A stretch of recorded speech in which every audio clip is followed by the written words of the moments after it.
All right, hello everyone, and peace of Christ, all of you. I hope my voice coming good and clear, and I am not happy with you guys. You are very late as usual, but it's okay. I forgive you. All right. I learned that we as Arab, we are the only people who come on time. As an example, Allah, He's an Arab God, and the Christian believe that Jesus was crucified and He was Son of God. Allah, He came on time, just 600 years after, to tell them, hey, it was not Jesus, it was someone else. Perfect timing. I mean, He is so early.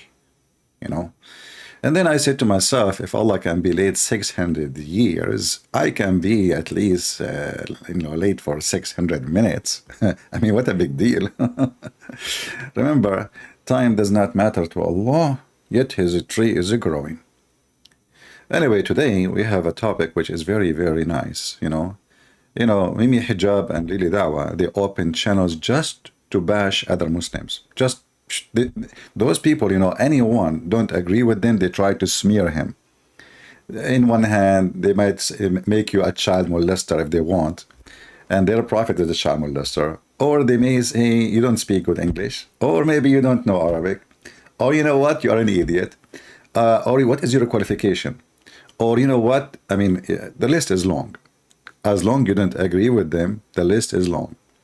If you agree with them, you are perfectly fine. A bunch of scumbags. So I found this video very interesting and matched perfectly with the late Allah. And I will open my Skype, by the way, if there is any Muslim would like to join us. And please, Muslim men, no Muslim girls. I mean, if Muslims consider Muslim women half a brain, why in the world I would discuss with somebody except to be half a brain? Because if you say you are a female and you are a Muslim, then that means you agreed that you are half a brain person. So why in the world I want to talk to you? We do not need, embarrassment for you as a half a brain person. Let us go to what Lily Dawha and Mimi Hijab, they are saying about a guy, his name is Shamsi. Shamsi is a guy who lost his teeth. He's an idiot, I have to agree. He is funny and stupid. He's funny in the way of stupidity, But, I mean, if I made a video about Shamsi, and I show people how stupid he is, you can say, okay, well, this is a Christian prince. What do you expect him to say about the Abduls? I mean, Christian prince cannot find one Abdul is smart. But those are Muslims who they open channels just to bash each other. Backstabbing, dogs biting, dogs fight, gossip, rumors, and false accusation to each other too. They are willing to do anything to put you down, to smear you, to paint you in the color they want. So here, Mimi Hijab and Lily Dawha decide to smear, or let us say, to color Shamsi. And the title of the video is Shamsi aid LGBTQ over Muslims. What is the title is? Shamsi aid. Shamsi is a Moroccan boy. He's trying to grow a beard, but it's not a growing. I noticed like he have a difficulty to grow it. Shamsi aid LGBTQ over Muslims. And I wonder how that can happen. You see, your prophet himself, he aid LGBTQ, and he himself was a member of it. If you have my book, Sex and Allah, you will find that all the familia of Muhammad, they were LGBTQ, with no exception. And we can find the reference from your books. In fact, we cannot find one verse in the Quran, one verse, punishing any serious punishment for anyone is a member in LGBTQ in the Quran. Not even one verse. There's only one verse in the Quran saying, "Adhuhuma," which means hurt them. You open the interpretation, you will see it says, beat them with sandals. And you know, if somebody is a gay and you beat him with sandal, he might get excited, you know. What kind of a punishment this punishment is? So this is the Quran, and this is Mimi Hijab, and this is Lili Dawah bashing their brother Shamsi. And Shamsi, by the way, he don't hesitate to bash them too. Everybody bash everybody, because this is a bash religion. Allah himself, he have verses bashing people. As an example, when the uncle of Muhammad, actually Allah, he made a chapter about the uncle of Muhammad.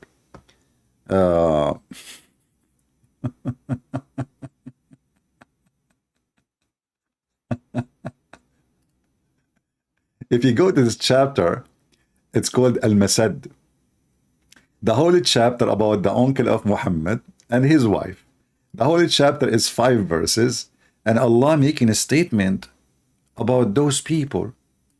Perish the hand of and the father of flame, you know, perish he, no profit to him from all his wealth and all his gains. Burned soon will be in the fire blazing flame. What if this Allah, the one who created the whole world, is making a chapter about the uncle of Muhammad? And this man who his sons were having boom with the daughters of Muhammad too. His wife, she shall carry crackling wood as a fuel. Yeah. This is like a grandma bashing other grandma in the neighbor. May Allah make your wife go and carry wood when she is old. What the heck is that? This is God is talking. And then a twisted robe of palm leaf fiber around their neck. This is Allah talking. So now you will see that the language of the Abdul and the language of Allah is the same, you know, what they call it, I don't know, my English is not good, as you know. According to Mimi Hijab, my English bad, my Arabic is bad. I mean, they are the only one who speak all languages. Now, I have to admit, for sure, his English is way better than mine, but doesn't make him smart. Still, he's a donkey. The Chinese, they said, he left as a donkey, he never come back as a horse. So it doesn't matter what school you go to, you idiot. If I grow up in England, I will speak a very good English. Very simple. I mean, a kid who is 2 years old or 5 years old in America, he speaks better American language than me. It's very simple, because when you are a child, you learn faster, and you know that language will be like hold in your brain forever. So when the Muhammadan, they try to bash somebody, they follow the method of their God. Their God, he smear people. Their God, he spread gossip about people, lies, just to make them look bad. And here Mimi Hijab is following the steps of his prophet and his God. So now he is smearing his brother in Islam, which is a very decent brother, because he liked to have sex with the children, and he approved having sex with Aisha at the age of 6. And all of them, they agree on those basic stuff in Islam, by the way. Mimi Hijab, he agreed that in the Quran, there is no single place that says you cannot marry even a child. She is 1 day old. That's it. And Lili Dawah, just a few days ago, he made a video saying that all scientific miracle of the Quran debunked. You know, I find the word debunked is kind of funny. D and bunk, not bunked. Because the bunks who come with it and spreading those lies for the last 20 years, where you been, all of you? How come now you are saying it? Because it's obvious. Now everybody is laughing. So for the last 20 years, maybe this guy in the age of 20, like 20 years ago, he was just in his mother diaper. But they are grown men. And how come it took you all those years to say, and they are the one who used argument about scientific miracle of the Quran, but now they don't want to, you know, they decide that this is not working. People are laughing at us, and we debunk it. You know, I made my first book about the scientific miracle of the Quran 13 years or 14 years ago. So let us listen to Mimi Dawah and Lili Hijab, because they are married. I mean, look how it sit close next to each other. They're very cute, very cute. And they're bashing party. All right? Okay. Go. Start your bashing party. What do you want to say about this guy? Expose him, brother. Nifaq. It's action nifaq. Nifaq in Arabic mean hypocrisy. His action nifaq. This is the first of the video. His action is nifaq.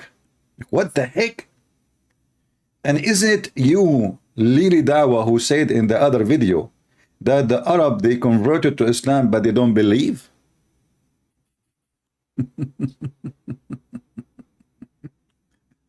So, which means it's approved in Islam to be a munafiq, to be a hypocrite. He may be staying in Islam for the right reasons. How? One of the reasons I accepted Islam was the scientific miracles. I'll be honest with you. And now we know that this whole scientific miracles was absolute nonsense. Not total. Not total. But guess what? Allah led me to Islam. One of the reasons was because of the scientific miracle. The funny is he is born of a Muslim family and Allah led him to Islam. Okay. And guess what? Did I leave Islam when this whole scientific miracle thing got debunked? So it sounds like you know about it long time ago. That's obviously it's not something new. No, I stayed because Are you sure? What is the proof that you stayed as a Muslim? Do you clean your anus with the 3 rocks like the Prophet? Do you shake your penis 3 times after you pee? Do you enter with your left foot into the bathroom? Prove it. Do you have a proof that shaitan do not take hair from your anus? Because this is the only time shaitan will not do it to you if you leave Islam. If you stay as a Muslim, shaitan, he take hair from your anus. Prove it. You can use a slow motion camera in your phone. Everybody have it these days. And you have no excuse to say, I cannot prove it to you.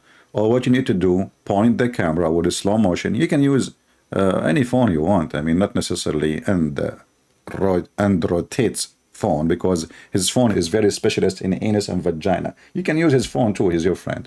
So what is the proof that you did not leave Islam?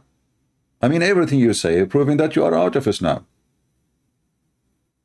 To the point you are making videos against those who follow the steps of Muhammad. You know, they attacked the page there in YouTube is to attack the one they call them Salafi. Do you know what Salafi mean? Salafi mean the orthodoxy, the one who follow the previous generation, which would go back to the time of Muhammad. So those people, they attack those people who they are following Muhammad's steps, and yet they call themselves Muslims. And then here he admit that a Muslim, you can be a Muslim but not necessarily a believer, you know, which means you are a hypocrite Muslim. I grew in faith.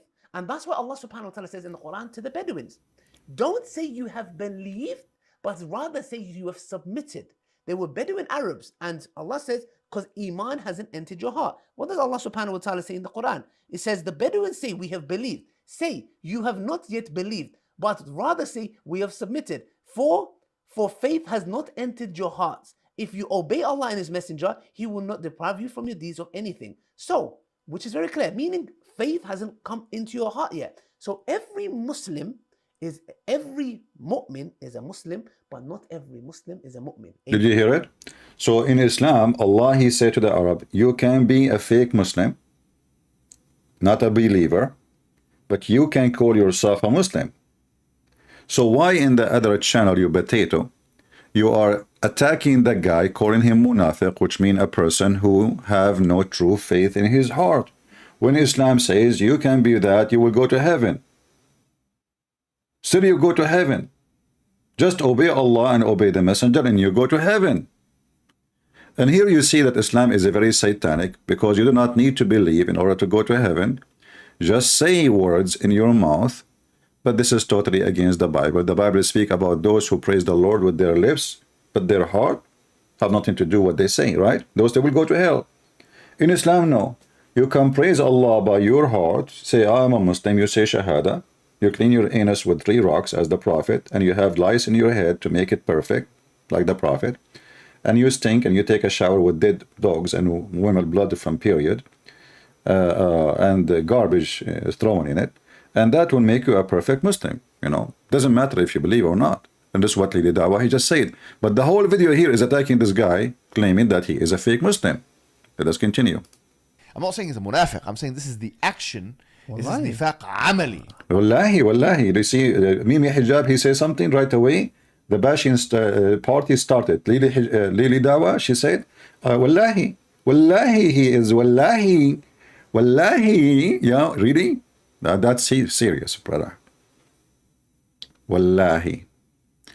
Increase the volume of Lily Dawha. Hold on. Well, I cannot make his voice a voice of a man. You need to... okay, you know what? Lily Dawha, he sells something. No, Mimi Hijab, he sells something when he starts his video. I think Negla seed. Maybe if we buy some Negla seed and give it to Lily Dawha, her voice will become a voice of a male. And what I can do, I mean, his voice is, you know, hello. It's Allah, he made his voice this way. It's not my fault. Okay, continue. 100%. Nifaq amali. 100%. This is what the disbelievers do. This is what the munafiqeen do. So listen, he said, this is what the disbelievers do. But the disbelievers, they don't do hypocrisy as the Muslims. Why? As an example, who is a disbeliever? Christian, a Jew, an atheist, a Hindu, Buddhist. But you will find that only in Islam you can practice something called taqiyya. What taqiyya is you lying to people, saying to them something oppose what you believe in. And that can be found in chapter 3, verse number 28. In fact, in this video, you will see that Mimi Hijab and Lily Dawha saying, we should practice taqiyya. Listen carefully. They will say that. You're trying to get him locked up by sending him back there or getting him locked up here. Exactly. Let me tell you something. Let me tell you something. Look, Lily Dawha is getting upset. I never saw a woman before being upset like that. Scary. No, but bro.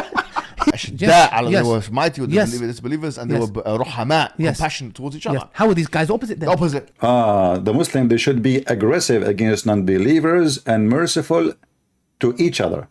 But those people, they go to speaker corner, they say the Prophet was nice to the kuffar. You see how the hypocrisy work? How many videos you made speaking about the Prophet, he forgive, and the Prophet was nice to non-Muslims, and he forgive. But now you are saying, you are quoting the Quran saying that Muslims, they should be aggressive with non-Muslims and merciful with each other.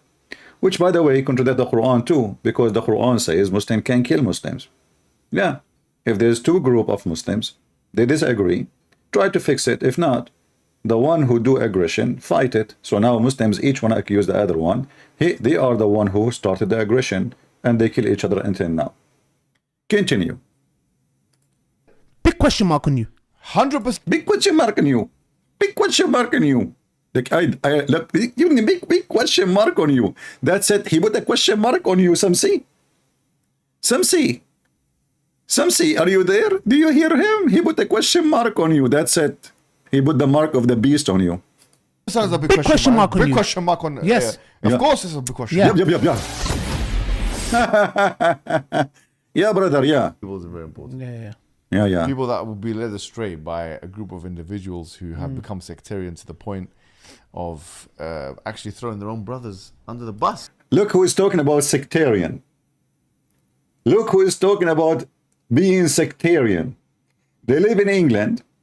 They receive money from the government of England. Imagine, they receive money from the government of England. I saw the post of Shamsi asking them what they did with the money they receive from England government.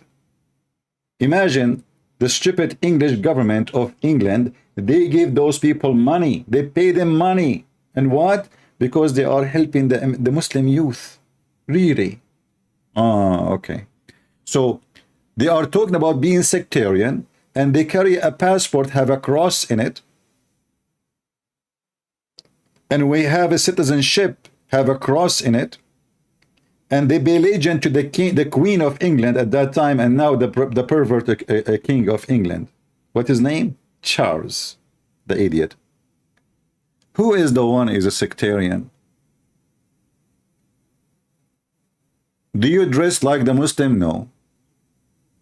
Do you act like the Muslim? No.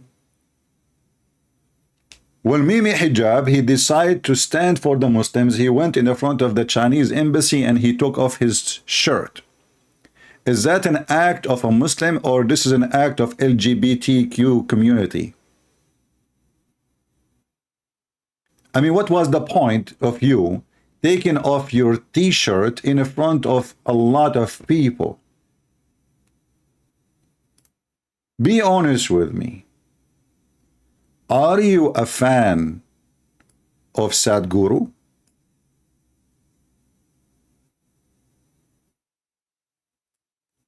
The hypocrite is you.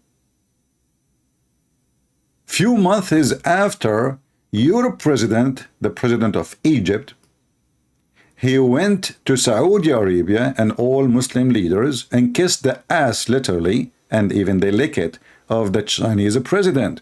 How come you don't make a video against the government of Egypt as long you are a man? You are the man, not sectarian. And the funny is, in their channel, they have videos about Salafi, who they say we should not speak against our rulers in public. So how come you don't dare to speak against your ruler, Mimi Hijab? Huh? You forgot the Muslim Chinese, they are supposedly in jail, and the Chinese government, they are raping them, making communist baby from them. Which I believe it's a big fat lie. What happened? How come you don't have a stand against your president, your country, where you're coming from? Or, you know, the same as Lili Dawha, you know, Erdogan is the puppy in the, you know, between the testicles of the Chinese president. I did not see you making a video condemning the Muslim leaders from around the world.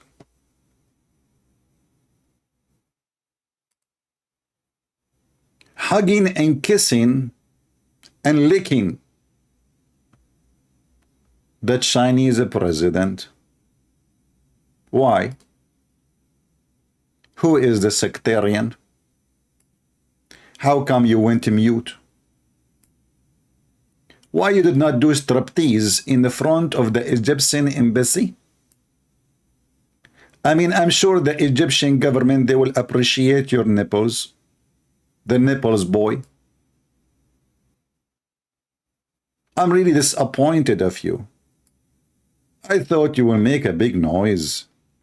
And the funny is, in this same channel, they are accusing the Salafi who say we should not speak against a Muslim ruler in public. Okay, that means you support speaking against a Muslim ruler if he is doing bad.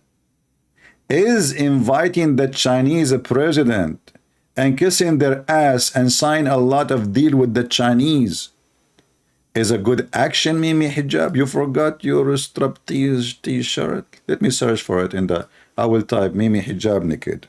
Muhammad Hijab naked. Here we go.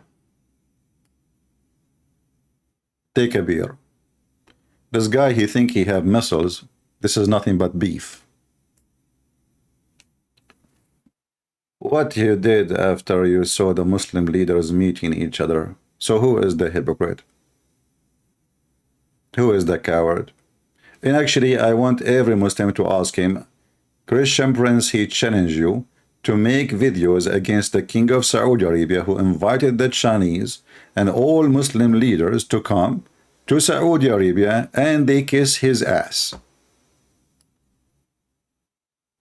They did exactly what they did with Trump. How come Mimi Hijab did not make a video about it? Because he don't dare. He don't. You know, those potatoes, they dare to speak about somebody, will not send them in jail. If you will send them in jail, or maybe you and your family will disappear, like what they do in the Middle East, they are rabbits. They don't dare to talk about it. It's okay. Our Egyptian president is very good now. Yes, he met with the brother with the Chinese president because, you know, it's better for Muslims, better. They will find excuse, but a second ago, he get naked and he show himself, you know.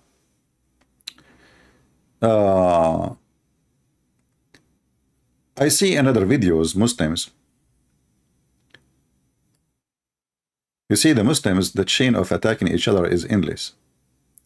Why Muhammad Hijab and Ali Dawha lied on Shamsi? They lied, are you sure? No way. Those are true believers. They don't lie about each other. You must be kidding. Let us continue with the video of bashing, the bashing party of two little kids. And let us expose Islam with their action. Which they are known for. Actually, they're known for this. It's their sunnah, actually. It's unbelievable that this individual that we're going to be speaking about today was actually... This individual we are going to speak about today, they did not start it yet. actually known in a good way in the Arab world. He was known in a good way because all the Arab people saw about him was that he was doing dawah to Christians and Shi'is and so on, and they didn't understand the reason why we have this tanaza, this disagreement, and now people more and more people are seeing actually this guy is not what we thought he was. Well, of course, I think being honest here as well, you know, of course. is dawah to the You're being honest now? Are you sure? And the Jews. Like, they say good things about him to make the Muslim give them a credit. You know that technique. I will say, okay, Christian friends, by the way, like I like that he is educated, etc. But let us tell you what I don't like. And then they put they put something like little like a bite, to make you believe that they are being truthful. And then they start the bashing party. So in the beginning, they're saying, like we have to say like he's good in certain things, like, and then they start the slaughter party. What a bunch of scumbag. And aren't you ashamed, both of you, to make just the whole channel just to bash this guy? Do you even have a shame? And the disbelievers is very good. Is very good. It's very good. I would be lying or to ask him to he's very good. He's very good. He said Jesus cannot be God because he's a baby. He's very good. But you stupid Muslims, you forgot that the baby Jesus, he spoke in the cradle. Can your baby Muhammad speak in the cradle? Can his God make him speak in the cradle? When Jesus do miracles when he is a baby, they say Allah, he made him do it. When they want, it's Allah. When they want, it's not Jesus. So they remember that Jesus was a baby, but they don't remember that Jesus, he spoke in the cradle way better than Muhammad. When he had 40 years old, an angel came to him and he squeezed him. Still Muhammad do not know what's happening. He went to his wife. He says, what's wrong with me, Khadija? Obviously, he's mentally ill. Nobody was squeezing him. I mean, why in the world the angel will squeeze a man 3 times? Looked like the angel Jibreel was confused about what is ketchup and what is mayonnaise. So he have a bunch of Muhammad in front of him and he starts squeezing. Which one is the mayonnaise? So the Muhammadan, when they want, they remember that Jesus was a baby, but they don't want to remember that Jesus is the Word of God and he spoke even in the cradle, which means the person is just born and he is doing miracles. Muhammad is 40 years old, 0 miracles. Muhammad is 50 years old, 0 miracle. Muhammad now is going to die, 60 years old, and 0 miracle. Muhammad is dead, and he have no miracle. And not only that, he died by poison like a rat. A Jewish woman, she went to Walmart. At that time, by the way, there's a proven evidence from Sahih al-Bukhari that Walmart store was open. And the Jewish woman, she went to Walmart. She bought from the grocery. Some hadiths say she got it from 7-Eleven. We are not sure really, because the Muslim reference, as you know, it's very historical, proven to be true. They have a lot of evidence about Jesus. This is why they came 600 years after Jesus to tell us about Jesus. But they don't accept the ones who wrote the Bible about Jesus 20 years after Jesus. He was not there 20 years after Jesus, brother. They accept Muhammad who came 600 years after Jesus. I mean, do you see the stupidity and the hypocrisy of those people, those puppies? Continue, puppy. Argument's sake, if I didn't dislike him, to even make dua against him not to do this would be actually against our deen. Why? Because he's good at what he's doing, alhamdulillah, and should carry on. And the reason why he's good is because he sticks to the basics. How he stick to the basic, and you are bashing him about everything he do. Look, they are saying he stick to the basic. And if you hear what you will say after, you will not believe it. to that, And to your he- lane. He's actually No, it's true. No, but that's your basically lane. the most important things like That's your tawheed, lane. bring people to tawheed Yes, and this kind of yes. stuff. Like, and it's a good lane. It's an honorable thing, bro. It's an honorable. It's the Stick to most. It's an honorable thing. In 2 minutes from now, you will see they bash him that he don't speak good English. They bash him he don't speak Arabic. So how he is doing da'wah? How somebody don't speak Arabic, he don't speak English. So what language he used to do da'wah? Gibberish. Harut and Marut language. Honorable lane. Yeah, stick to that lane that you're qualified in. Yeah. Yeah. But the thing is, Now he is a qualified. Remember, in the minute 2.7 in the video, Shamsi is a qualified. Remember that. In the minute 2.7, 2 minutes and 7 seconds, Lili Dawah, he said that Shamsi is a qualified. 2 minutes after, Shamsi is not a qualified. Well, he's not qualified anyway. He's not qualified at all, actually. To talk about.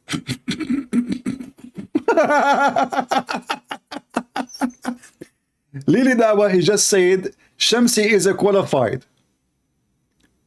Mimi Hijab, right away, he want to fix it. No, he's not a qualified, actually. He's not qualified. Look at the look at the faces. The guy, he just said that he is a qualified. We have two monkeys coming from the jungle of Amazon.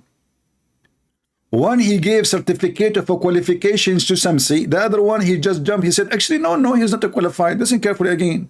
And it's a good lane. it's an honorable thing, bro. It's an honorable. It's the most He's honorable. He is a good thing, okay, and continue. honorable lane. Yeah, stick to that lane that you're qualified in. Yeah. Right? That lane qualified him. You heard it? This is not my words. Mimi, bite him. But the thing is, Well, bro, he's not qualified anyway. He's not qualified at all, actually. To talk about. No? Imagine he is an individual that talks about tabdiya. yes. I mean, tabdiya. Yes, is yes. to- You talk about tabdiya. You know what? I want to ask you, Muslims, do you understand even what this guy is saying supposedly? I mean, how this video is in Arabic? Is it in Arabic or in English? But I will tell you what they are using those words. They are assuming that the one who's listening is the one who is a Muslim and he knew a few Arabic words. So now we can bash, so the Christian, they will not understand. So they're accusing the guy of fabrication, adding stuff is not there. Okay, continue. to get someone Yeah, out bro. of Ahlul Sunnah wal Jama'ah. Yeah, okay, there's people that follow him that Yes. say to me that he is wrong for doing that towards myself and many people. Yeah, Yeah, of course, yes. and these are people. Look. A second ago, they were saying he's a good guy, he stuck the basic, etc. And now the bashing part is started. There's many people, they told me about what he do. What he do, tell us. People that kind of like are okay with him. So Our the- problem yeah. with him is not that he's doing da'wah. Of course Our not, problem bro. with him is that Yes. he is now effectively harming the Muslims. And this example here that we're going to speak about today Yes. is a shocking example, isn't it? Really? Guys, it's a shocking example. He's harming the Muslim. How? Yeah, well, it is, and I've said this to you before. We had a phone conversation. Yes. Sometimes I talk a lot about taking the akal over the knuckle. I repeat the statement a lot because Taking aql over the knuckle. If you remember, when this potato, he made a video about Gog and Magog. He said the problem with people that they take the aql over the knuckle. What does that mean? You think instead of just accepting what is being said, what is it transported to you? If we play this video here, I want to pass the part he is selling. What? I mean, can you believe it that this guy is even selling cat foods? He claimed that he is a man of God who is spreading dawah. And in his channel, which is about Allah, he want to sell you halal cat food. Have you ever heard of a halal cat food? Is that a food for Muslim cats? We're gonna get straight into this video. There's a new brand on the scene called Alif. They make 100% halal raw cat food. They're a Halal raw cat food? Listen, Muslims. Lili Dawah is selling halal cat food? Is that the same cat who refused to walk over the Quran and then David Wood get them busted with it? Halal cat food? What does that mean? I mean, cats, they eat mice. Is that halal for a mice to eat, for the Muslim cat to eat a mice? Shame on you. This is forbidden, haram. They eat cockroaches, they eat insect, they eat a fly, they eat anything. And this is stupid guy, he claimed that he is serving Allah, and he is, imagine guys, a Christian prince, he starts saying halal cat food in his channel. Like before we start, in the beginning, you know, Mimi Hijab is saying negla seed, which is proving Muhammad to be a false prophet, because Muhammad, he said that negla seed can cure any disease. Well, hey, Mimi Hijab, can you show us your medical record?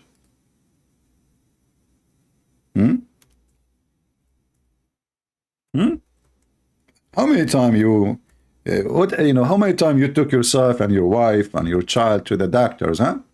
Just give them, why you want to go to those kuffar doctors or Hindu Indian doctor, huh? Just give them the negla seed you are selling to everybody, the scam you are doing. This is additional proof that Muhammad is a, is a mentally ill person. He heard somebody saying that, negla seed, the Arab before Islam, and not only, I mean everybody, there is all kind of seed is usually, usually used for many purposes, and they are useful. This is not something new. But when Muhammad, he captures something, this guy, he exaggerates with his lies. So suddenly the negla seed can cure, is like, he's not saying beneficial. No. Listen carefully. Muhammad, when he lie, his lie is so big, the same as the ass of leader Muhammad Dawha. Because leading Hijab and Muhammad Dawha, yeah, merging together. Negla seed is not the remedy. You see, this says here remedy. It says shifa'un min kulli da. Shifa mean cure. Cure. Here they are using remedy. You can say it's close, but it's not the same. Here you see the translation is a healing. There is a healing black in the black common for all disease except death. Muhammad, he think death is a disease. Here, look at the translation. Here is the translation is accurate. It's a cure. So the stupid Muhammad, Hijab, he sell a product promoted by the stupid Muhammad, the Prophet of Islam, and nothing but a scam. And actually, let us put that into test. Anyone he have a cancer, we give him the negla seed, because Muhammad, he said, indeed. And by the way, it says, it doesn't say, it just contained, it is the cure. And now, Lady Dawha, peace be upon her, she is sitting, this is a different video, hold on. All of them is good to play, they are funny. Which one? Where is the one? Where is the one? What? Not this one. I lost it. Not this one too. I have too many videos. Here we go, finally. Yeah. Halal cat food.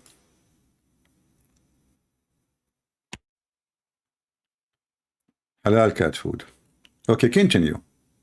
Countless health benefits to this new raw diet. Check them out on Instagram. Diet for the cats, diet. I mean, see this, Muslims, they are so, I mean, Muslims are dying in Somalia, and he himself was asking Muslims to donate for children's and I don't know where in Yemen, and he himself is selling cat foods, halal cat foods. Can you believe it?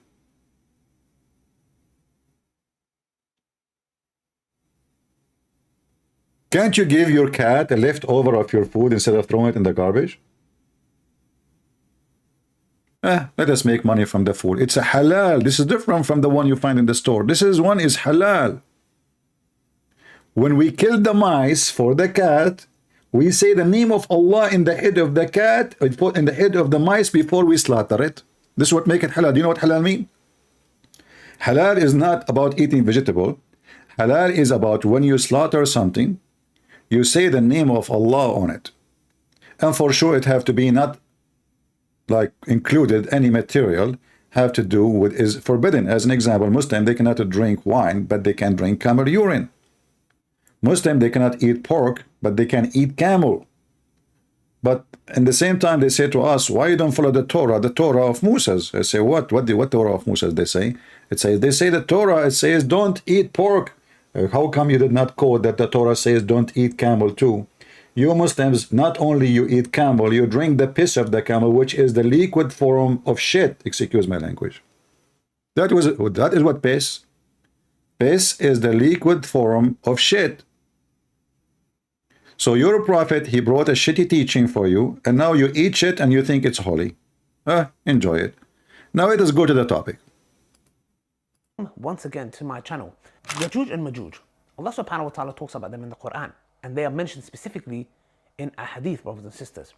Now, one thing that a lot of people make a mistake, which I've seen, people of knowledge, is that they try to comprehend and understand who is Yajuj and Majuj? Where are they? How could they stay in a cave for so long and dig? I'm going to open my Skype because the bashing party is going to start even more. Actually, my Skype is open. I don't see any Muslim trying to. Yeah, if you're a Muslim and you are dig, like what the heck with this dig? Dig, what does that mean? Is that a new verse in the Quran? Dig. Where are they? How could they stay in a cave for so long and dig? And just when they're about to come out, and obviously there's issues, some say there's issues with that narration, etc. Some parts of it, are not authentic, whatever it may be.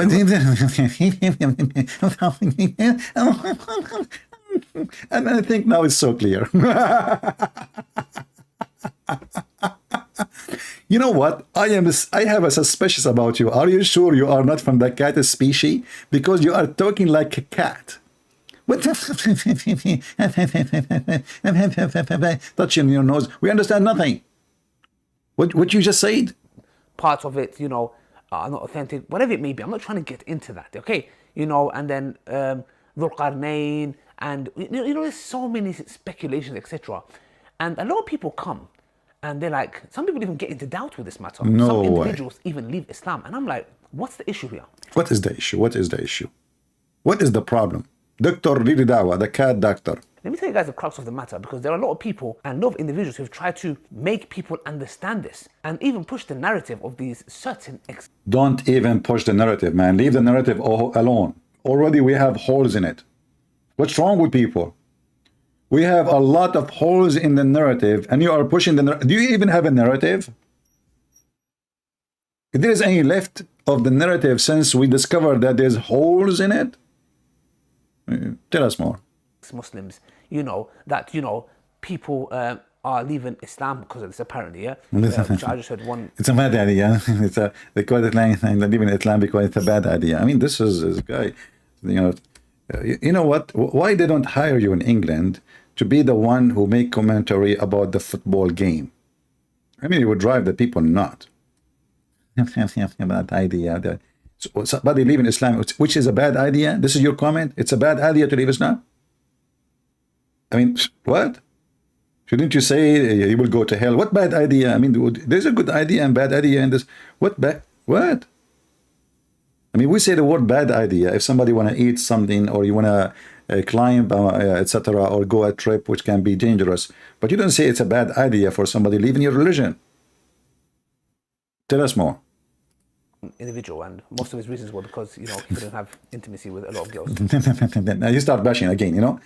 Somebody needed Islam, so because one needed Islam because he want to have intimacy with a lot of girls, and we know that in Islam, this guy made a video saying you can have secret wives and up to 4, which means in Islam you can have intimacy with a lot of women without leaving Islam. So you are saying you stupid, and people are laughing at you because if somebody interested in having intimacy with many women in the same time without being in trouble, he should be a Muslim. He would not leave Islam. If you leave Islam and you have intimacy with more than women, you will be in problem because even a girlfriend will not accept that. So you see, Now go to the topic. What you want to say to us about naql and aql? Something along those lines. Okay, I don't think it was this issue at all. Yeah, it was more of his desire. What the heck is that? The point is this. Now he will go to the point. All of this before, it was not the point. It was the faucet. Now the drop of the point is coming. That we fall for this, and then what we try to do is, in return, is like, let's try to bring it down to a logical level and try to explain it in a logical way. Now, how many videos this guy he made attacking Christianity says the Trinity is not logical? But as you see, the problem, you will have a problem in Islam if you try to be logical. And you are anti-Allah if you are logical. And you are making a trouble to Islam if you try to be logical. But the second you speak about Christianity, you say this is not logical. Do you see the hypocrisy and the scam of those people? I've seen many people do these videos. Okay, many people. One of those was Dr. Yasir Qadi. You know, the thing is now, it's Ramadan. I'm not here to... I'm not going to bash him in Ramadan. After Ramadan, I will screw him, okay? Just wait. In Ramadan, I'm a good Muslim. After Ramadan, I'm a bad Muslim. Talk about anybody, etc. Okay? I don't want to make anything to... Just shut up, man. Give us I mean, I don't know where he said that in the video, so I have to move. Let me move. I mean, this guy have a lot of crap, sorry. There's things I agree with also. So the thing is here, it's just, I don't want to get into the details and the nitty-gritty. The point I'm trying to make is, he also done a video on this matter. The point I'm trying to say, and what I don't understand is this: why do we have to understand everything in the context where, why does it always have to be logical? Why does it have to be something where we're like, oh, explain it to me logically, or, you know, I'm going to start doubting things? This is exactly why Shaitan fell into disbelief. So why you are making a video against Shamsi and trying to be logical about what he do, if logic is not halal in Islam? Why we need to understand things logically? Isn't it you Muslim, you dummy? Believe that every action a human being does, it was a predestiny? Which means if Shamsi, he says something or he did something, this is a predestiny. So are you against Allah or against Shamsi?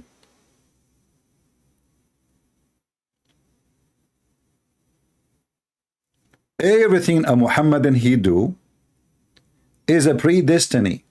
Muslims, they don't believe that when you do an action or you say something, it was your choice. Even when Adam, he committed sin, it was not his choice. Even when you do fornication, it's not your choice.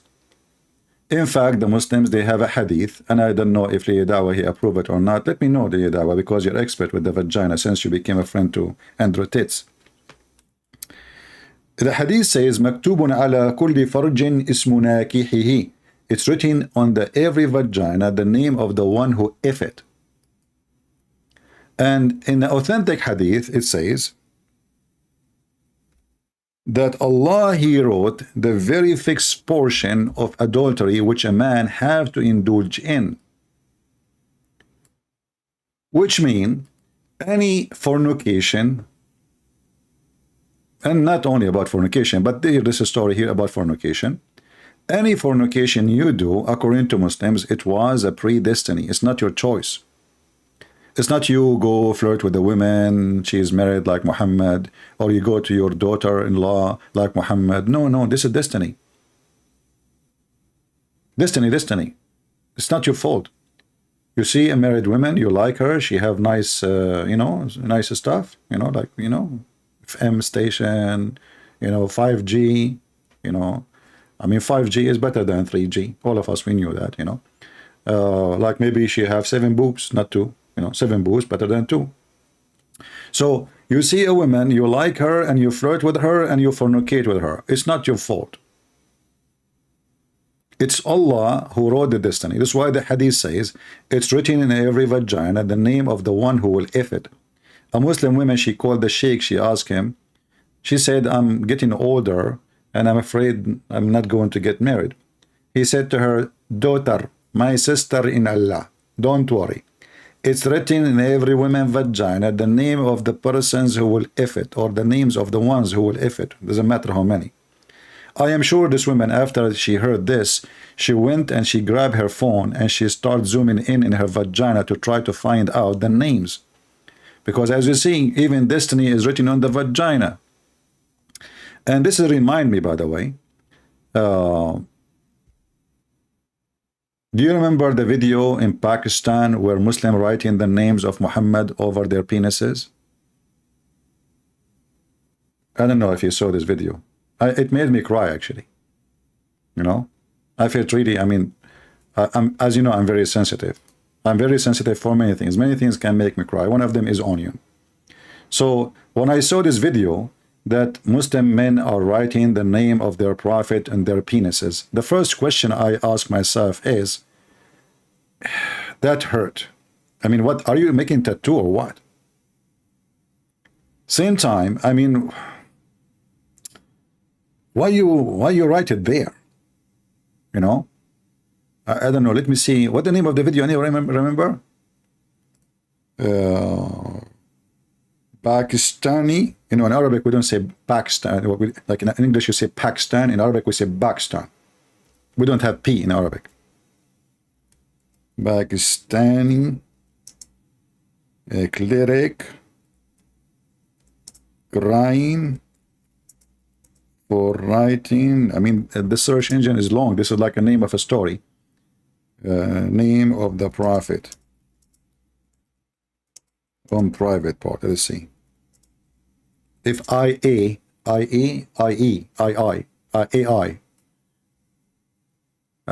Pakistani. Okay. What the name of the video? Anyone remember? Anyone remember the video? Because if we will play it, you will feel too. You will sympathize. I mean, my English is really horrible. With the prophet. Anyway, if somebody remember the name of the video, let me know. It's exists in the what his name, brother Adam Seeker. Okay, hold on. Let me search for Adam Seeker page. Hold on. Adam Seeker.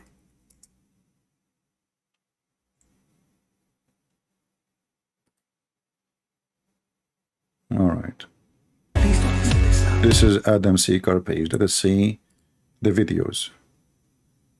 Where is the Muslim writing the name of the prophet over their penises?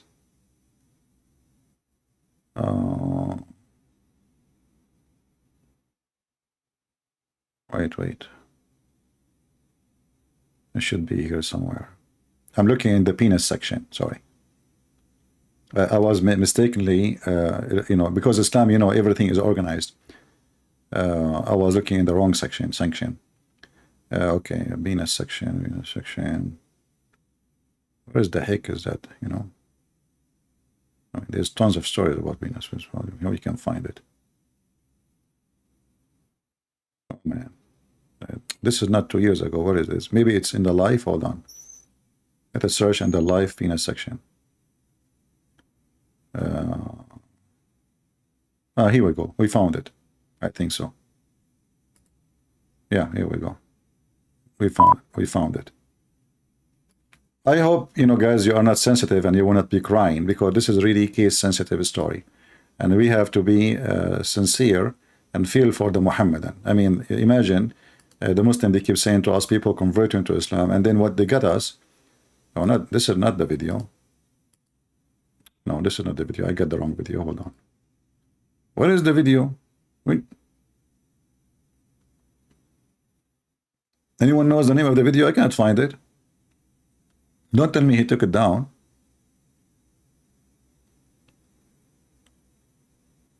I cannot find it.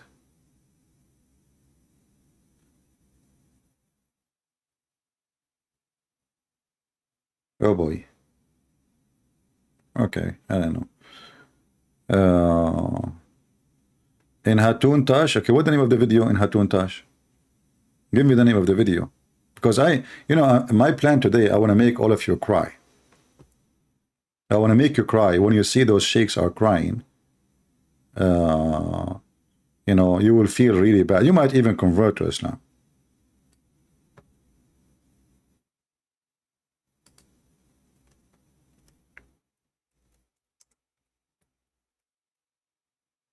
Muslim sheikh tears on TV. Okay, hold on. If I search for that, I will find videos about Christian Prince, not about anyone else. Okay, Muslim sheikh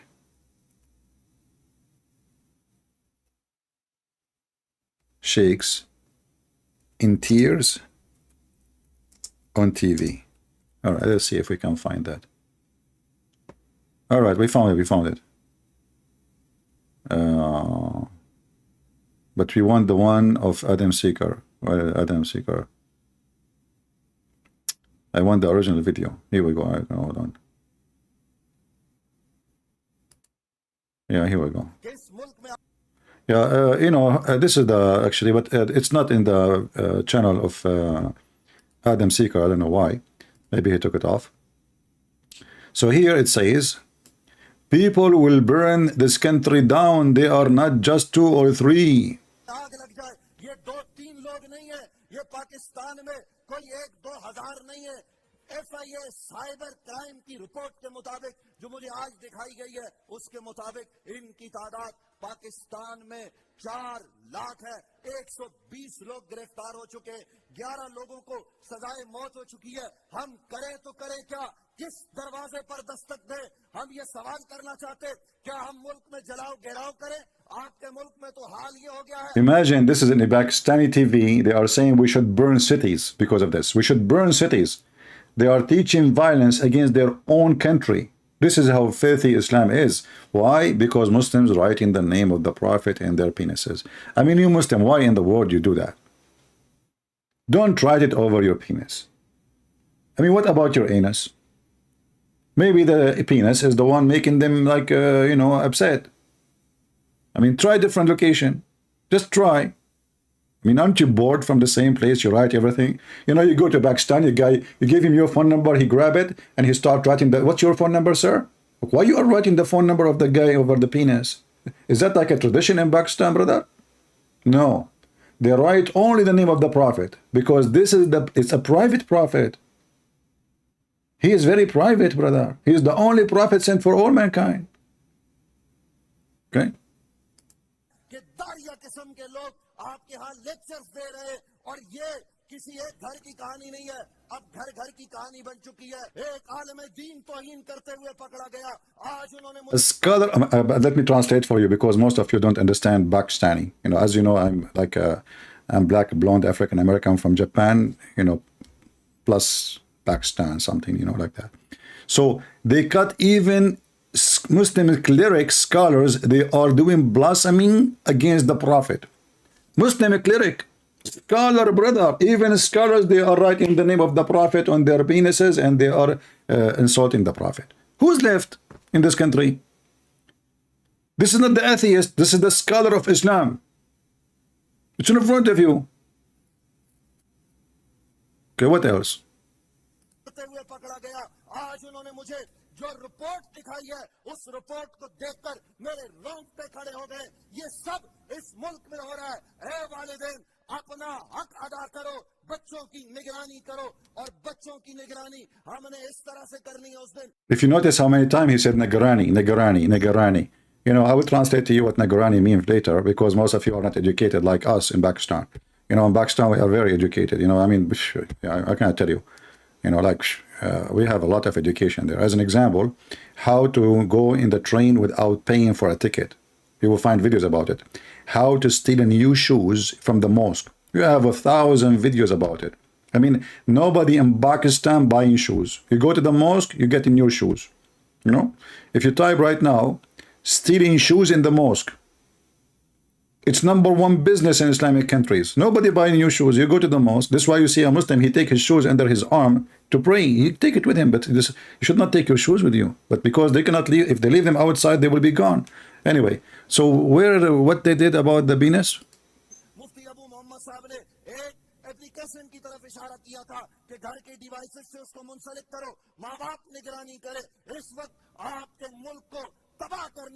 This is an organized conspiracy to destroy our country. How? They are writing the name of the Prophet on their penises.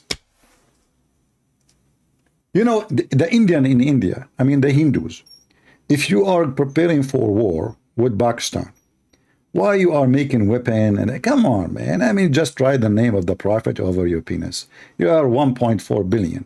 So if we have 1 point, let us say, half of them are males, and then all of you write the name of the Prophet, this is the biggest conspiracy, and Pakistan will collapse, as you see. That's it. This is conspiracy to destroy the country.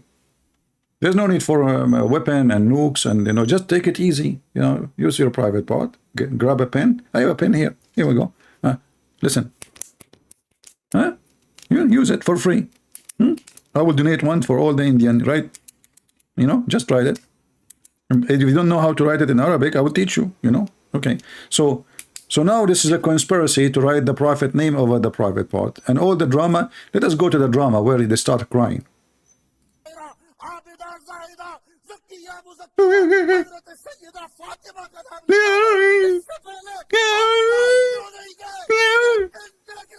No way.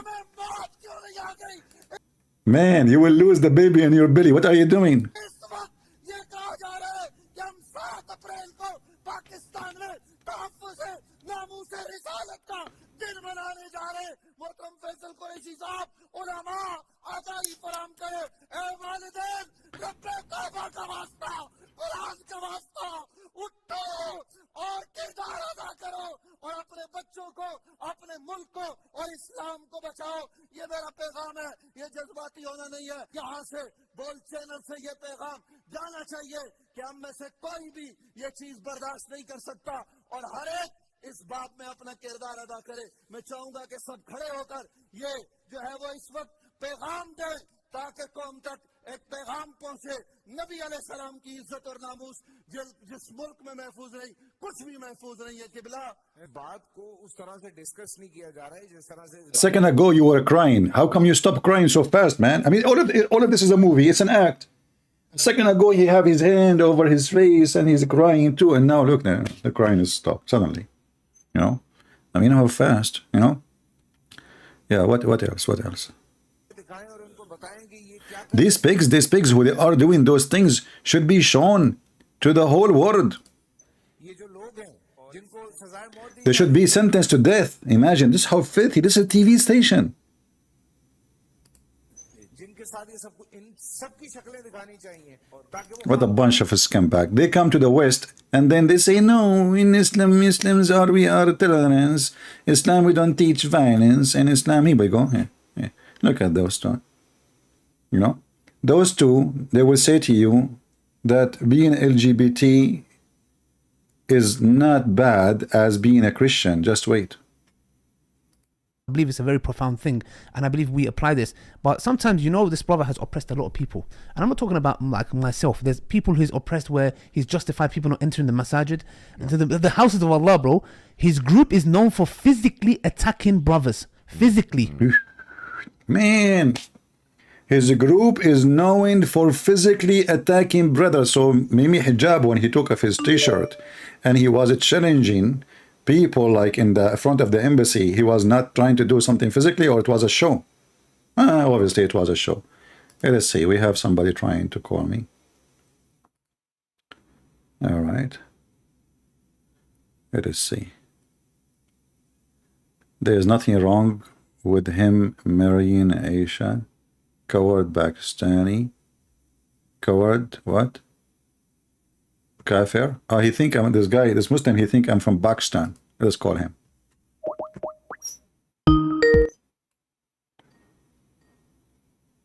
I hate the ring of Skype. That's why I have to mute it. Hello? Hello? Something wrong with Muhammad Hijab. Why you aren't changing your voice? Yeah, not very. Why you are changing your voice? How do you? What? After you pass study If Akira what? after What? I didn't hear what? and when you What? after after I didn't hear you. really Yeah, what you are saying? Speak louder. hello Hello, yeah. Yeah, I hear you. Okay, who are you? Who's talking? in Russia. Your name is Rashid? Why your voice is so feminine? Rashid is the name of a male. I'm not transgender Muslim. You are male or female? I am transgender fluid. I don't understand the word. What? You sound like Jibreel when he talk. I'm a non-binary Muslim heart. What? I'm a non-binary You just Muslim you just take a hike, potato. You're using voice changer, I think. Do we have any real Muslim here have a voice of a male? Huh? Anyone? Unbelievable. Continue, bashing. Punching them in the face, bro. Yes, they are known for that. We'll they talk about have that been in more slandering and detail, backbiting, yeah. which they have done a lot. But the point is what? Sometimes, bro, you leave the justice to Allah. Ooh. That's why we've been quiet. If you think about it, bro, sometimes we've done our bits, we've warned the people and said khalas. And guess what? When you leave the justice to Allah, Allah deals with it. It makes it come out your own mouth. It's true. And that's exactly what happened with this video. Yeah, it's true. Because So why you don't leave the justice to Allah? Why you are bashing the guy? Isn't it Allah seeing what's happening? I mean, if you are leaving justice to Allah, leave that guy to Allah. Why you don't make a video, Lily Dawha, about your friend Mimi Hijab? When a Muslim woman, she said to me that Jesus, he played with his mother boobs. I said to her, in fact, it's your prophet who said, suckle me. The Mimi Hijab, he cut my video and he said, did you say to this woman, suckle me? I said, I was quoting your faithful prophet. He hung up on me for saying the truth.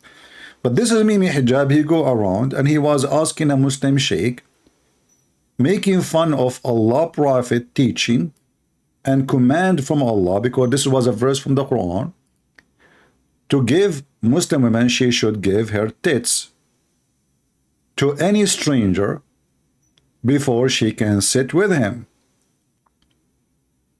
And Mimi Hijab was going around in Twitter making fun of the Muslim sheikhs who they are teaching that a Muslim woman, yes, she should do that, for this is what the Prophet said. And we have tons of evidence about it. So why you don't make a video about Mimi Hijab making fun of your Prophet teaching? Do you see the hypocrisy? Let us say this guy Shamsi is an idiot, like the rest of them. But how come you sit next to Mimi Hijab who make fun of Islam? Somebody, he said, this is a weak hadith. That is one more funny thing about Islam, proving Islam to be false. Because if a Muslim, he says, this is weak hadith, that means Islam is a weak religion. That means no Islamic source can be trusted. That means Muslims are a bunch of liars, because those books written by Muslims, printed by Muslims, published by Muslims, sold by Muslims, translated by Muslims. And all of this is for a fake story. That's even more funny. However, we have references. This is not a weak hadith. This is very authentic.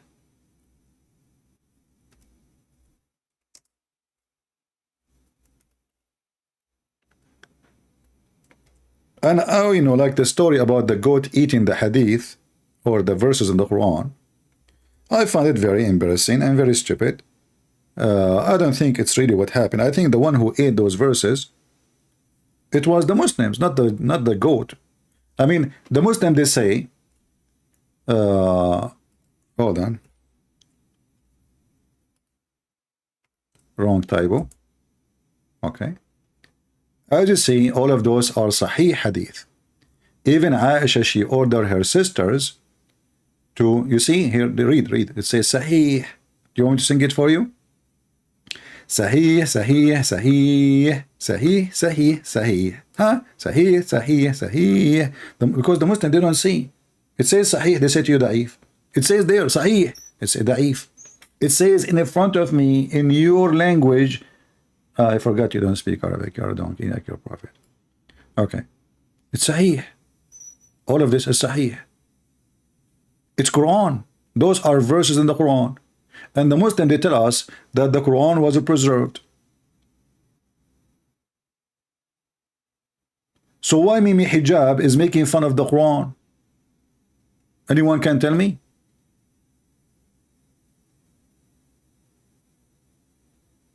You tell me. All those references are authentic reference. That this was in the Quran. 10 times suckling. 10 times. A Muslim woman, she have to suckle an adult man who have a beard. In fact, if this verse stay in the Quran, I don't mind to convert to Islam when I am hungry or thirsty. And I will be sure to go only, like, I don't want to go on, you know, those women who didn't have nice, you know, milk. You know, I will choose my source of milk, you know. Yeah. Look at this. The Quran used to have 10 times breastfeeding for adult. That's so good. You know, they say that Muhammad is, the Muslim, they say Islam is a conservative religion. I mean, do you see how conservative it is? A lot of vitivity. It's a conservative. Are you sure it's a conservative? So your wife, she wear burqa, but now if you come home and you find a man in the lap of your wife, playing with her boobs, sucking her nipples, you say nothing? You know? That's so good. So Mimi Hijab, he could not take it that this is exist in his book, and because he is a fraud and he is not a decent man, he going around and make fun of the Holy Prophet, peace be upon him. And you know how much I respect Muhammad. I mean, that really hurt when I see Mimi Hijab is insulting the Prophet and the Quran and the teaching of Allah, and he go make fun of Muslim, decent Muslim women who give only their boobs to certain neighbors, not all the neighbors. I mean, imagine if a Muslim woman, she live in a sky building, like, you know, in Dubai, like 60 floor. According to the Quran, this woman, she have to suckle everyone he go in the elevator. So how many family there will be in this building? 2,000 people, 3,000 people. She have to suckle all them in. Otherwise, it's haram for her, brother, to go in the elevator alone with them. And the same story if she go in the airplane, or in the bus, or in the train. That is the Islamic teaching. It's in front of you. And Aisha, she used to order her sisters to give their boobs to anyone want to attend to meet her. I mean, imagine you want to see the wife of the Prophet, her secretary, she gave you her boobs. If there's any of you Muslim businessmen and have a secretary, she gave her boobs?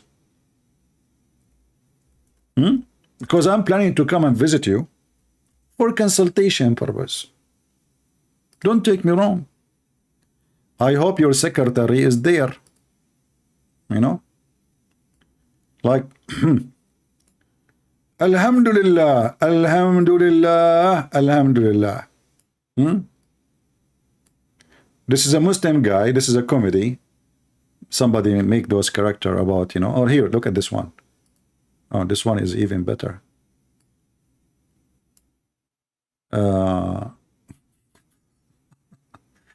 This woman, she caught the Muslim guy with this woman. And he is saying to her, the woman in yellow is the wife. The woman in the burqa behind him. She's asking, who is this woman you are with? He said, don't take me wrong. She suckled me, so now she is my mother. This is a guy, he came home, he found a guy in the lap of his wife. He said, the wife, she said to him, don't misunderstood. We are doing breastfeeding for adult, okay? I mean, halal, brother, halal, halal, halal, halal. Yeah, there's some pictures we cannot show.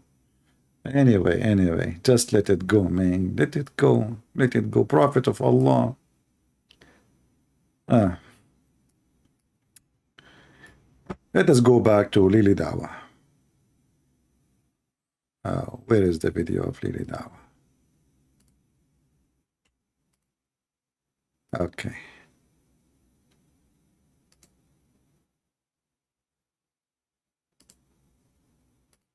His own tongue You're right. testified That's right. literally about who he really was. And the speaking whole of truth. Arab world saw what we was telling people. We don't have a personal problem with the brother. Yes, he has right. a problem with every single person. Everyone's an Absolutely. innovator. Everyone. You know what's very interesting? Yes. Last week he was warning against Ustad Abu Taymiyyah. Really? Look No how he got way. humiliated. Allah Akbar. Look, Allah last week, Akbar. what did Ustad Abu Taymiyyah do? What did he Nothing. do, man? But is he a backbiter No, and I'll tell you slanderer what like he's you? done. He's starting to become more and more successful online, man. Yes. That's what he's done. Yeah, that's what it is. You know, and he's warning against them, man. If Yeah, there's of anyone course. that should be warned, is I've never seen Abu Taymiyyah slander someone, talk ill of people like you do and your group does. But anyway, Look, they are saying that he is speaking ill of somebody else.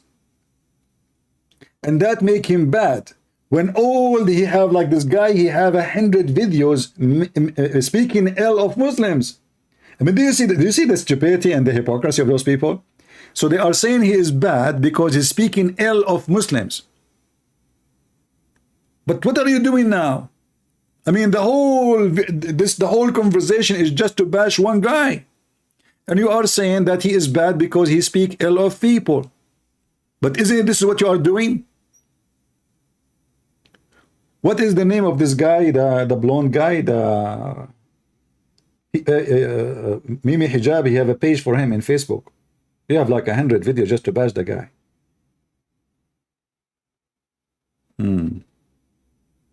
Man, what is CP is doing? Exposing Islam. Listen, nothing about them. I don't care who they are, but I'm showing the world how filthy this religion is. Because if those are your best, what is about your worst? You know, remember, stabbing back is the flag of Islam. Who is the one who killed the caliphate? Muslims. Who is the one who accused the death of Muhammad to be done by Muslims? Who accused Aisha and Hafsa to kill Muhammad? Muslims. Who killed Umar? Muslims. Who killed Uthman? Muslims. Who killed the grandsons of Muhammad? Muslims. Who killed Ali? Muslims. I mean, name for me one person is not killed by Muslims. So Muslim, not only they backstabbing by words, they backstabbing literally. For this is the religion of the devil. In one hand, they say that Allah taught us good manner. And the other hand, they slander each other non-stop. And if they could, they will hurt you physically. Abu Anisa saying, they are most certainly not our best. Okay, Abu Anisa, why you don't call me and tell me who is your best? Guys, is that, what do you think? I am interested to hear from Abu Anisa, who is your best? Is your best the companion of the Prophet which the Quran spoke about them? Do you agree that the companion of the Prophet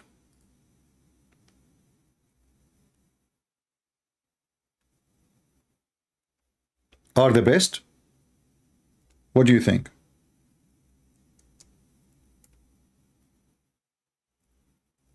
Any Muslim would like to call us?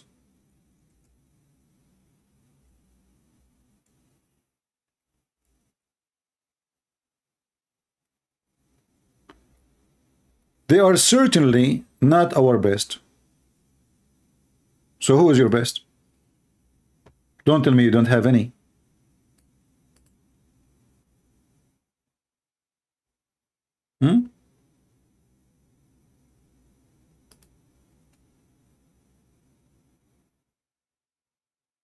Isn't it Umar who burned the house of Fatima? And he even burned her and caused her to die? Isn't it Umar who broke the door of Fatima? Isn't it you Muslim Sunni and the Sahaba, the Muslim Sunni, they attack Ali? Isn't it Aisha, she took an army of 10 men to kill Ali? Is Aisha one of your best or of your worst? Just let me know. Taking 10,000 people to kill the one who is married to the fake daughter of Muhammad. Muhammad, he claimed that Fatima, the Muslim, they claim that Fatima is the daughter of Muhammad. But all of us, we know that Muhammad, he cannot have babies. Who is the best of you? What about Muhammad? Is he the best of you? He went to his own house, his own son's house, when the husband is not there, and he flirted with the wife, and later he took his wife from his son. Is that the best of you? Don't tell me Muhammad is not the best of you. Isn't it your Prophet Muhammad who made Khadija's father drunk? And then after he got drunk, Khadija and Muhammad, they took off his clothing and they changed it with nice clothing which he used to wear for occasions. When he woke up, he said, why I'm wearing those clothes? Khadija, she said to him, you forgot yesterday you married me to Muhammad when you were drunk. Is that the best of you?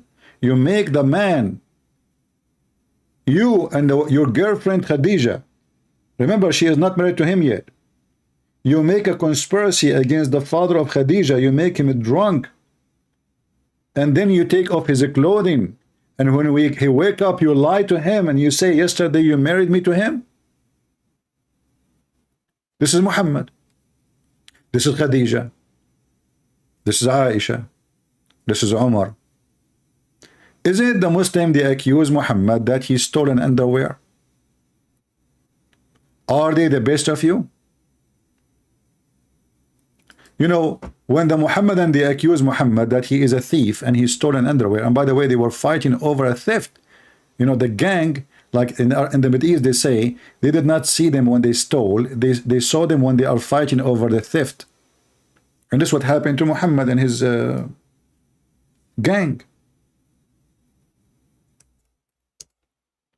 And then Allah, he made a verse to prove to us that Muhammad is not the one who stole the underwear, but the fact, this verse obviously proved that Muhammad is the one who stole it. Because if Allah is all-knowing, shouldn't Allah tell us who took it? Until now, this panty is missing, and there's no proof that Muhammad is not the one who took it. In fact, this verse proved that he is the one who took it. Because if it is somebody else, Allah should say who took it. Can't Allah say who took the panty? And what kind of God he made a verse about a missing panty? He make a verse about a missing panty. What he will do if it was a bra? He will make a book.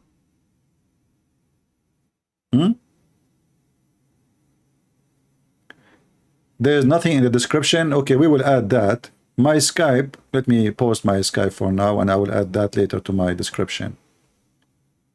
Give me a second.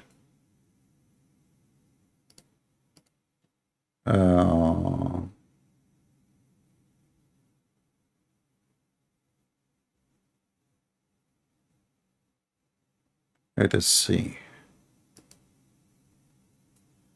All right. This is my Skype. I will post it, and later I will add this in the default of the description.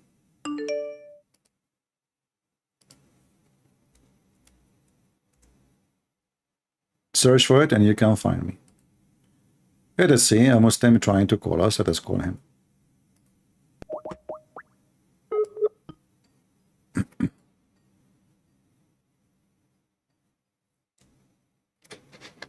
Hello? Hello? Are you there?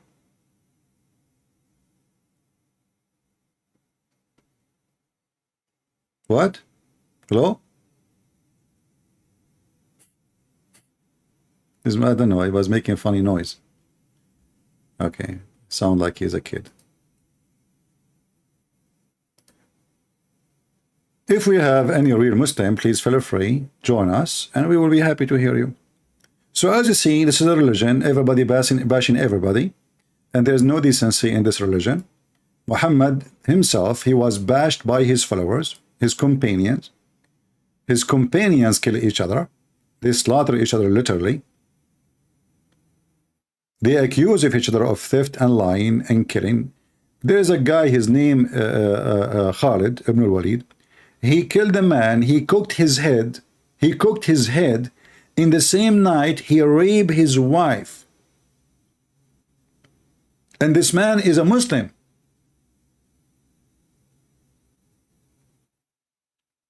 This is the best of you.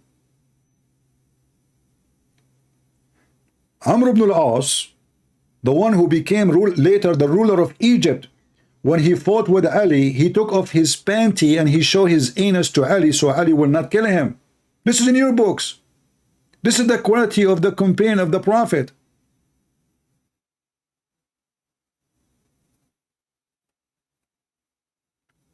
A sheikh will call you and you will run and hide.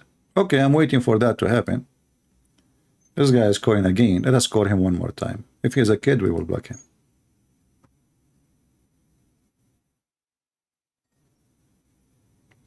Hello? May Allah guide me to the truth. May Allah guide me to the truth.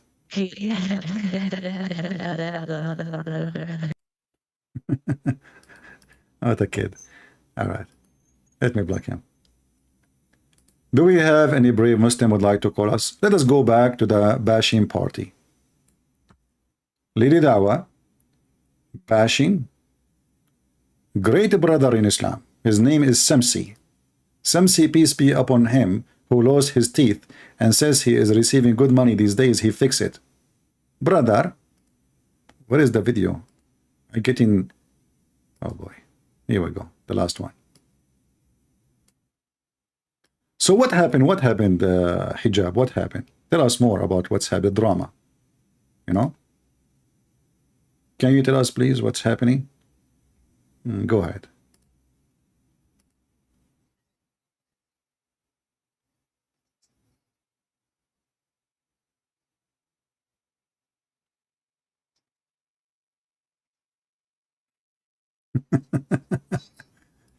And what is your qualification, Lily Dawha? I mean, you are saying about the qualification of the guy. What is your degrees in Islam, both of you? Can somebody tell me who is those guys? They are talking about the qualification of other Muslim, but I would like to see your degrees of a qualification. Mimi Hijab, you graduated from England, English Kuffar University. They taught you about Islam? What you learn? What is your qualification, you and your girlfriend?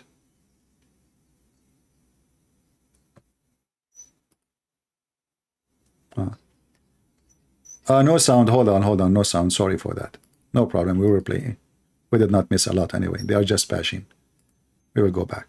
What did he do? What Nothing. did he do, man? What, is he a backbiter? No, I'll tell you what like he's done. He's starting to become more and more successful. Yes. Online. That's what he's done. No, that's what it is. You know, and he's one. And this is why you are bashing him, because he become more successful between the Muslims. Yes, this is the whole secret. He become more successful. Now this is why you are biting him. Against them, man. If there's anyone that should be warned, is I've never seen Abu Taymiyyah slander someone, talk ill of people like you do and your group does. But anyways, let's and frankly, he's way more qualified. Yes, 100%. He went to Medina University. Yes, he's bro. memorized the Quran. 100%. Right, 100%. I mean, the guy's a student of knowledge. Yes, you should go study with him. No, well, you should go study with him. Yeah, no, I'm being honest. You should go study with him. I mean, the point is that he's got some tamakkun. I mean, the guy's got some security knowledge, and he doesn't go around making tabdi'ah of individuals like this. Unless most of the heads of the S pubs were absolutely kicked out of these places. They have no qualifications. Anyways, let's move forward. That was in sync, mashallah. The first things. Let's show the people the video in Arabic, and then I'll kind of translate what's going on. Yes. All right. So let's see the first clip. I think this is extremely disturbing, bro. It's so distasteful. Let's take guys, it's extremely disturbing. Look what happened. That's it, and then come back and respond in kind.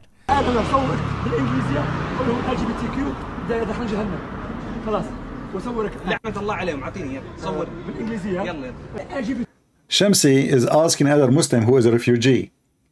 I want to record you saying that LGBTQ, they will go to Jahannam, which means they will go to hell. So the whole video now is about this. And let us see what Mimi Hijab will say about that. You will not believe it, what they are going to say.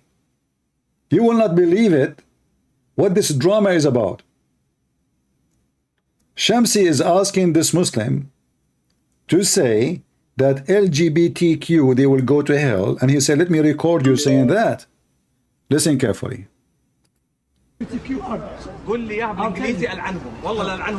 Bro, so let me explain what's going on here. So he is basically trying to corner this man and incriminate him.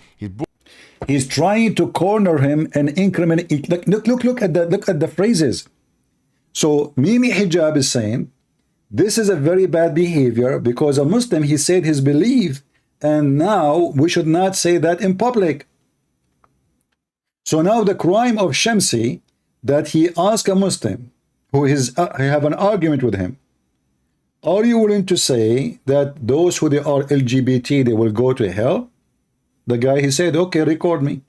Mimi Hijab and Lily Dawha saying that the evil Shamsi is trying to send this man to jail, which means Mimi Hijab and Lily Dawha, they don't dare to say that LGBT, they will go to hell according to Islam. This is the whole drama about it. He just said he's trying to incriminate the guy.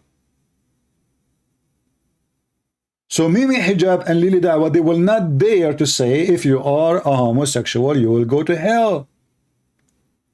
So now it turned to be, the accusation is, how you force somebody to say his belief. Can you believe it? What is the drama is about?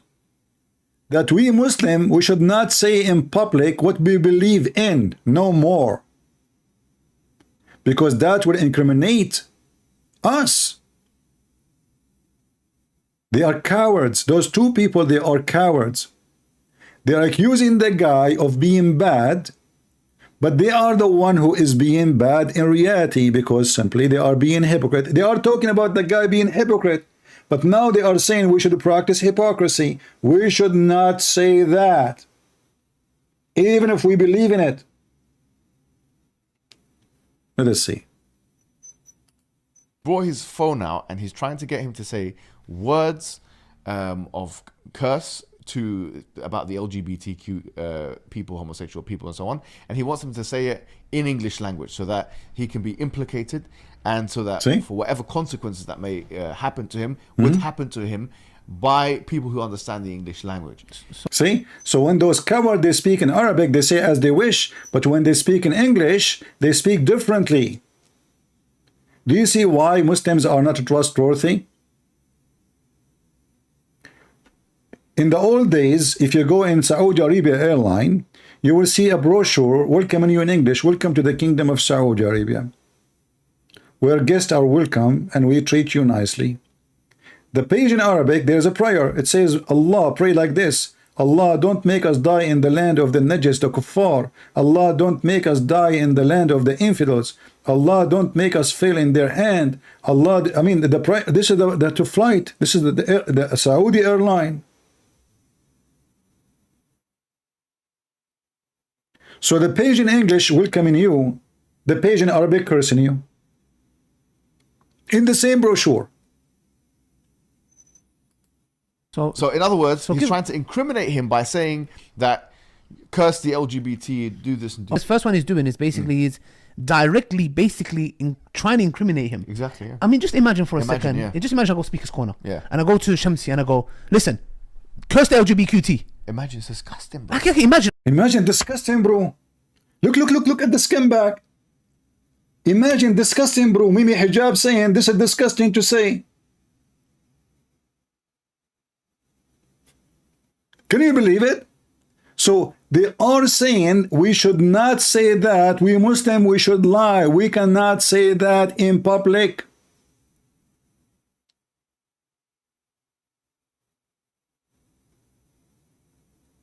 And they are bashing the guy for he said what he believed. And they are accusing him that he is trying to incriminate other Muslim for saying that. Which means neither Shamsi, neither Mimi, neither Lady Dawha dare to say those words. Because they are potatoes. Because they are cowards. Because Islam is fake. So you will not say what you believe just because you're afraid somebody will take you to court? What kind of a believer you are? Oh, I forgot to tell you, we Muslims are allowed to lie. It's called taqiyya.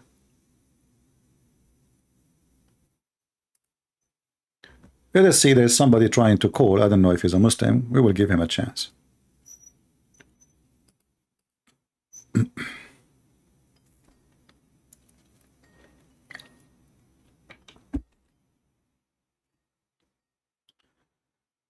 I hope he will answer.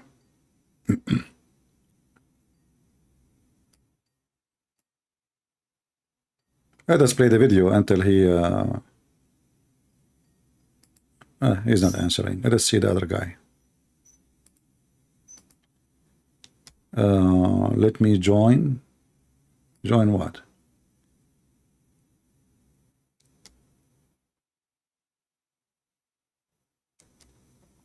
Yeah, there's somebody, he is saying he is 54 years old. I showed him the way to Jesus and he had some questions. My friend, this is not our topic now. If we are done, I will take your call. Not for this now. Let us continue with this, Abdul.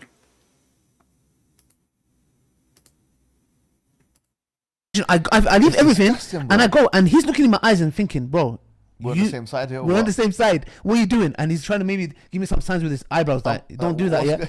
Do you see the Muslim saying to him, don't do that, don't do that. We are on the same side. We are on the same side. Do you see the devil? Do you see the devil? The Muslim saying to the other Muslim, he was moving his eyebrows, don't do that, don't do that, don't do that. We are on the same side. Do you see? You see the filth? Do you see the garbage?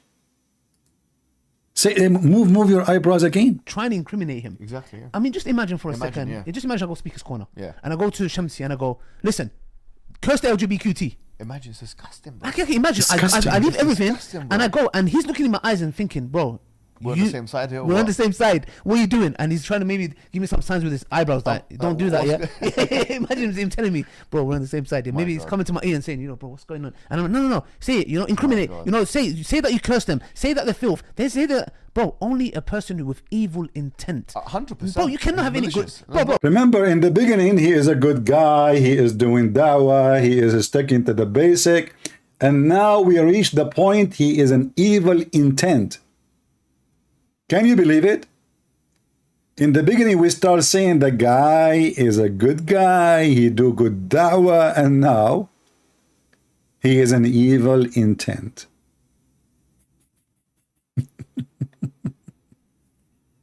What else? No chance. You cannot No have chance. goodness in you. He's trying to throw a Muslim under the bus Impossible. on an issue which he agreed. Aren't you throwing... Okay, hold on, listen. He says he is trying to throw a Muslim under the bus in an issue which he agree about. So what's your problem?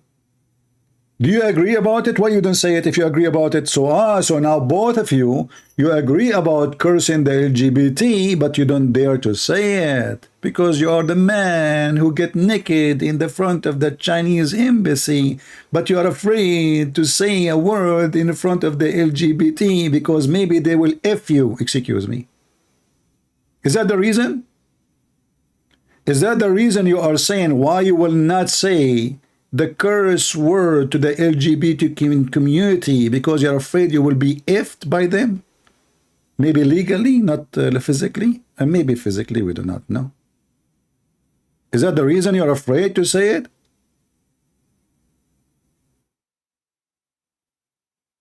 What kind of a Muslim those Muslims are?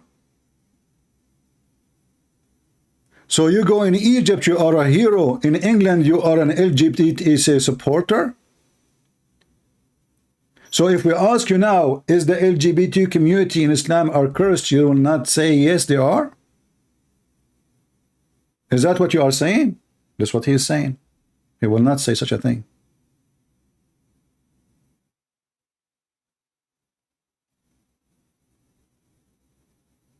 We just heard him saying that. Agrees with him on. Bro, furthermore, an issue which his own teacher, the one who can't speak Arabic or read the Quran, who's Abu Khadija, the one who... Listen. They are making fun of Abu Khadija. He don't speak Arabic.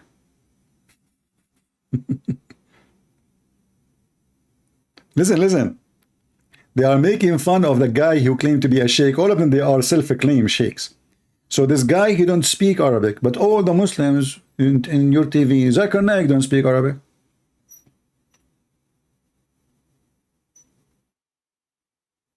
Hamza, he don't speak Arabic. All the potatoes who support you in speaker corner, they don't speak Arabic. Lili Dawah himself don't speak Arabic. I mean, the guy next to you who is teaching people supposedly what is Islam, he don't speak Arabic. I mean, do you see the stupidity? Now they start bashing another guy. Why? Because you don't speak Arabic. How you can teach Islam and you don't speak Arabic? But he forgot that the guy between him 5 centimeters next to him, the one who is wearing a blue shirt, he don't speak a single Arabic word.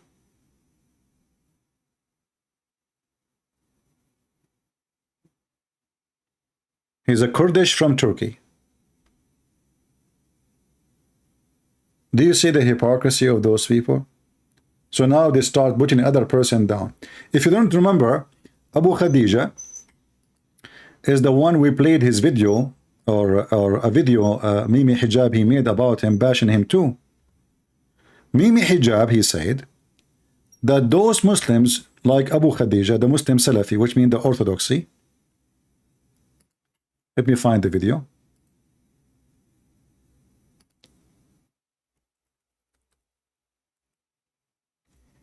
They marry women for 2 minutes.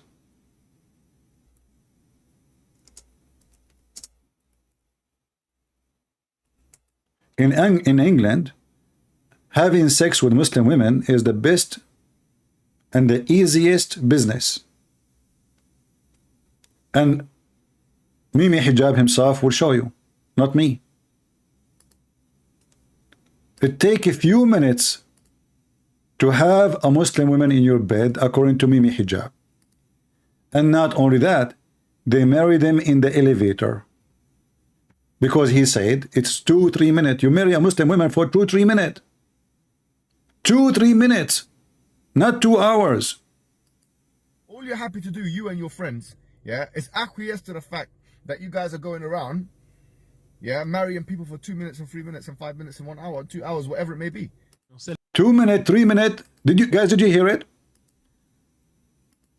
The Muslims in London, they marry Muslim decent women who they are wearing their burqa and they have a brand new private part, never been touched before. This is what they claim, that they are wearing burqa, they are pure. It turned to be that Muslim women in England are used for 2 minutes and then after that they throw them. 2 minutes. All you're happy to do, you and your friends, yeah, is acquiesce to the fact that you guys are going around, yeah, marrying people for 2 minutes and 3 minutes and 5 minutes and 1 hour, 2 hours. 2 minutes. I mean, you see, you Mimi Hijab, you are really a big fat liar. Have you ever heard of a man he can finish in 2 minutes? I mean, even a rabbit will take him longer. 2 minutes.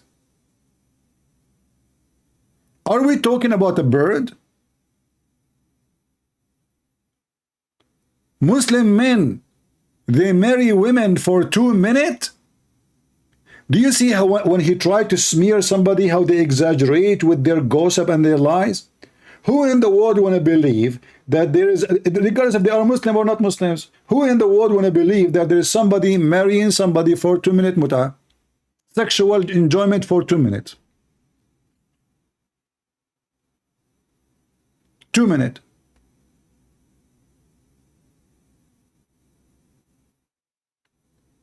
Do you see how they exaggerate with their lies when they try to bash somebody?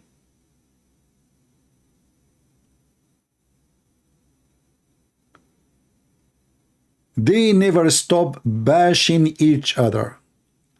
I will not be surprised if in the future those people, they kill each other physically, literally. Hatred, this religion is full of hatred and anger. And all are fighting over what? Who is going to be famous in the community? Who is going to be in charge of money? Who is going to be in the front so he can be making the profit? They are following the prophet. What's wrong with nikah al-muta? Okay. I don't think you're a Muslim. I think you're a troll. Do we have any real Muslim here?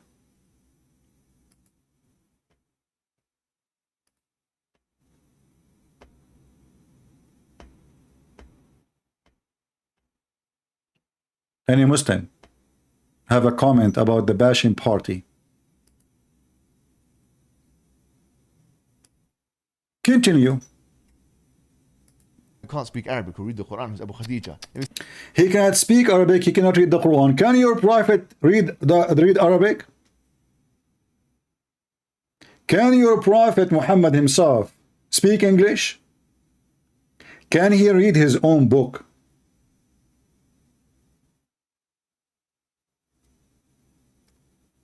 To try to put a person down in any way.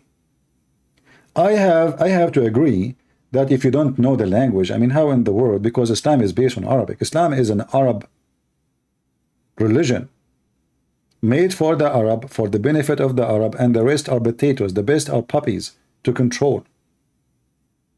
The Arab are the gods of Islam. That's what it is.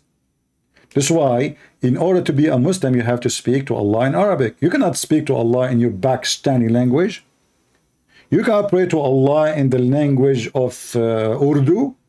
You have to pray in Arabic, for this is an Arab man-made religion for the benefit of the Arab to take control of everything.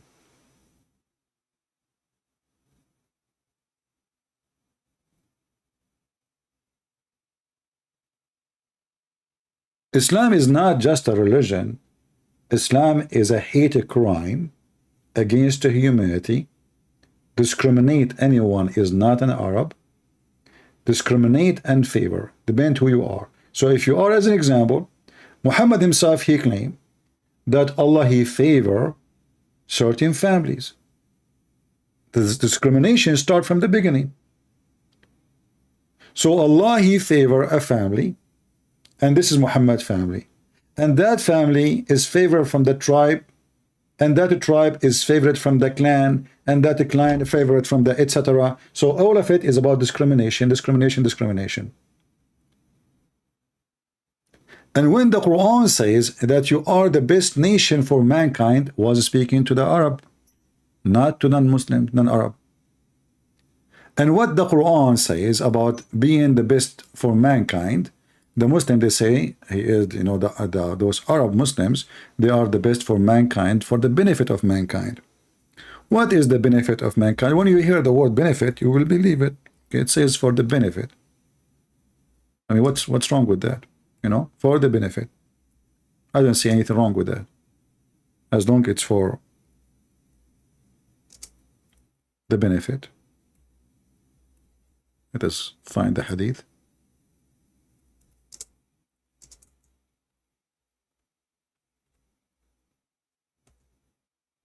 Read it. This is how Islam is for the benefit of mankind. The Muslims, they are superior. The Arab Muslims, they are in charge of all mankind because they are animals. The Muslims, they've been given command by the filthy Satan, Allah, Aka Muhammad, that you go and enslave everybody and put a chain around their necks until they convert to Islam. And the purpose of that, to make Islam grow fast and the Muslim army grow with it. So they capture you, they torture you, they enslave you, they rape your wife. But if you want to avoid all those things, just say Shahada. Convert to Islam. By converting to Islam, you protected yourself from us. For this is a gang cult. This is a gang cult.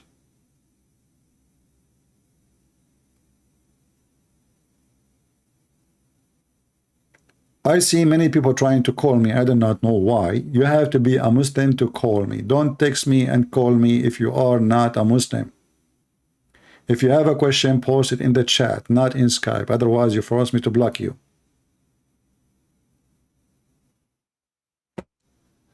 So now, what we shall do, Mimi Hijab? The guy who committed a crime because he made a Muslim say what he believed. And this is against Islam. Muslims should practice taqiyya and lie, especially they don't live in a land controlled by Muslims. We say it for the one who can't read Arabic because we read the Quran, Abu Yes. Khadija. Yes. We say it 3 times just so that the people in Birmingham know. Yeah, it's Sunnah 3 times as well. Yeah. Huh? Sunnah 3 times. He said it 3 times. This is Sunnah. The Prophet, he repeat everything 3 times. A Muslims, as long as they mention this, can anyone tell me why in the world you Muslim you have to repeat everything 3 times? Can you believe it that the donkey Muhammad, when he go to a place, he have to say Assalamu alaikum 3 times? Isn't it boring and stupid to say Assalamu alaikum 3 times? Imagine you say to somebody Assalamu alaikum, shalom to you. Assalamu alaikum, by the way, this is a Christian greeting. This is not an Islamic. Muhammad, he starts from the Jews. Since he moved to the Medina, which is the majority are Jews, Muhammad starts saying Assalamu alaikum. So he enter a place, he says shalom. People, they say shalom. Muhammad, he say again shalom. They say to him shalom. He have to say it 3rd time, shalom. Assalamu alaikum. I mean, how boring, how stupid has an idiot. Any Muslim can tell us what is the purpose of saying it 3 times. And Mimi Hijab, he repeated, and Lili Dawha, he agreed. This is Sunnah, which means this is the practice of the Prophet. He repeat everything 3 times. So we are the Christian who believe in the Trinity. Muslim, they practice Trinity. If you ask the Muslims, what is the purpose of a 3 times? They say to you, this is the perfection of God. Perfection. Well, if perfection of God is connected to number 3, so why you are upset with the Trinity? For God is perfect then. As long God is perfect, and number 3 is the perfection. So why you are against the Trinity?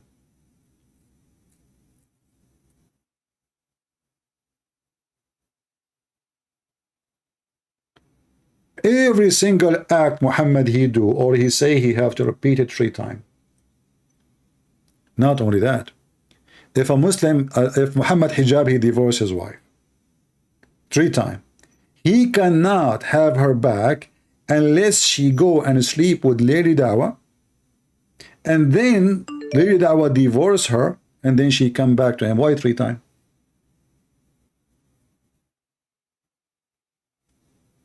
Can every woman do mut'a, or it is a business decision? A woman who is not a virgin, she can do mut'a by her command, which means by her decision. But if she is a virgin, her father have to agree. All right? Depend if he is virgin or not. Let us see this guy. I will give him one more time chance. If he don't answer, I will block him this time.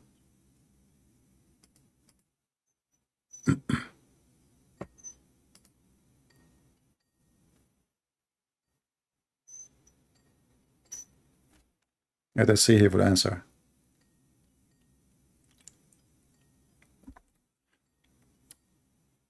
If you don't answer this time, I will block you. Hello?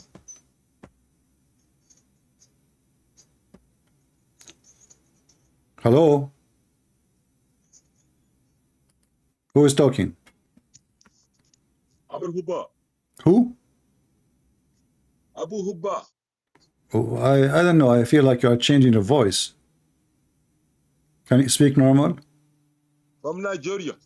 Ah, Fakira from Nigeria. What do you think, Fakira? What do you think about those two Muslims bashing each other? What do you think? You know, don't know what you're talking about right now. Yeah, they are talking about Muslims. They are bad. You know, they are liars. Oh, everybody lies. Yeah. Does he want to run? I'm gonna whoop you again. And so CP. you lie. Run again, So you lie. CP. So you lie. You change your voice. You know, last time you Daddy, called me. yeah. Listen. So you can speak Listen. up. Listen. Let us show everybody who run. Last time you called me and you said to me that the shayateen is the one who is teaching magic. But the verse saying that the one who is teaching magic is the angels. So who is lying loud and public? Who is the one who said the F? Who is the one who said the F4 to his prophet? Me or you? Who is the one? Who is the one who described Allah as a big brother and Muhammad is a smaller brother? Okay, listen. No, I don't talk to someone like you. You are a low class person. You are a scumbag. You are a scumbag. You are a scumbag. You are a scumbag. You have no time here. At least bring us a man. You are a person who say the F word to your prophet live on air in my presence. And not to mention you said the F word to my mother and etc. You are a scumbag. I am so disappointed that people of Nigeria are like you if this is the case. I hope not. You are the lowest ever I spoke to. And just to show the people how those people, they lie, they have no dignity.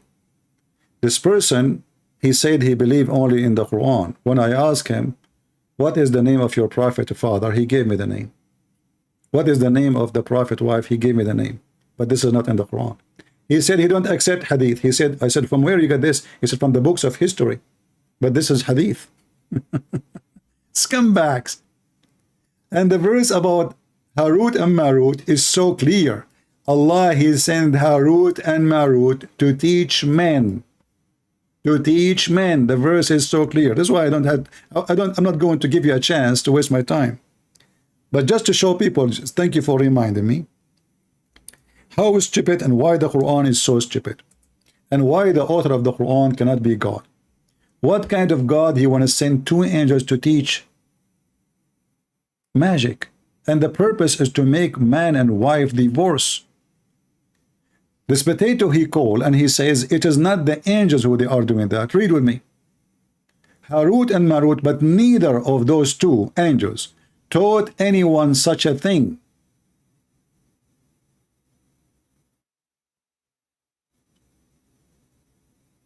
unless they tell them this is a trial.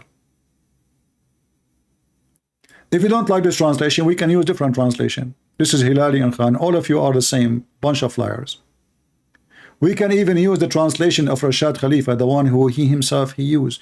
We can even read the interpretation of Rashad Khalifa, and then he will, you know, he will see he's in the size of a cockroach.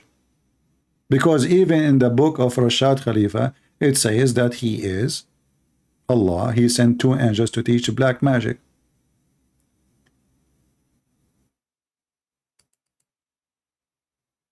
Oh, this is in French. This is Shakira. The stupid Muhammad, he copied a legend story from the Armenian about 2 angels. Their name is Harut and Marut. And those angels, they came down to earth to teach men. They opened Harry Potter school. And when they teach any man, they don't teach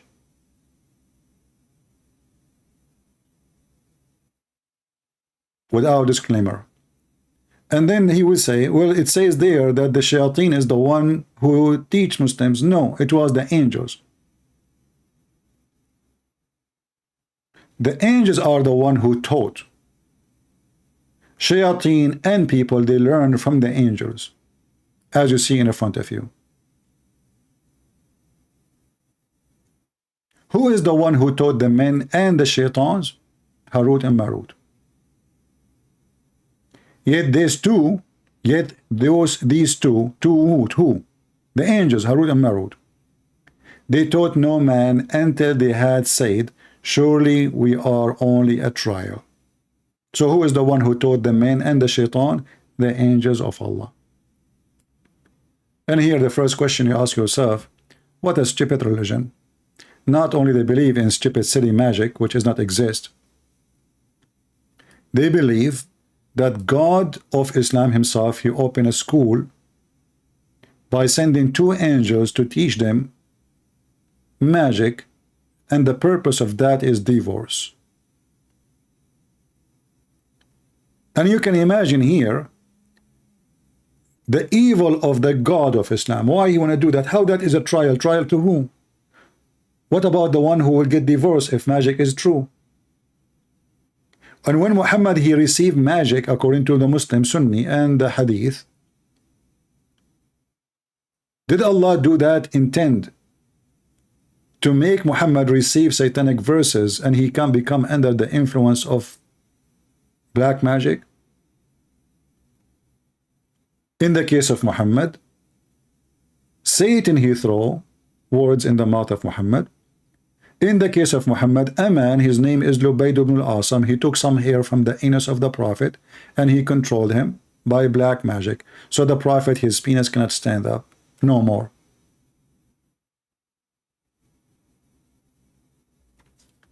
I cannot find one decent Muslim. And we can open the interpretation for this verse. He will say to you, I don't accept interpretation. Right away you will notice that they are liars. Because if Islam is a religion, then the interpretation should be the same for everybody. Especially all of them, they are Muslim Sunni. We're not talking about Shia. You see, those bashing videos we are showing you, those are Muslim Sunni. All of them, they are Sunni. This is not Shia, Sunni, Ahmadiyya. No, no. Those are Sunni. All of them, they are Muslim Sunni. And as you see, the Muslim Sunni, they hate each other to death. And inside the Islamic Sunni cult, there's millions of religions. Each one of them, he give you different understanding, different interpretation, different answer. If you have the same God, you should have the same answer. If you have the same prophet, you should have the same prophecy. But they don't have the same books. In the case of those people, they have the same books, but each one of them, he give you different explanation for what is written in the clear Arabic words. Listen carefully to what is left in this video. Yes. That individual who's an imposter of a sheikh, an imposter of a student of knowledge, So you are an imposter of what? the fraud, Yes. Abu Khadija, he was done recently. I'm not sure if it came on the news even, right? Or some sites and stuff were showing that he was done because he's got some school that he's associated with. I think there's a primary school in Birmingham. Yes. And the authorities there said that his stuff was not in line with that kind of thing. More traditional values. Traditional values and so on. Etc. And they were attacking him because of his views towards LGBTQ and so on. Bro, imagine your own teacher got attacked by that, and now you're taking the same line of criticism and applying it on another Muslim because he's not from your sect. Bro, it cannot. The action This is cannot the be festive, action bro. of a nifaq. This is Wallahi. action nifaq. I'm not saying he's a munafiq. I'm saying this is the action. This is Wallahi. nifaq amali. Nifaq amali. This is what the disbelievers do. This is what the munafiqeen do. Yes. This is disgusting Yes. behavior, bro. This means to say that what? If it's a Muslim sister who's not from your sect, would you Yes. let her get beaten up, Yeah, imprisoned? Yes, they would. They would. They would. Yes, they would. Wallahi, they would, bro. I mean, they Wallahi. could do it to this Let me guy. tell you something. If they had the power, they'll do that to us. 100%. 100% they'll do Bro, power. this is- 100%. If they have the power to put us in jail, they will put us in jail. 100%. And I am sure 100%. If you get the power to put me in jail and to put him in jail, he will do that. I mean, you see the hypocrisy? Do you see that? Do you see the scumbags? They are saying he wish, but don't you wish that to happen? Don't you? evil and malicious. Bro, I think. Ajib, man. Like the ayah in the He's trying to Quran. put the guy in prison or something, isn't Bro, the ayah in the Quran clearly says, does the ayah say Yeah. those who are harsh towards the believers and soft towards the he? disbelievers? أذلة على المؤمنين وعزة على Opposite, bro. الكافرين. Bro, the ayah is يجاهدون opposite, في bro. سبيل الله ولا So are you practicing this ayah now by bashing a Muslim brother? يلومون Bro, لومة these لائم. guys are opposite, bro. Yeah, I've they seen the are. treatment they give disbelievers. Wallahi, Yes, as a yes, believer, I yes, get jealous. yes, Look, yes. Aki, look. Jealousy, look, I should tell you something, yeah? There's blame with the jealousy. subhanallah. And there is, Subhanallah. look, let me tell you something. Aki, wallahi, I look at them and I go, bro, I wish this I wish brother, it was us. I wish he was talking I to wish me we like had that. that brotherhood like that. Yeah, I wish. Look, once he called me a brother, I was so happy. I was, was like, happy bro, with this that, guy man. called me a brother. Allah He Akbar. acknowledged me as a Allahu brother. Akbar. He said our brother Ali. I was like, la ilaha illallah. I said, Alhamdulillah. I saw light. I said, you know what? Alhamdulillah. There's a hope in this brother. Yeah. Subhanallah. As But your after to see believers, something like this, I yeah, think- Aki, we as your Guys off brothers key, man. The are guys off jealous, key. bro. I'm telling you straight. Yeah, I am jealous that these brothers don't treat me like a brother. I'm Unbelievable. jealous, bro. Oh, Bro, and this is good type of jealousy. You know why? Because you want it for yourself. You don't want to take it away. They should treat you as a sister. I understand anyone. what you're saying, Akhi, and this is upsetting. It's upsetting to everybody. Unbelievable. Because the thing is, in the Arab world, Akhi, that you should see the kind of backlash this guy's getting. Well, of course. People You know are why? shocked. Because, bro, People are shocked. bro, people in the Arab world come to me and say, brother, well, you know, what's the problem with you? Now and they know Shamsi?" the problem. You know what I say? I said, bro, Guys, people in the Arab world, they come to him. In the Arab world, he become the source for the Arab world. Nobody heard if you're in the Arab world. Are you serious? brother, if the problem is with just me and Shamsi has a problem with 500 people.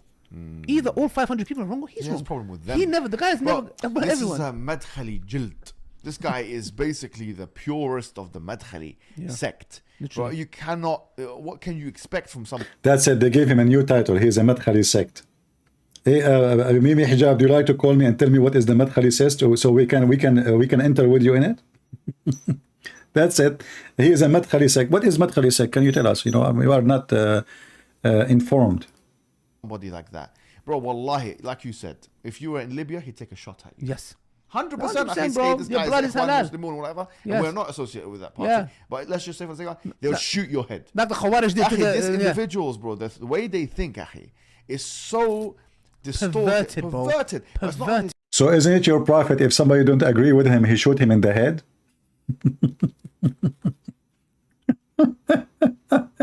Isn't it your prophet, he ordered a Muslim should shoot a Muslim if he disagree with him, and if the other Muslim is wrong?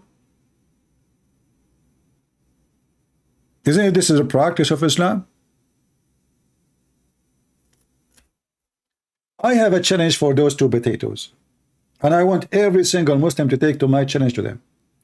Do they dare to condemn the behavior of Aisha when she took 10,000 men to kill Ali and all those who support Ali and his family? Do you dare to go and say in video that the one who wanna kill someone like Ali, obviously he is the filth of the filth? Do you dare? You don't. You don't. So here we go. Aisha, she wanna shoot Ali in the head. And she killed thousands of Muslims. Why you don't condemn her then? You are going after this poor guy? We'll see in the next clip here. Bro, they're willing to even change the religion for this stuff. Why? What happened? Let's take a look at the next video. So you saw Ali, he don't know what the video, what video, what happened, why, what happened. Let us see. They don't know. You see, I mean, this, you see that, they see the movie? I mean, you both, you sit down, you put the videos together, and now Ali is asking why, what happened? I mean, this is good if you are making a movie. Why, what happened?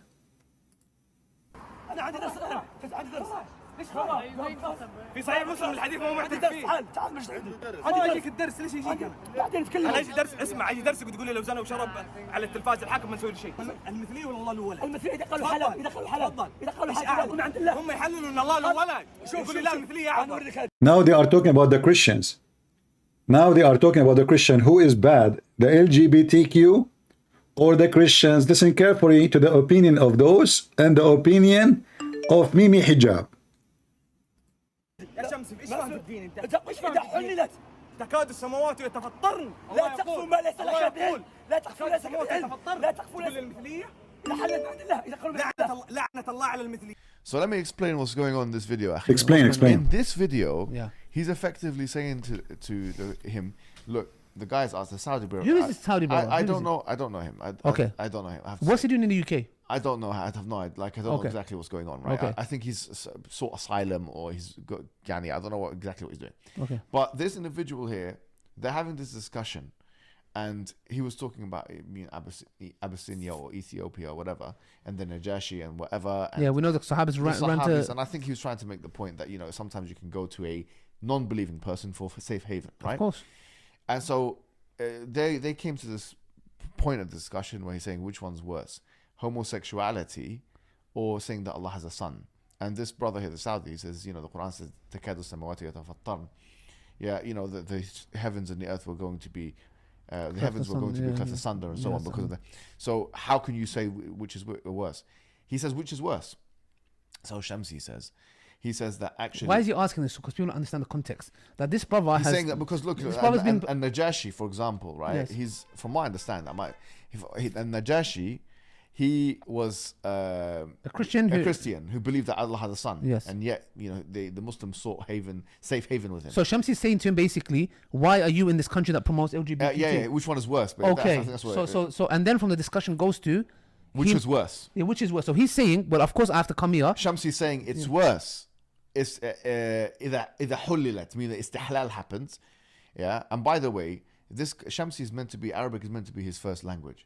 He's fumbling all over the place. You would not assume at all this is his first language. Wow. People are saying in the comments, any Arab that's watched it is saying this guy doesn't know how to speak ولا عربي ولا إنجليزي. He cannot speak. So now he start bashing him in the language he speaks. This guy is born, I mean, he is in some South Africa, so their Arabic is different from our Arabic. And now Mimi Hijab, he start bashing his Arabic. And his English is bad. And this is what will disqualify him. But now the question is, who is worse? You see, they said that if you curse the LGBT, that will incriminate you and will take you to jail. We should not ask a Muslim to say that because we are in the same side. So we are evildoers who hide what we believe because we don't dare to say it. And now they are saying, well, now they are arguing about who is worse, the LGBT or the Christian who say that Allah have a son. By the way, we don't believe in Allah. Your God doesn't mean anything to us. However, we will go with you. Which one is worse for you, Mimi Hijab and Lili Dawha? The LGBT or the Christians? Speak English or cannot speak Arabic. And this is not just to put him down, but just to let him know his level. Yeah. The man, if you're going to make tabdi' of individuals and take the huquq, the haqq of the individual away. Ignorance, bro. You have no mu'ahalat. You have no ahliyah. Yeah. You have no qualification, number one.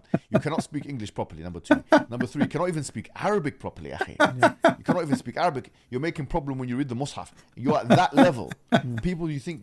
Hey, Mimi Hijab, do you like to make a video about Sheikh Uthman who do not know how to say two Arabic words, yet he claimed to be Sheikh? Isn't it all your Sheikh don't know Arabic? Continue, continue.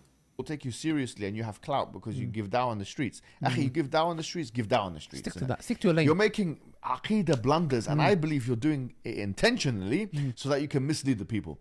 He's saying actually it is worse to do istihlal of homosexuality than to say Allah has a son. Where is the evidence for this? Yeah. Where is the evidence for this? You stupid son of Muta. Isn't it your stupid Quran saying that you Muslim can eat our food and you can even marry Christian women? So how saying that Allah have a son is worse than being a gay or homosexual, yet you have no problem that you have kids from a woman, she worship God which is not your God? Are you allowed in Islam to marry an LGBT community? You will say no. So who is the worst? You see how hypocrite they are? According to them, Shamsi is saying something not true. What is the evidence that those who they are LGBT, they are worse than the Christians? So now we are assuming that both of us, the LGBT and the Christians, we are bad for them. We agree. Okay, we are bad for them. Thank God we are bad for them. But we cannot even forget that Islam is the most evil intent cult teaching hate against everybody, but yet they don't dare to mention it.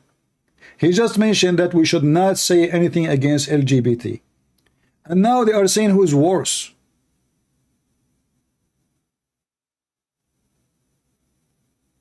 Can you believe it?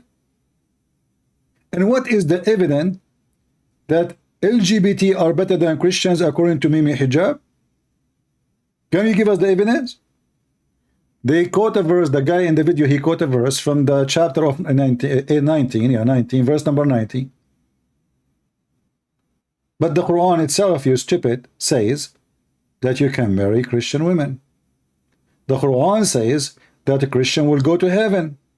Isn't it the Quran says that those who they are Jews and those who they are Christians and those who they are Sabian, they will go to heaven and have no fear? So how the LGBT, is the LGBT community, they will go to heaven in Islam? Yes. Just to make it clear, in Islam, if you are an LGBT, you go to heaven. And I challenge live on air any Muslim to say I am lying.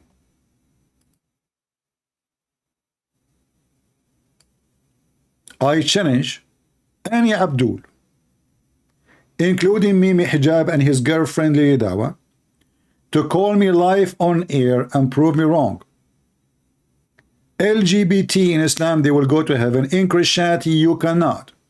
If you are a gambler, fornicator, drunken person, even if you are a person who keep drinking and are drunk, all those, they will not go to heaven. You see, we are not like the Muslims who don't dare to say their belief. We here, we say what our Bible say.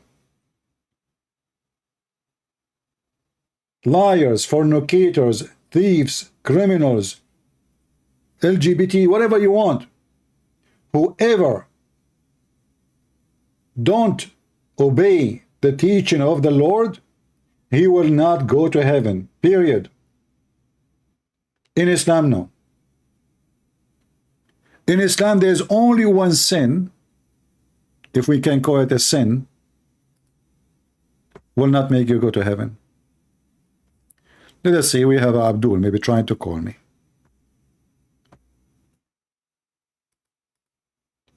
Somebody saying, come to Iraq, I will beat you.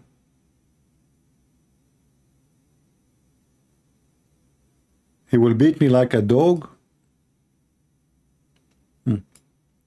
My friend, I joined the USA Army when our army was in Iraq. Trust me, if I was there, you would be hiding like a cockroach. The same as Saddam Hussein, we found him inside a hole. Do you remember your president, the Muslim Sunni president? We found him inside a hole. So don't tell me if I come to Iraq. We have 80,000 Americans in Iraq. They are laughing at your prophet. And your Muslim mullahs don't dare to do anything to them. 80,000 in the American embassy. I mean, have you ever heard of an embassy have 80,000 people? And what kind of embassy that embassy is? Anyway, let us call this guy from Iraq who wanna beat me.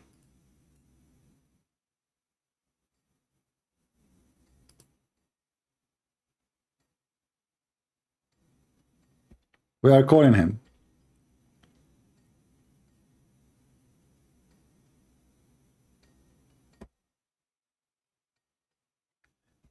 Look like he is not receiving my call. He is in the same hall with Saddam Hussein.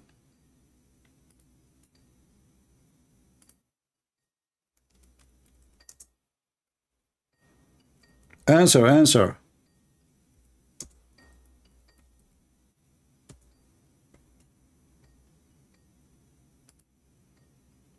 He is not answering.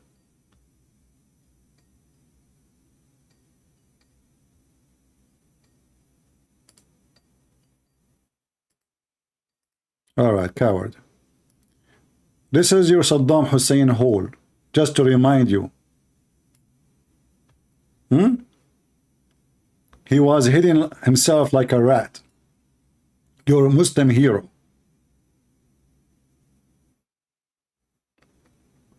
Literally like a rat. Look at the hole he is sitting inside. The hero of Islam. And when they got him out of the rat hole, he did not take a shower maybe for 2 months, 3 months. All of you are heroes. 2,000 Marines, American Marines, was controlling the country. It's called Afghanistan. And when they decide to withdraw, you claim victory. They are running away. But they told you they will leave 4 years ago. In fact, they have an agreement even with them to take over. 20 years controlling Afghanistan, and the Taliban is 180,000 fighter. 2,000 Marines. Only. 2,000, not 3,000. Let's see, we have another one trying to call.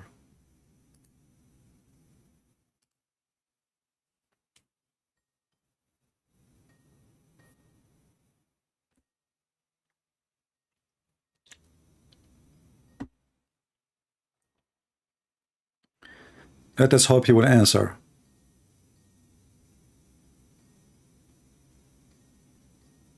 He is not answering. Hello? Must be Fakira again. Hello?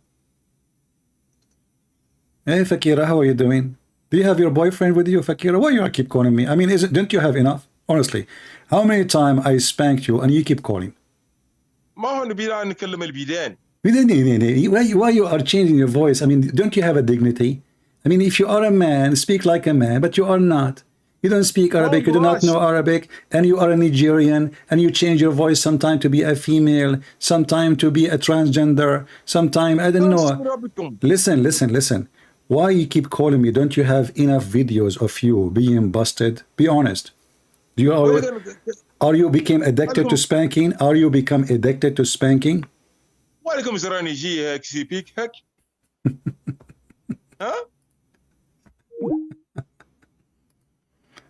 Oh boy.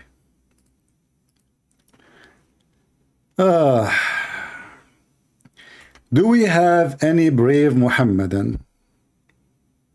He can talk like a man. Do we have anyone is a real man between you? Anyone? So Muslims, who is the worst? The Christians or the LGBT for you? So if the Christians are the worst, why the Quran promised them to go to heaven? Yet they don't believe in Allah. They don't believe in Muhammad. I mean, do you see the stupidity of those people? Oh, they will say to you, Muhammad at that time in the beginning, he was trying to make them Christian believe in him. So he promised them heaven, you know, yeah. And later he says, no, they will not, you know. In the Quran, not a single place state that if you are a homosexual, you will go to hell.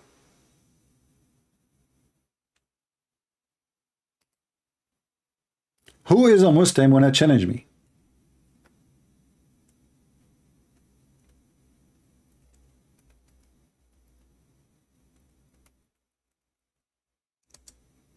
Any Muslim?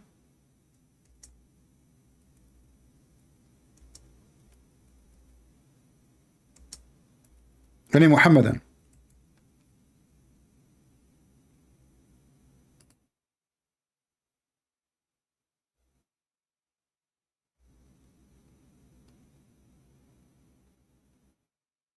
Who dare?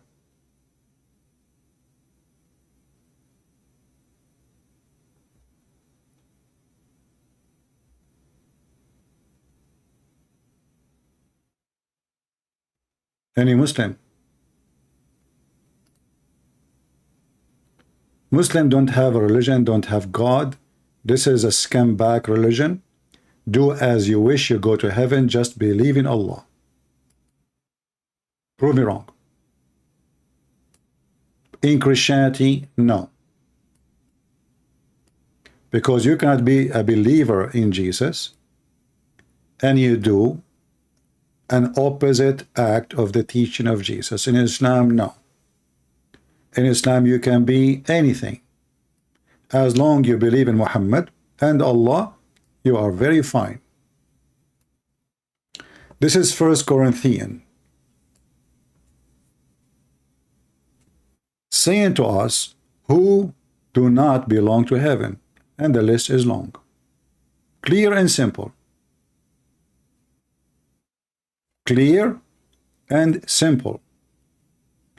And that telling us that all of you Muslims will go to hell. Because you are not righteous. You teach having sex with kids. You teach hatred. You teach lying. The man can lie to his wife, even the wife, she lied to her husband. This is a religion of liars. You allow things against the 10 Commandments from the beginning. As an example, you can wish a woman she is not yours. And this is what Muhammad he did. You do worship images of someone he is not even in your God. You kiss black stones. You bow down in front of them and you claim that touching them erase your sin. You are greedy. You go to war only for the sake of the booty, not for the sake of your religion. You are drunkards.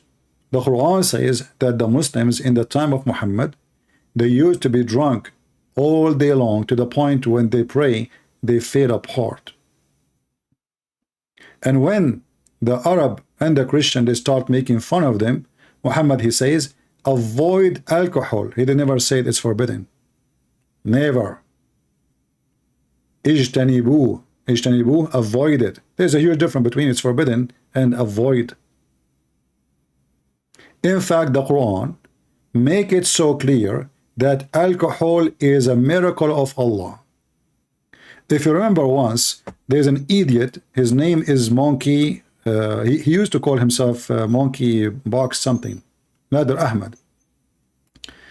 Nader Ahmed, he go around, and he have, like this guy, he's the same as Muhammad, Muhammad, he say something, he keep repeating it. He keep repeating it. Nader Ahmed, he called David Wood. He called all whatever names you want.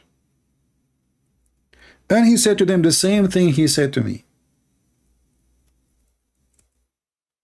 That those who drink alcohol, actually I will make you hear some of it. I want from you more. I will make you hear some of it just to show you how stupid this religion is. And as usual, in order to make a Muslim answer you about something he mentioned, he is the one who chosen the topic, you have to repeat the question 1,000 or 1,000,000 times. And the funny is, you will see some Christians saying to me, Christian Prince, you have to be more patient with Muslims. Let us see what they say about alcohol. After we agreed that your prophet have sex with the goat. Actually, he's here. Hold on. Yeah, let us call him. Let us skip the beginning. And right away, Christian Prince, you are running away from me. Hey, Nader Ahmed, how are you? Hello. Well, hello, CP. How have you been doing? After all these years, we finally... This is very good. I get a chance to meet you. How have you been doing? Thank you. I'm very fine. So what do you want to say to us? Go ahead. Yeah, so, we've been having these wonderful debates on the Bible, Quran, and modern science, mostly Quran and modern science. So he was having debate. He's talking about who? Speaking to David Wood and Apostate Prophet and all the list of those names. With them, you can play games. With me, you're a potato, and see what happened to him. There, he was doing good. If you watch his, his video with David Wood, I mean, he was able to go around any corner. Here, in 2 minutes, he been cooked and smoked. Quran and science. Absolutely, we've been having these discussions and debates, and I have said Christian has been running away from this debate series because he knows that the Quran is in complete harmony with modern science, and there's give us one. Let's not waste time, me and you. So for some reason your voice is cutting. Well, give me one. Give me one miracle. Okay, listen. You have to. Why were you running away from me, from this debate? People say, no. See, don't make excuses. We are here. Let's see who is running. Give me a miracle. Let us laugh. Well, here's what I would like to do. This guy is the same as Fakira. He been spanked, and my fingerprint is all over his bum for the last century. And he go around and he say Christian Prince is running away from me. The fact is, he is so stupid to talk to him. I don't want to talk to him. He's so stupid. I find him so silly. I mean, there's no point. And I have my reason to see that he is stupid. I mean, look how many times I will ask the same question. I will keep repeating the same thing. Like they don't even have an IQ to speak to them. So I will say I run away from a goat. A goat I already butchered.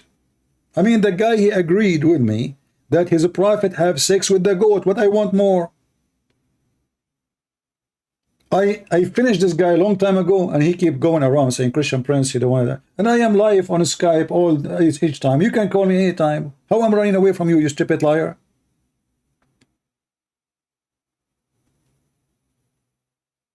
And I say to myself, let me give him one more chance, the same as I do to Fakira. Maybe now he got smarter after 10 years. I left him for 10 years. I did not talk to him. 10 years since the last time he slaughtered his prophet. After 10 years, he come to me with this. I will skip the beginning, and I will go where he start the topic, because he will waste like 15 minutes just to talk about nothing, as usual. Okay. Debate on this topic. So that's the agreement here. Okay, so let me go ahead and go to the verse in chapter 5, verse 90. Okay. It says, forbidden teachings of the Quran, the Muslim women are 50 times less likely to give to give birth to a baby who has fetal alcohol syndrome. The study said you got to go to the Christians because of the influence of the Bible. So the question tonight, which Christian Prince needs to answer here. So remember, this is the topic now. This is the question, and this is the challenge. In the minute 5:22 in this video. Christian Prince run away from debating Nader Ahmed. I like the title. Okay, so the book of Quran and the Bible, they gave an answer to this question of alcohol. And when we look at the Quranic answer, it is a far superior answer. What is the Quran answer? Until now, you did not give me the verse from the Quran, remember. We are talking about I'm sorry. Chapter what? What did you say? What chapter? Chapter 5, verse 9. What chapter? Chapter 5, verse 9. Chapter 5, verse 90. Chapter 5, verse 90. Okay, tell me about it. Go ahead. Now we know what you're talking about. Go ahead.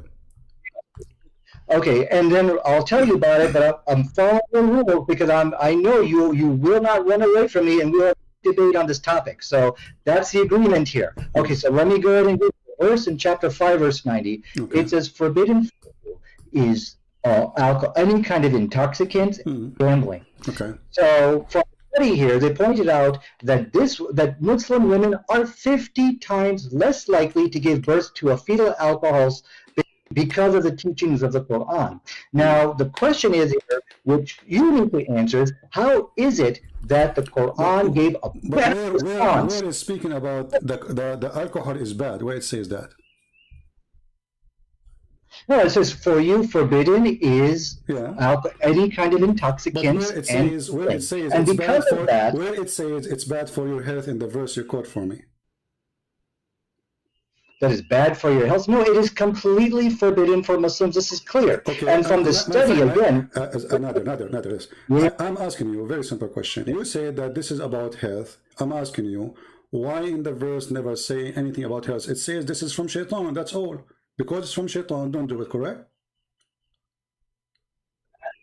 yes, this is from Shaitan. And so because as the study concluded, it is the teachings of the Quran which caused Muslim women to abstain from alcohol. And so the question from again is that how could Allah of the Quran provide a better response than Jesus of the Bible on the question of alcohol? Somebody, just to stop here, somebody is telling me about what the Muslims are doing in France. My friend, I'm so happy to see what's happening to France happening. Those French people, they deserve more. You are stupid. You open your doors for them, and now let them burn not only your churches, your country. You deserve it. You brought fire to your country. You are a stupid mule. Don't cry and don't come to me and say, look what they are doing to us. That's what you do to yourself. Nobody else did it to you. Are you going to wake up? No. Because the French people, they have a stupid mentality. They became so liberal. Even the one who claimed to be Christian there, he is an atheist in somehow, some form. Very open-minded. Stupid. So don't cry.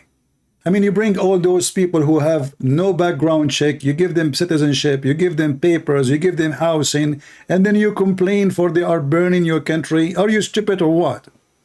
Yes, you are. So good for them, bad for you.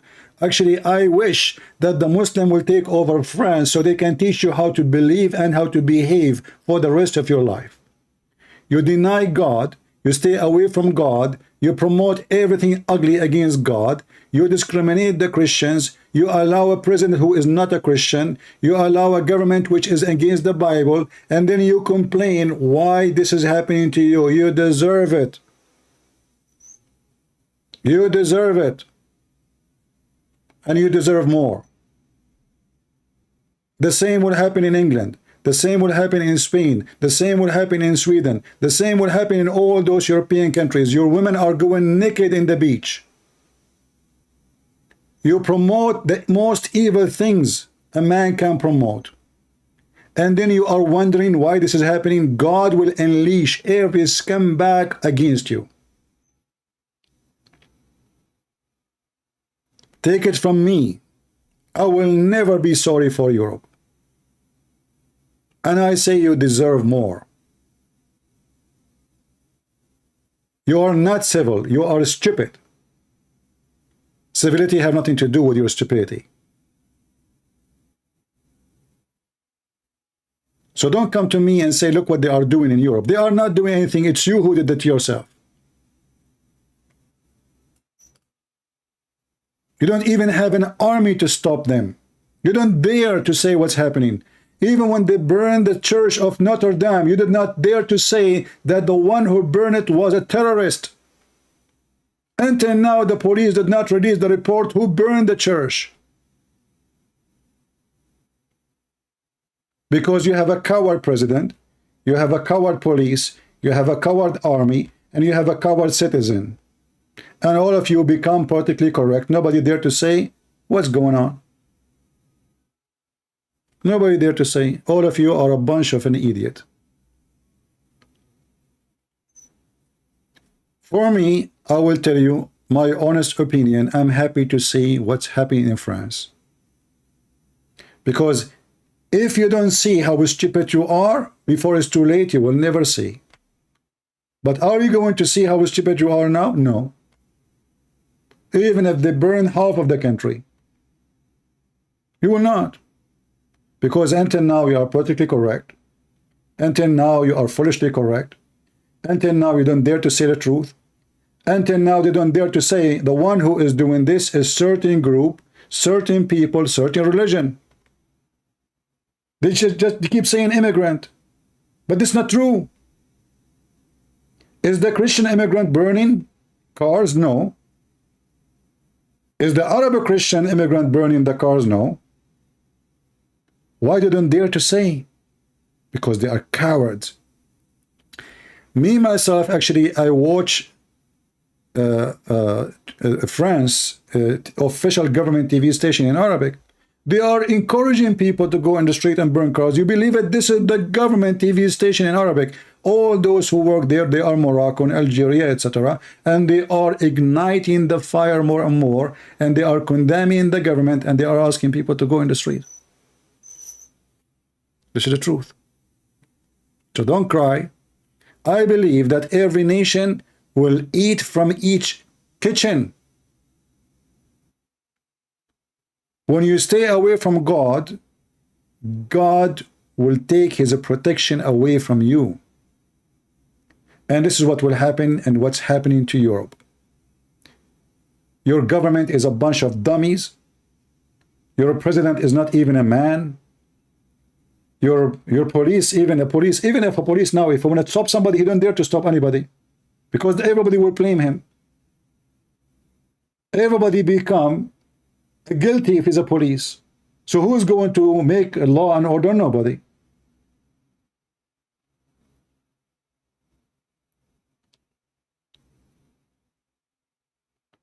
Even in America, when a person, he commit a crime, and then the police, they use excessive, let us say, force. He died.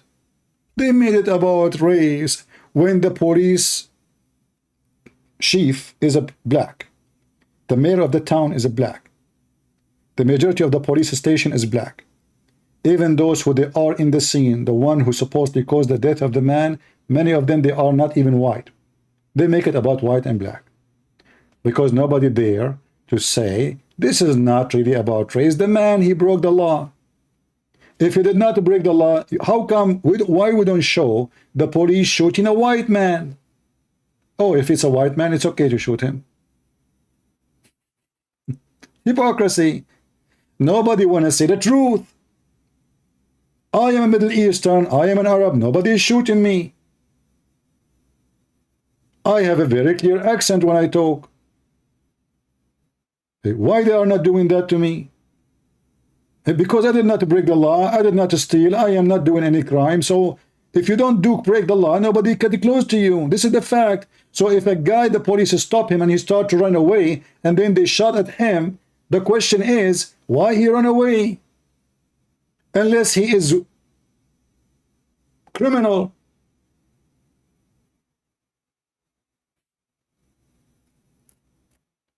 Always the hypocrite, they try to make it either about hatred, religious, etc. But the truth is, if this guy was an Arab or a Christian Arab or a French, how many times the police in France, they shot at somebody ran away?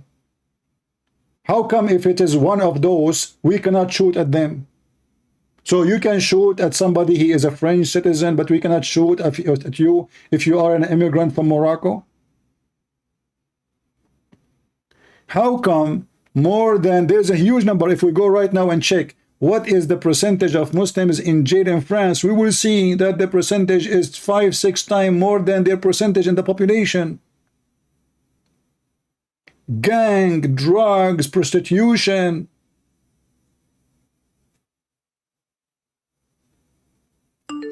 This is the truth. أنت كذاب. لماذا لم توافق قط على أن النبي محمد في جزيرة قبرص كان في جزيرة قبرص. A guy is saying to me, you're a liar. Why you don't agree that Prophet Muhammad was in Cyprus? Yeah, my friend, your prophet was in Cyprus and he speaks Greek too. I remember the chapter of Calamera. Do you remember it? Do you remember the chapter of Calamera?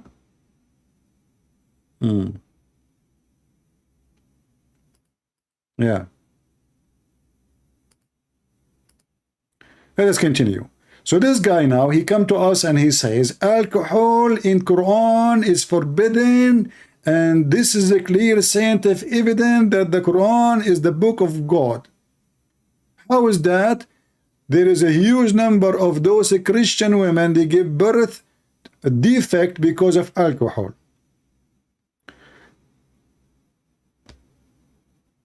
I say the only birth defect I see is somebody believe in Islam, because you have to be a person who have mental issue. In fact, Muslim countries have the major birth defect for very simple reason.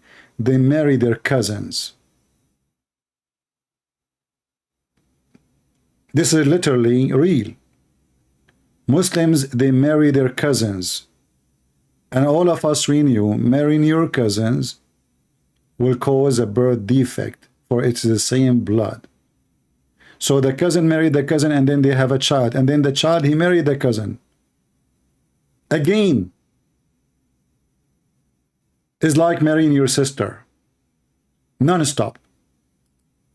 That's a question you need to answer now. Well, and so this clearly let us make it clear. I'm just trying to get a full sentence from you. So are you saying the Quran confirmed that alcohol is bad, no matter what? the Quranic position is that it is forbidden. Yes, it's forbidden. I know it's forbidden. This is not a question. Are you saying that alcohol is bad no matter what? It's bad. It's ugly. Yes or no? No, no matter what. But I think these are irrelevant questions you're asking. You're running away from the study. This is the topic. This is the topic. It is irrelevant question, brother. So he's just talking about alcohol, how bad it is, and now he don't want to tell me if the Quran is bad or good. Suddenly the question is not valid. The whole argument is about the alcohol is bad. And I'm asking him, can you say to me, is alcohol is bad or good? He didn't want to answer. You know why? Because those Muslims, they knew that when you talk to Christian Prince, you have to be careful. Never say yes, never say no. If you say no, you're in trouble. If you say yes, you're in trouble. So what is the solution? Don't say yes, don't say no. Even they have an article about how to debate the Christian Prince. Even if he said to you, your prophet was a wonderful man, don't say yes. Because there is a trap behind it. And don't say no, because there's a trap behind it. So a Muslim, he called me, he starts saying to me, so what are you trying to say? Abdul, just answer me. Is it good or bad? What are you trying to imply? Like, Abdul, my question, is it good or bad? He will not answer. And I have to repeat the question 1,000 times. I don't know if alcohol is bad or it is not bad. Is it bad or not? I mean, what's wrong with you? So you are saying to me, Quran is forbidden alcohol. Okay, forbidden because of what? Because it's good or because it's bad? Yeah. What? You don't understand the question here, so I need you to take some time. This is my question. You don't understand your question. You need to take some time. This is my question. This is my question, not yours. The Quran forbid alcohol. Is it because it is bad or because it's good? You're saying, okay, so you're saying alcohol is forbidden in the Quran. Is it because it's bad or good? Why you are in trouble? Very simple question. How many times I need to repeat? Listen carefully. The Quran forbid alcohol. That's wonderful. Does the Quran forbid the alcohol because it is bad or because it's good? So the reasons why the Quran forbade, there's actually a reason in the Quran. They said there's some good outweighs the good. Why you don't give me the answer? And so the issue here. Why you are making a speech? I mean, the answer is very simple. Allah forbid alcohol because it's bad, or Allah forbid the alcohol because it's good. Which one? Choose one. I've already given you the answer. Now the issue, I'm going to read it to you, and you got to answer. I want a clear answer. Is it bad or good? Is alcohol is bad or good? See, CP, I need you to stop interrupting me. I know you're scared. I know this is the point you are not able to answer. This is how you debate Muslims. Somebody asking me, why you don't debate Muhammad Hijab? I called him, he hung up on me, don't you know?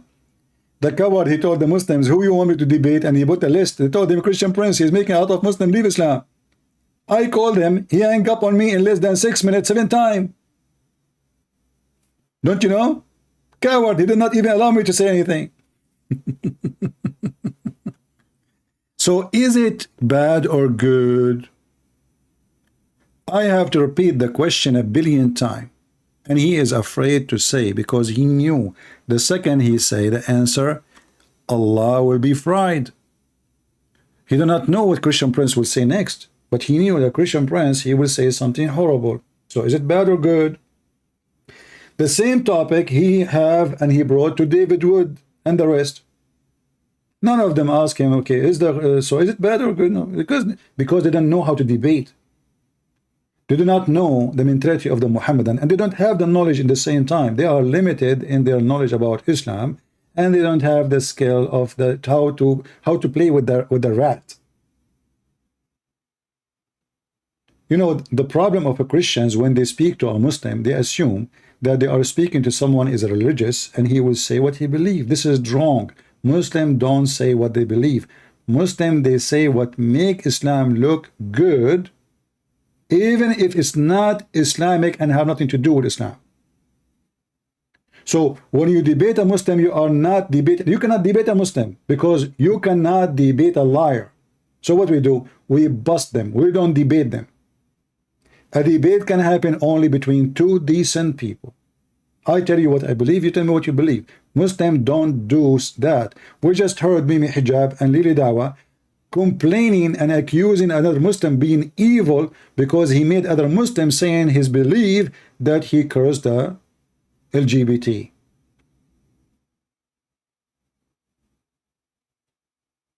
They will not say that. They will not say what they believe. So now the question, is alcohol bad or good? And here we go. I will keep saying the same question for the coming 20 minutes. One word, is it bad or good? You are the one who chose the topic. Everybody is my witness, and now you don't dare to answer. What's wrong with you? Okay, Allah forbid alcohol because it's bad or because it's good? CP, you gotta let me, don't interrupt me. You have to let me answer. Okay, we're gonna have an intelligent. You're making a speech. I mean, the answer is very simple. You call me, you say, according to science, proving that women, they give birth and they have a defect in their birth. That's wonderful. That means alcohol is bad. So why you don't say it's bad? Is it bad or not? You know, the issue, the Quranic position on alcohol is that there is some good in it. My friend, aren't you the one who mentioned to me? Is it you who mentioned to me in the beginning saying that science proved that most of women who give a defect birth, the reason for defect birth, and you mentioned the word Christian specifically, the reason for that, the highest percentage is because of alcohol. So is alcohol is bad or good? Okay, you see, he is going mute, he's going silence, he's thinking what I should say. He tried to avoid it first time, second time, third time, first time, seventh time, but Christian Prince, he keep insisting. This is something they don't face with others. With others, you can avoid the question by just ignoring it. With the Christian Prince, no, he hold you from your tail until you say the answer. He did his best to ignore the question, but Christian Prince, he will not let go. Never let go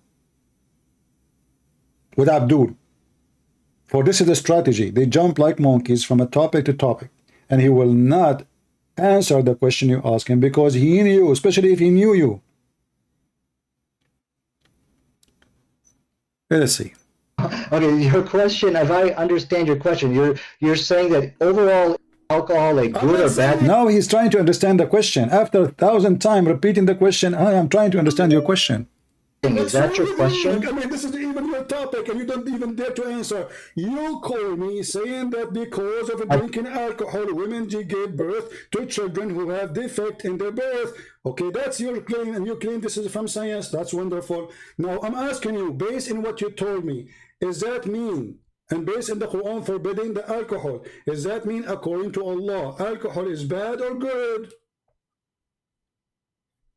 Oh, I think I understand your question. Your question is, okay, did Allah forbid alcohol for a specific reason of preventing fetal alcohol babies? Is that your question? No, what's wrong with you? You are in trouble. You are like a cartoon, Mickey Mouse. You're in the corner. You don't know what to say. I'm asking you, is it bad or good? Very simple. Don't tell me any reason. I want to know. Is alcohol according to the Quran bad or good? Bad. Okay, to answer your question, it's bad. But there's a little bit of good in it. Okay, finally you said it is bad. So how come the Quran says it is good? Here we go. This is the chapter 16, verse number 67. You made me lose my voice, repeating the same question. The Quran says that the alcohol is amazing drink, is the best. It's a miracle of Allah. Read for me the verses.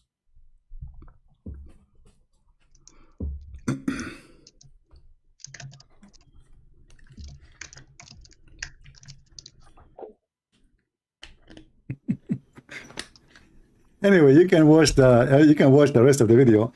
It turned to be all this drama. At the end, the Quran says that alcohol is good. And not only that, it's a miracle from Allah.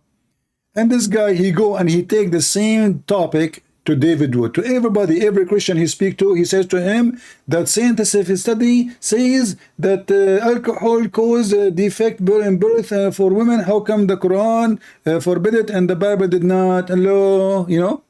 And now we found that the Quran actually claiming that even alcohol is made by Allah. It's a miracle for those who have wisdom. It's in front of you. The one who have wisdom. It's a sign from Allah.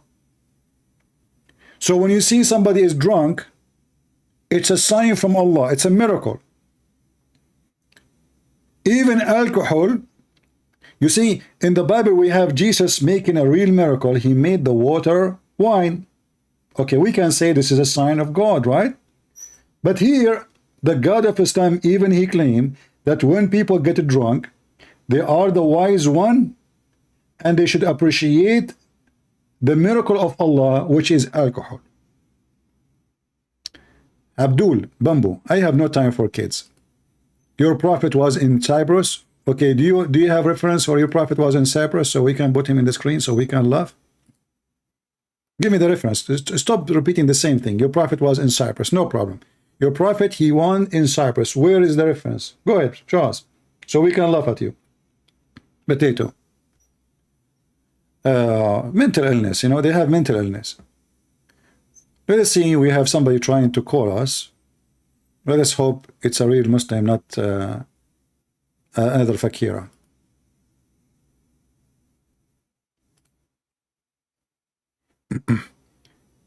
If you are a Muslim and you are interested to join us, feel free. Just call me in Skype.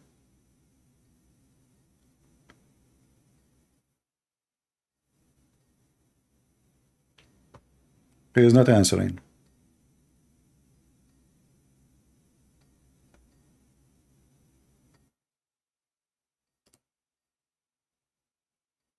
All right, let's hang up on him. He is not answering.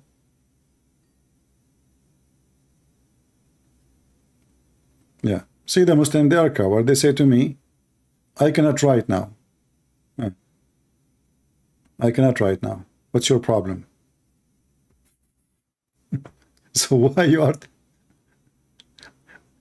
You know, guys, look at the stupidity of the Muhammadan. This person, he just called me and the missed call. You see it? I called him back right away. He is saying, not right now. So why you called me a second ago? I want to debate you. We called him. He just called me. So when you called me, you were not able to debate me, and now you cannot debate me? You remind me of your prophet who received verses opposing each other. In the morning he received a command, afternoon he received the opposite command.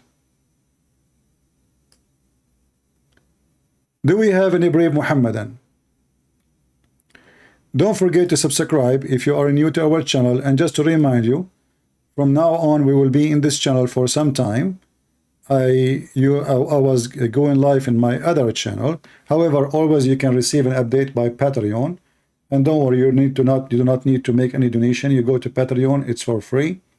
You subscribe for free. You do not need to make any donation. Our service is for free, and we know that the majority here are very cheap and they like free things. They love free things, right? But no problem. We are serving the Lord after all. Do we have any brave Muhammadan?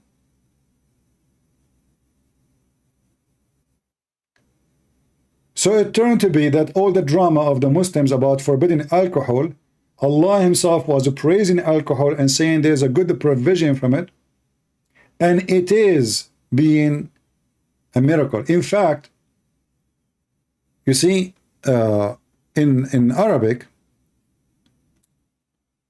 it says rizqan hasanan, and it used the word sakaran, which mean being drunk. He did not say just alcohol. He said the good thing about it, it make you drunk and you make good money from it. Good provision.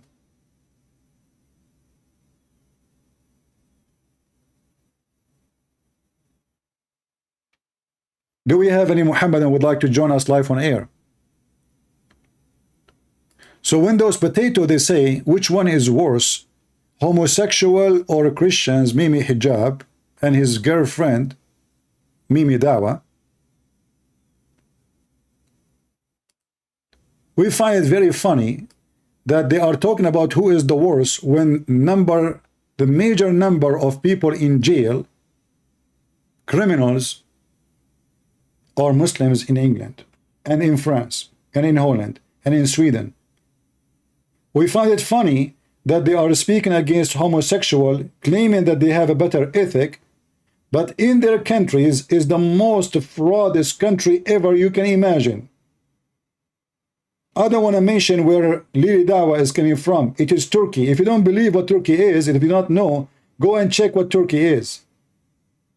Drugs, thieves, scams, prostitution.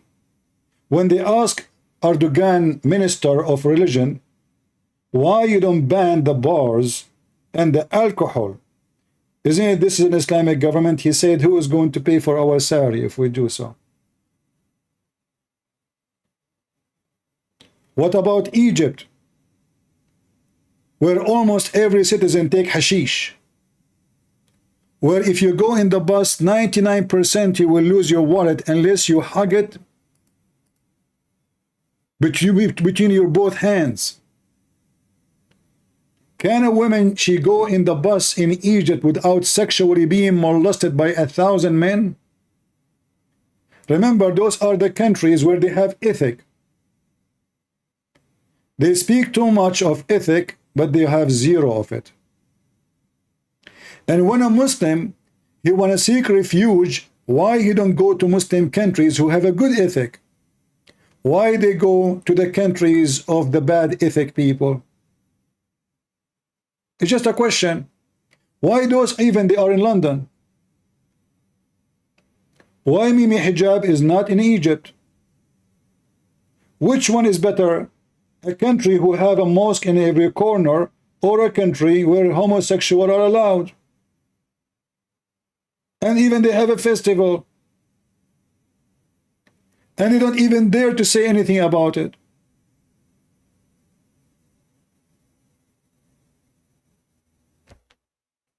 What's happening in Lebanon? They deserve it too. Christian in Lebanon, they sold their land. You have fake leaders, you have potatoes. You don't have leaders. Christians in Lebanon, Jewish in Israel, they need someone like David. This is your problem. You don't have a real leader. All of them, they are hypocrite cowards. All are politically correct. Even your patriarch there, he is a scumbag like the rest. You don't dare to say the problem is Islam. They don't dare to say it. Cowards. The problem is not politics. The problem is not money. The problem is not anything. It is Islam. Islam is a problem. Bring Islam to any country, the country is going to collapse. It doesn't, even if it's heaven. Name for me one country Islam came to it and become a better country. The only countries can be successful if Islam just a name, like in Dubai as an example. Islam is just a name. It's just a pure name. There's not, when I say pure, I mean I don't mean Islam is a pure. I mean it's just a title. In reality, nothing in Dubai have to do anything with Islam. There's nothing Islamic there except the mosque. This is the truth.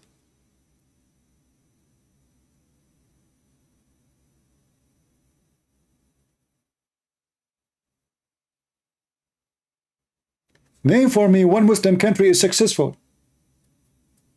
Even the successful country, when they build something, they have to hire somebody who is not a Muslim. In fact, in case you do not know, me as an Arab Christian, I can get visa to work in Dubai or in Bahrain or in Saudi Arabia way more easier than a Muslim. Anyone knows why? Did you ask yourself why? Why Arab Christians are welcome to work in those countries, but they don't want Muslims? They don't welcome Muslims. You will find in those countries that the number of those who they are not Muslims working in Saudi Arabia or Emirates or Bahrain is 5, 6, 7 times more than the Muslims. Why? Because you bring a Muslim, right away he start taking over. Even in a Muslim country, he think he owned the country. You bring a Pakistani guy to Dubai, second day he will say he will question the ruler what he's doing. Second day.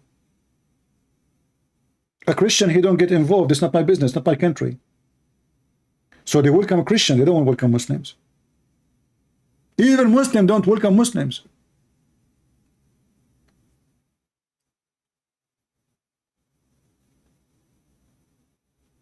Go and see what Erdogan is doing to the Syrian. They want to kick them out, they want to ship them to Europe, they want to kick them anywhere, but they don't want to have them no more. What about the Palestinian? What about those, what they call them, the one kicked out from Indonesia and Malaysia, what is it called them? They were supposedly discriminated in Myanmar. Muslim, they kicked them out. They kicked them out from Indonesia. They kicked them out from all Islamic. Nobody want to take them. Who want to take them? The stupid Australian, the stupid French, the stupid Swedish. They don't know what they are asking for.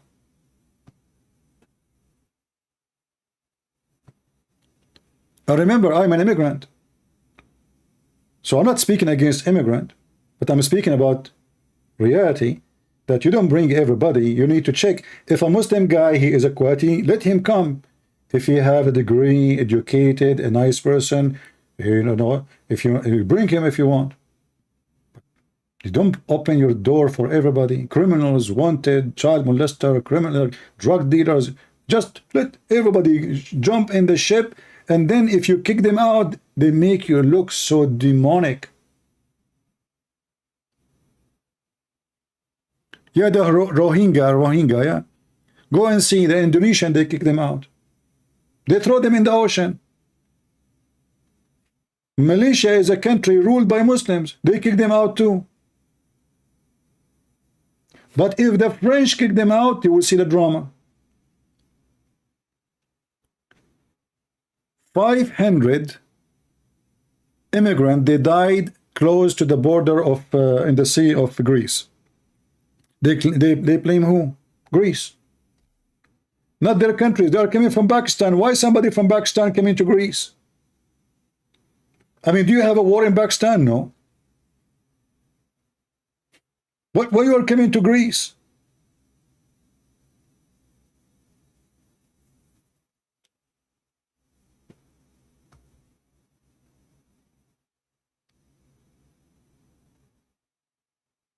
Do we have any Muhammadan?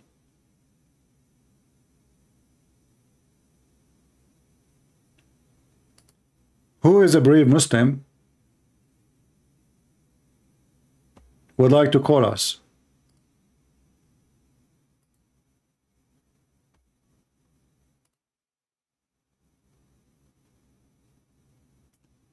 Anyone? Did you enjoy the bashing story of Mimi Hijab and Lili Dawha to Shamsi? Muhammad Hijab, he have a page for every single Muslim who don't agree with him, full of videos to bash them.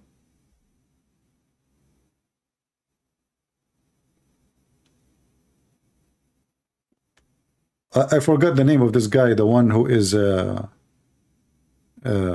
blonde guy who is, he became a Muslim long time ago, and he went to Saudi Arabia supposedly, and Mimi Hijab, he have tons of videos to insult him.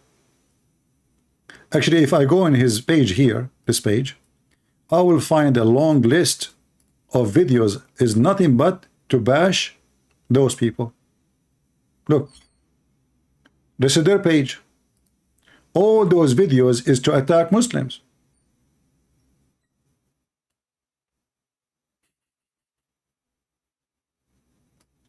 No.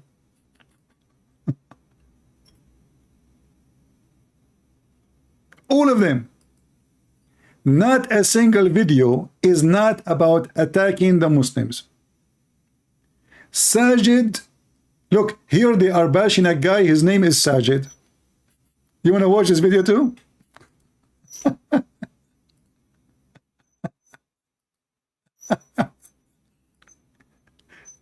Anyone who don't agree with them, they smear him. They frame him. Mimi Hijab is making an interview, brother. With who? With the guy who said, and by the way, Mimi Hijab, I agree with him, that we can have sex with babies.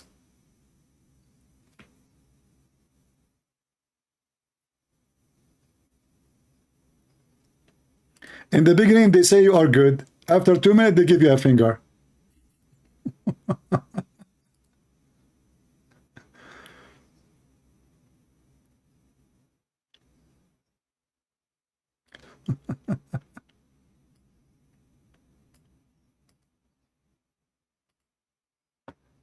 Yeah, like let us see some, like, hold on. Let us see some videos. I'm just having fun today.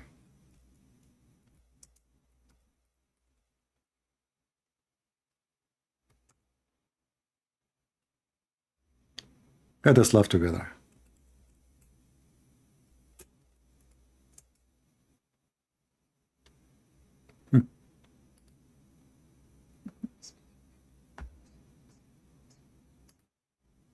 Walaikum salam, brother. Walaikum salam.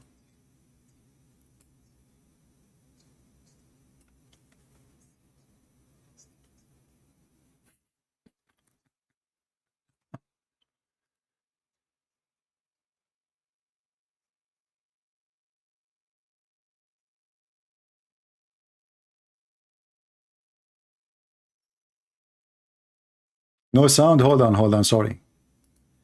I think the genie, he did that. The genie, okay, no problem. Hijab responds.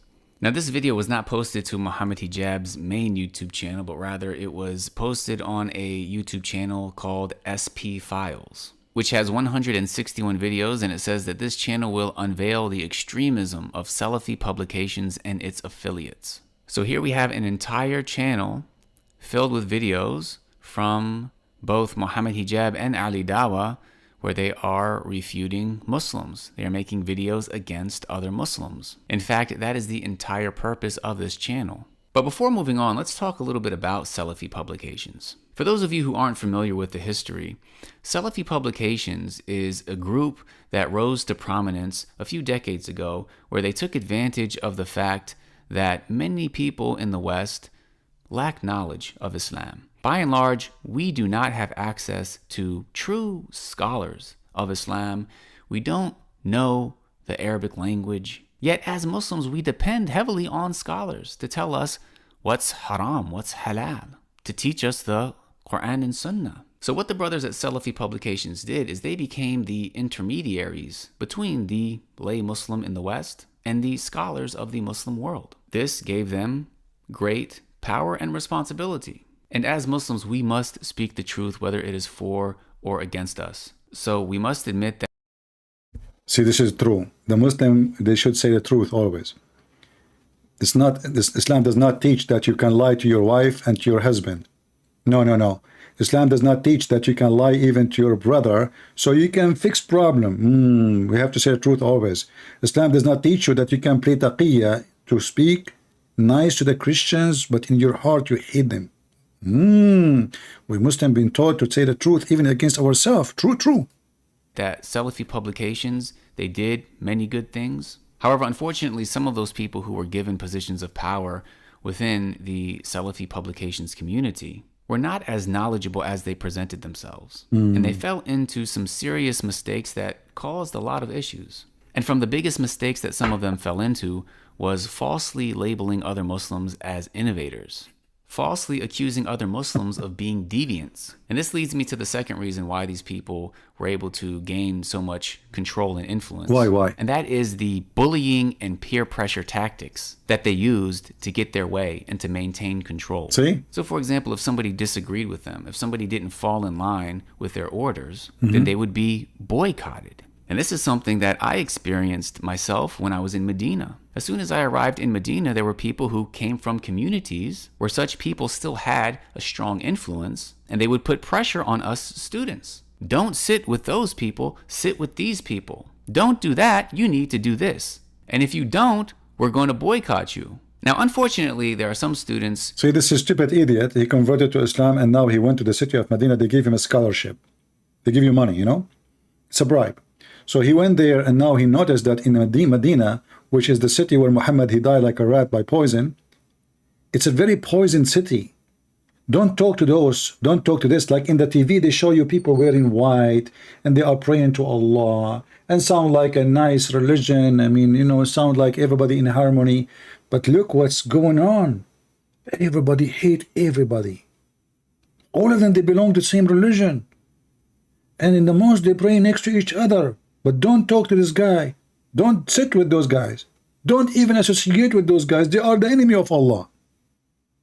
This is in the city of Muhammad. This is Islam, my friend. Don't do that, you need to do this. And if you don't, we're going to boycott you. Now, unfortunately, there are some students who buckled to the peer pressure. They stayed with that group. They would do anything that that group told them to do. And they would boycott anybody who didn't fall in line. However, thankfully, for those of us who did not succumb to the peer pressure, even though it was difficult not to, it's not fun being boycotted by these people. It's not fun not having them give you salams. However, many of us, after actually seeking knowledge and sitting with scholars and learning our religion, we were able to see for ourselves the issues within the Salafi publications community. Again, that's not to say that they didn't have any good with them. However, after seeking knowledge, we were no longer dependent upon them. In fact, many students studied more, became more knowledgeable than those who are still to this day in charge of the SPubs group. And therefore, they're not nearly as powerful or influential as they once were. But that brings me to Muhammad Hijab and Ali Dawha. Now that we know a bit of the history of SPubs, if we analyze these two individuals, then we'll find that the tactics that they use are ironically similar to the tactics that they criticize SPubs for. We mentioned that SPubs became popular initially due to our lack of scholarship in the West. So they were presented as knowledgeable figures who should be giving da'wah. And once they rose to prominence, they maintained that power, in many cases, through peer pressure and bullying. Now, if we look at Muhammad Hijab, how did he rise to prominence? He did so by presenting himself as an intellectual who should be giving da'wah in the West. And just as we said Salafi publications had some good with them, there's no doubt that Muhammad Hijab and Ali Dawha both have some good with them. Muhammad Hijab is a skilled debater. Listen. Both of them, in the beginning, they start saying good things about each other. And then they start giving each other a screwdriver. Did you notice the technique? Do you see the technique?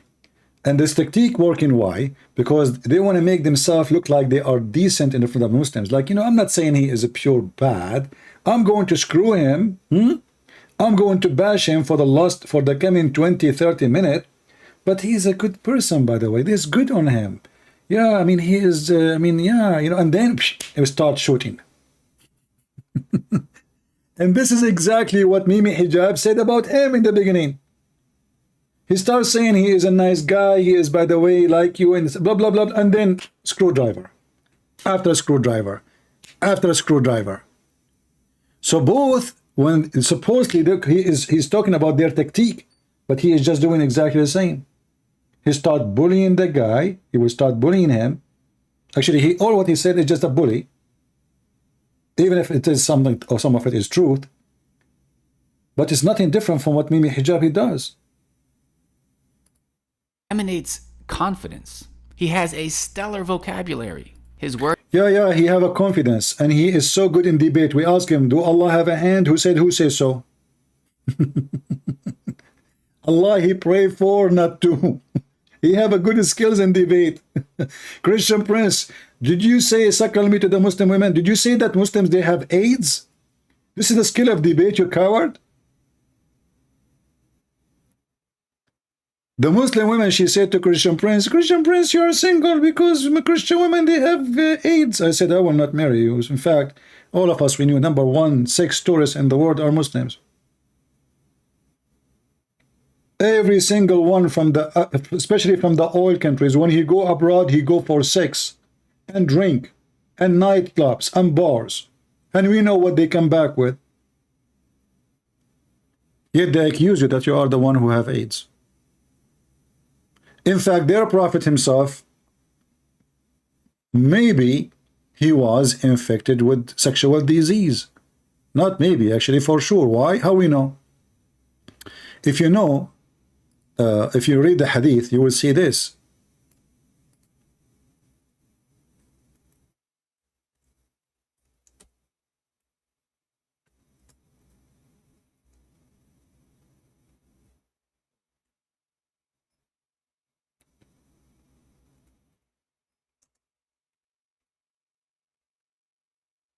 Muhammad, he never saw a woman. She don't have a yellow liquid in her vagina. Let us see.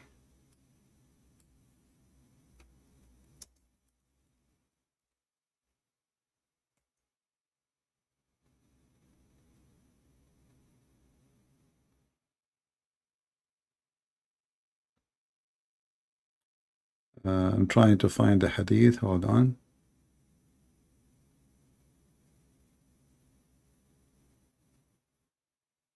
Let's see, where is the hadith? Here we go. Read it. The Messenger of Allah, he said, the water of the man is thick and white, and the woman water is thin and yellow. You can go right now and search why a woman she have a yellow water in her vagina. And you tell me. Just go check it out. So all the women Muhammad he slept with, they have a sexual disease, sexual infection, and I cannot, I cannot claim that the Muslim women they are the one who have it. Maybe Muhammad he gave it to them because they are sleeping with him.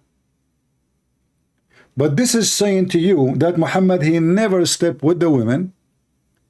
She don't have a yellow sexual discharge. And you know what yellow mean? Yellow is yellow. Yellow is yellow.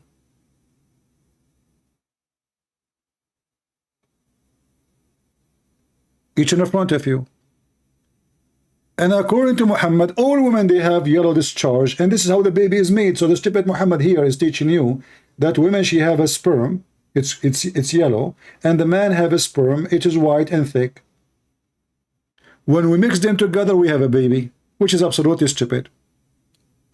And not only that, he is saying the one who have orgasm first, the baby will look like him.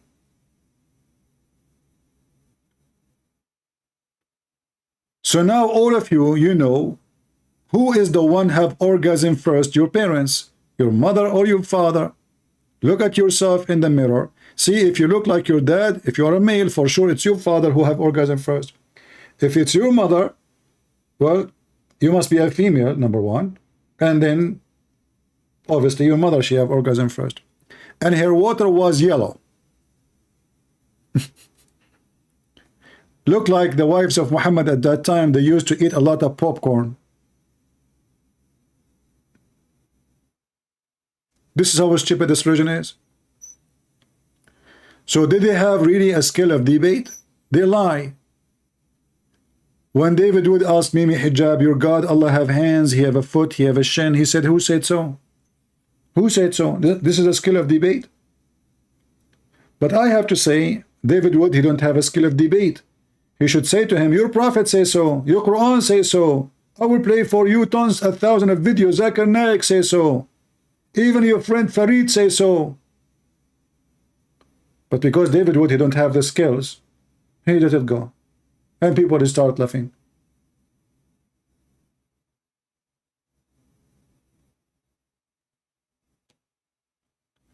So now this guy is trying to frame again, or some of what he says is true,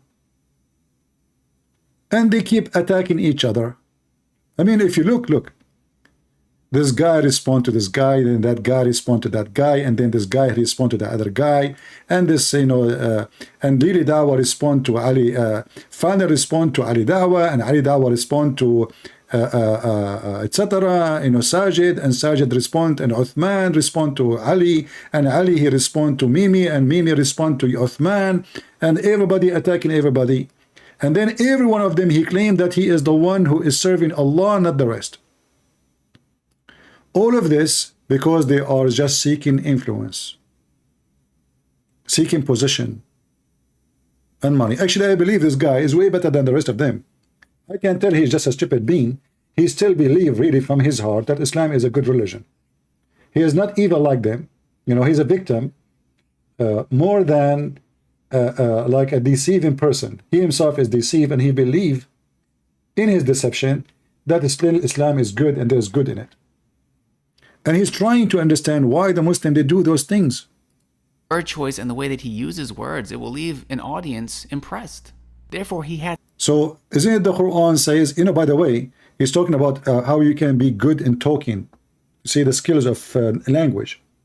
But let me show you. When a Muslim, he say to you that the Quran have a very good skills in talking, which is not true. If you speak Arabic, you would die laughing.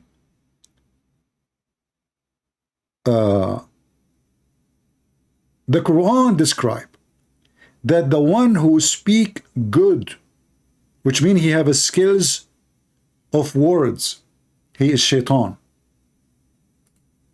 Can you believe it? Just to show you how stupid the Quran is. Muhammad, because he don't want to have competition, the Quran is so stupid. And there's people who speak way million times better than his stupid Arabic. Muhammad, he have to come with something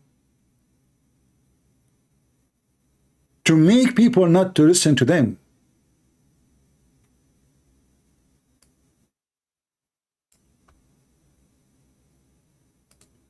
As an example, chapter 6, verse 112.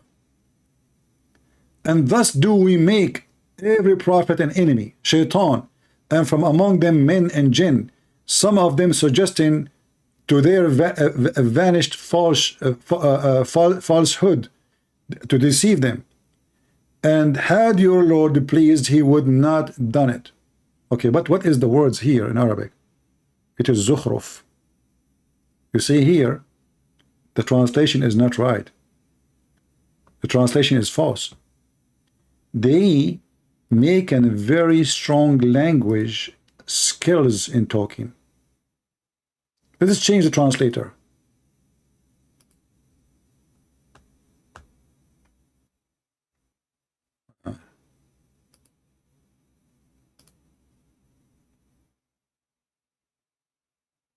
Do you see? Inspiring one another would adorn the speech. So the Quran confirmed that the one who have a skills of language, he is shaitan. He can adorn his speech. He can make it so eloquent. And this is in the Quran. So how the Muslim, they say that the Quran is very eloquent when the Quran saying that the one who speak with eloquent language is shaitan. Are you with me?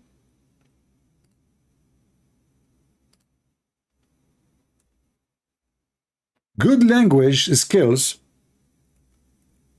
it is not God. God do not need to use a high quality words which nobody maybe understand.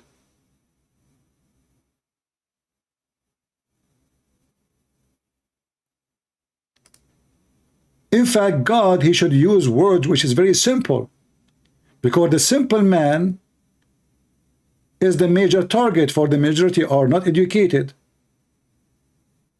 How many people even in our society today, they have a PhD degree? How many people they study languages and they are skilled in language? Because you can maybe have a PhD in you're a doctor, you're a professor in medicine maybe. But how many of us we have a degrees in language?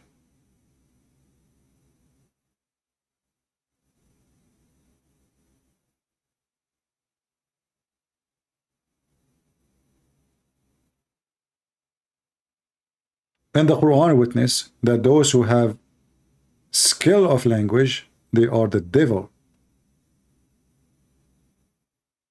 And they use their language skill to deceive people, to make them believe that they are really speaking with knowledge. And if this is the case, and if the Quran or the Muslim claim that the Quran have eloquent language which is absolutely far from the truth, then that should go to the Quran too. Because why Allah he want to use such a language? In fact, in the Quran there's a chapter, it's called the chapter of Az-Zukhruf, which is decorating the words. Az-Zukhruf is nothing but decorating words. Why God need to decorate words? If you look at the Quran, you will see even the Muslim, they decorate the frame of the Quran. You will not find a Muslim or a Quran without zukhruf, which means decoration. So not only the word have to be decorated, frame, drawing, arts, all around, and this is supposedly the book of God. Why I need to do it, all those things? Like the book I'm going to use to the goat X experiment is very decorated. Too bad it's a Quran. Colors, frames. Why? Because they don't want you to see how stupid the book is. They want you to focus in the art, which have nothing to do with God. So we put nice frames, and we put nice color and nice print and shiny pages, and we do Photoshop for images. The Quran, there's light coming on it. All of this to deceive you. God do not need those things. God do not depend in eloquent language. God, he's not the God of confusion. You see, eloquent needs somebody he understands those words.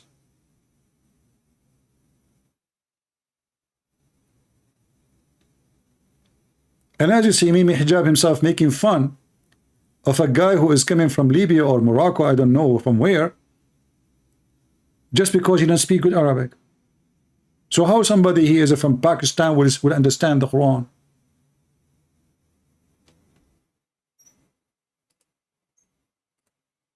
Had some huge debates against non-Muslims that rallied all of the Muslim community behind him. Then now we see Muhammad Hijab, he has a level of influence and notoriety that is perhaps even greater than S-Pubs ever had. And the most prominent of Muhammad Hijab's students is no doubt Ali Dawha. Between the two of them, we're talking over 1 million subscribers on YouTube alone. But that leads to the second point. And here you see the stupid thing. If you have 1 million subscribers, but most of them, they come to see the bashing videos. They are not coming to learn anything. And when you say stupid things, that is even increase your number. As an example, we Christian watch their videos because we laugh. As an example, why I'm now watching your video? Because you are stupid. Why I'm playing the videos of Mimi Hijab or Lili Dawha? Because they are stupid. So high number does not mean intelligence. They became entertaining for us. This is your friend saying clearly that all the scientific miracles of the Quran are debunked. And it's a lie. I didn't want to do a dedicated video to this. I was here with the brothers filming for the podcast, and I thought while I'm sat here, I'll quickly touch up on this quickly because it's not really that important. So in the Andrew Tate video that I did, I mentioned that the scientific miracles in the Quran got debunked. And for some odd reason, funnily enough, like as if they thought that it was a slip of the tongue. I'll repeat it again, very carefully. The scientific miracles argument in the Quran got debunked. See, it's not a slip of a tongue. It was a slip of a penis. So he just gave a penis to his religion. So all the videos the Muslim they made about the scientific miracle of the Quran, it turned to be a slip, a joke, a lie. And the Muslim, they try to convert people to religion by lying to them about something have nothing to do with the religion. In fact, every single verse in the Quran, if we can call it a verse, it's a scientifically error, historical error. Like as an example, this guy, he keeps saying, how many of you watch the videos of Muslims saying how Prophet Muhammad, he say how the Quran called the Pharaoh, and he don't call in the other verse he say the king, brother? How come? How the Quran, this scientifically, brother, they discover now that in the time of a Prophet Joseph there was a Pharaoh and there is no king, brother. In the time of the Prophet Moses. But the reality is, if we go to the Quran, we will find that the stupid Muhammad, he thought that the Pharaoh is the name, is not a title. You see, this is why they didn't dare to come to me.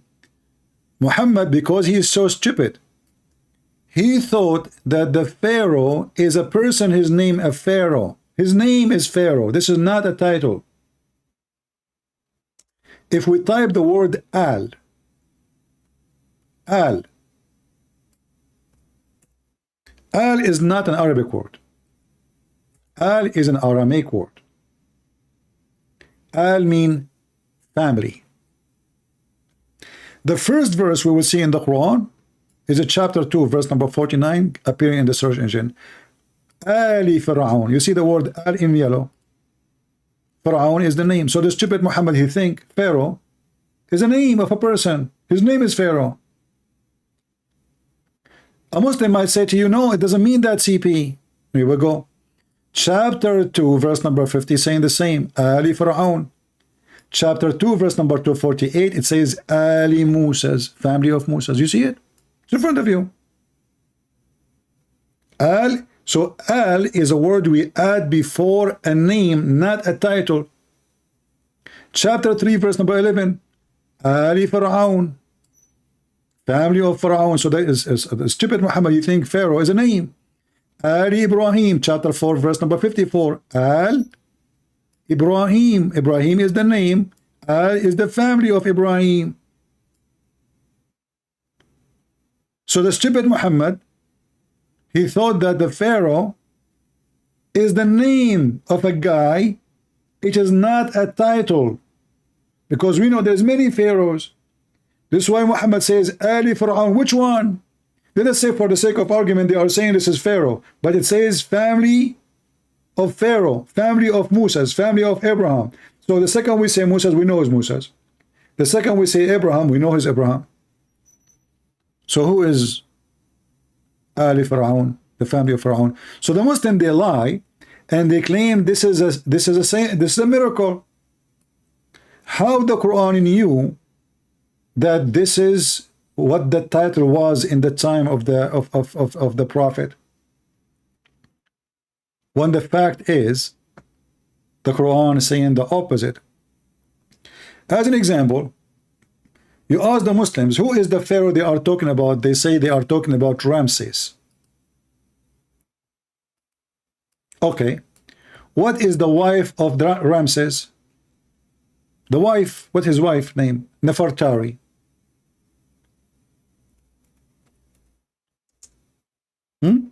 Nefertari. You can search it right now. What is the name of the wife of the Pharaoh, the one we are talking about, the guy whose name is Pharaoh? Asiya. And her father, her name is Muzahim. It turned to be that the Pharaoh of Egypt was an Arab boy. And his father's name is a Bedouin name, Muzahim.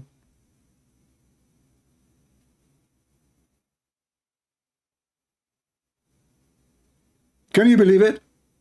So if Muhammad, he knew that Pharaoh is a title, how come he do not know that the Pharaoh we are talking about, his wife, her name is not what he claimed, and she is not an Arab? Suddenly the Pharaoh is an Arab guy.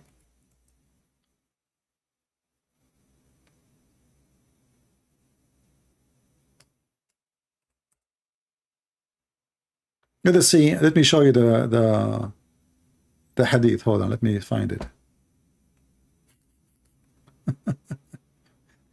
So from Nefertari, which is every single history book agree, the name is Nefertari. Muhammad suddenly he changed the name.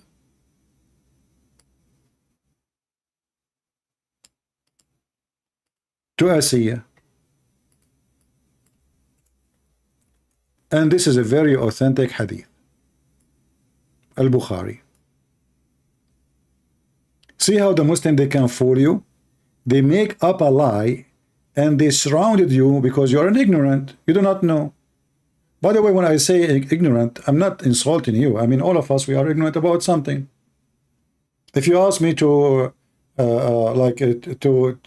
read a book in English, I will make maybe in the first page maybe a 20 mistake before I finish one page. That make me ignorant in some, in language.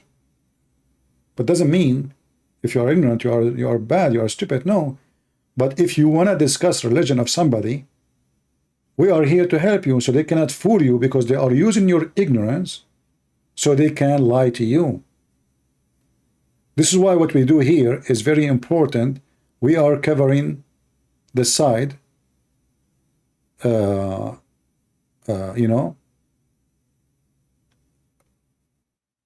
the ignorance.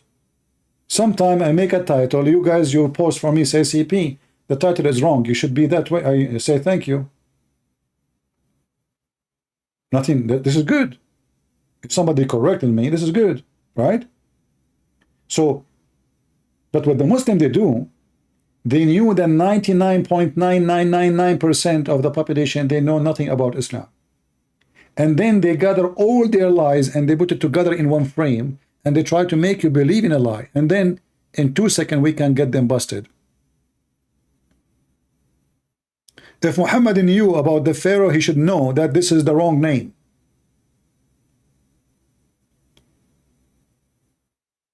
You do not need to believe in what I'm saying. Go right now and search the name of the Pharaoh wife. It is Nefertari. This is not from a Christian books. This is not from a Jewish books. This is history. Even the Egyptian museum agree.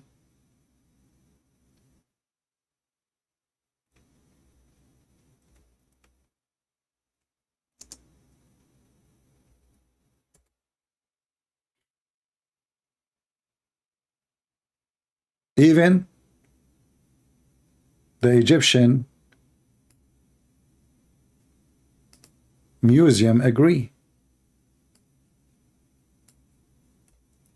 What the guy name? I forgot his name. He's from Pakistan. He made a video and he talked about it in the speaker corner. How prophet he knew that this is the Pharaoh. Not how come in one verse it says king, and historically, this is proven to be true, brother. How he knew that?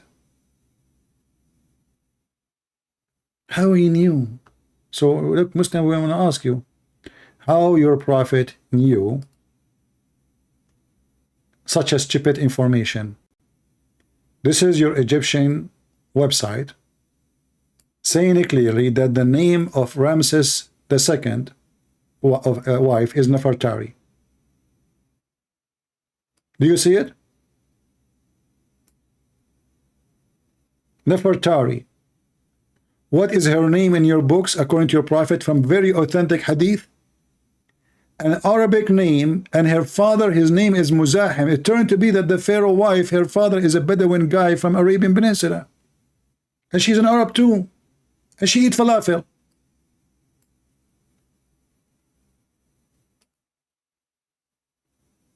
So do you see how easy to debunk their stupidity and their lies?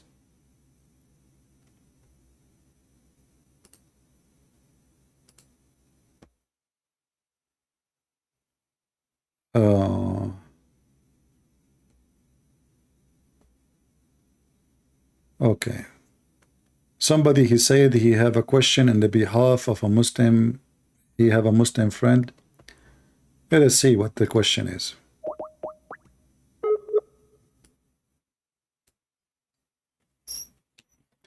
Don't forget to subscribe, and remember, we are not in the previous channel we used yesterday. We are in the other channel, Christian Prince 1.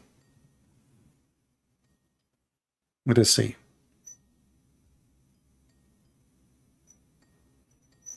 They don't even answer. I don't know. And people, they ask me for help and etc. And then when I try to call them, nobody answer. Okay, I have to hang up. I don't know what to do. Do we have any Muhammad and he have the courage to call me? Why you Muslims bully each other?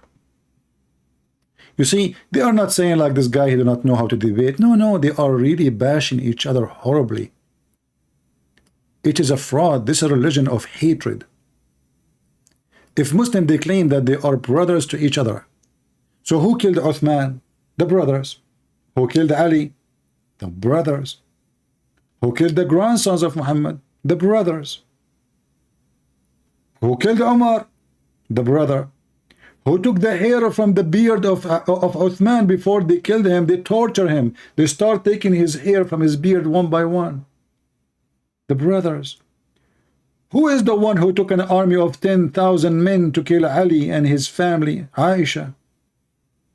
But the Muslims, they love each other, brother. So when they speak to you, they try to present for you false information about their religion. But the second you go and read the history of the garbage of the gang of Muhammad, you will see as soon Muhammad he died, they start biting each other, for they are all gang and criminals.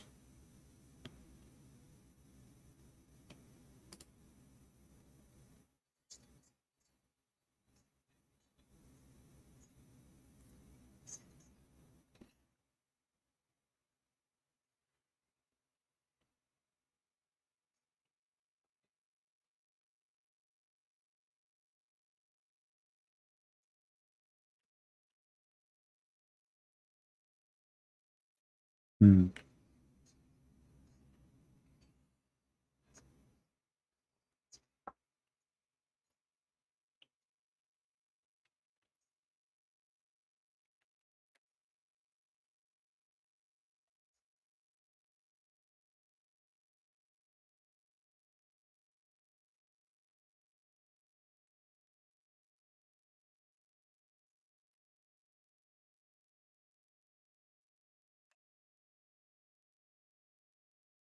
Look, look, look. Who's talking about the couch? He is laying down. I mean, he don't even want to sit down to talk, to record the video. Look, look at him. Look how he's sitting. He's sitting like a monkey, laying down in his back and bashing the other Muslim and talking about you are a freak of a what? Couch freak.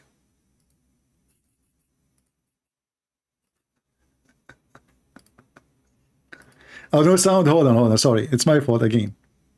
I mute the microphone when I call Skype so the ring will not bother you. That's the whole story. Amongst the Muslims. However, I personally have never seen anyone from S-Pubs verbally attack and threaten other Muslims the way that Muhammad Hijab has. In fact, I've never seen anyone who publicly claims to represent Islam be as vile or publicly disrespectful as he has. And if you think I'm exaggerating, I'm just going to play a very short clip from just one video so that you understand my point. This is disgusting behavior from a freak. You are a freak, bro. Bro, everyone can see through you right now. You're a clout-chasing monster. How dare you, as a hypocrite that you are, and I mean that in a lughawi way, not a istilahi way, just in case you and your friends come and say, oh, he's making takfir. Shut up. Yeah? Shut up. I'm going to put you in your place. Wallahi, I'm going to cancel you, bro. You are a coward. You are the definition of a walking definition of a coward. I'm telling you that straight. I don't care what people say. So now that you understand the tactics of presenting yourself as an authority and then severely bullying anybody who publicly disagrees with you, let's finally take a look at this video that Muhammad Hijab posted yesterday. And keep in mind, this is why more people don't call out Muhammad Hijab, because they don't want to have to deal with this sort of behavior. Just like people would fall in line. Except me, I call your prophet, I call, oh, I mean, who dare? Here we go. Do he dare to call me? I called him. Coward. He didn't even dare to speak to me for 6 minutes. He is a bully, but he cannot bully me. He tried to bully me. Did you say that? I said to him, I was quoting your filthy prophet. 7 Muslims were listening. I was quoting your filthy prophet in his channel. I don't sugarcoat. I don't sugarcoat. I was quoting your filthy prophet. He said, didn't hang up on him, this bastard. The bastard is your prophet and you, who was given birth by his mother to him 4 years of his father after his father's death. In your book it says that. Continue. With the orders of S-pubs because they didn't want to have to deal with being boycotted and all the drama that came as a result. So many people will not speak out against Muhammad Hijab, even though they see the severely problematic aspects of his da'wah. They won't say anything because they don't want to have to deal with what comes as a result. So Abdurrahman of Knowledge North and I, we recorded a video entitled Debate Disaster, Ali Dawah vs. Apostate Prophet Reaction. Now, oh boy. Debate disaster with opposite. If you cannot even win a debate against a opposite prophet, you will win it against who? Even apostate prophet, he wiped the floor of Ali Dawah. And by the way, if you go to Ali Dawah channel, they will claim that they are the one who wiped the floor of them, of apostate prophet. This reminds me when Muhammad Hijab, he made a video and he letting respond to apostate prophet. And then I made videos about it, and this what make Mimi Hijab look like a stupid idiot. And they try their best to censor me and to attack me and to bully me, but they could not. The video they made is priceless. They agree that the sun goes every day from the east to the west. Yes, yes, the prophet, he got you busted. Now, this debate that happened between Ali Dawah and AP was a clear manifestation of Muhammad Hijab's da'wah. Ali Dawah is clearly Muhammad Hijab's student. He's clearly trying to... You don't dare to say his girlfriend? ...to imitate Muhammad Hijab. Now, not only was this debate truly embarrassing, but it has over 200,000 views. The fact that this disaster of a debate happened publicly in front of so many people meant that it needed to be addressed publicly. Not only that, but this isn't a one-time thing. This is a pattern of behavior. And not only that, maybe if Ali Dawah came out and him and his team apologized, they showed some sort of remorse, some sort of humility. You know what about we do this? Listen, instead of, you know, being like a widow who lost her husband and she don't know even who killed him, why you don't debate apostate prophet and do better? What do you think, guys? I mean, why you are bashing a Muslim? Let us say he did a very bad debate. Okay, say he did a very bad, but why you are bashing the guy? What about you go and you challenge opposite prophet and you do better? You fix it. We don't fix it. Do you see how they are awkward and false people? Ali Dawah, he made a debate with opposite prophet. Opposite prophet, he wiped the floor with your prophet face. No problem. What about you? Call opposite prophet. Say to him, listen, Ali Dawah is a kid. I'm the man. Look at my beard. This is important from America. And look, I have many books behind me, yet I cannot read them.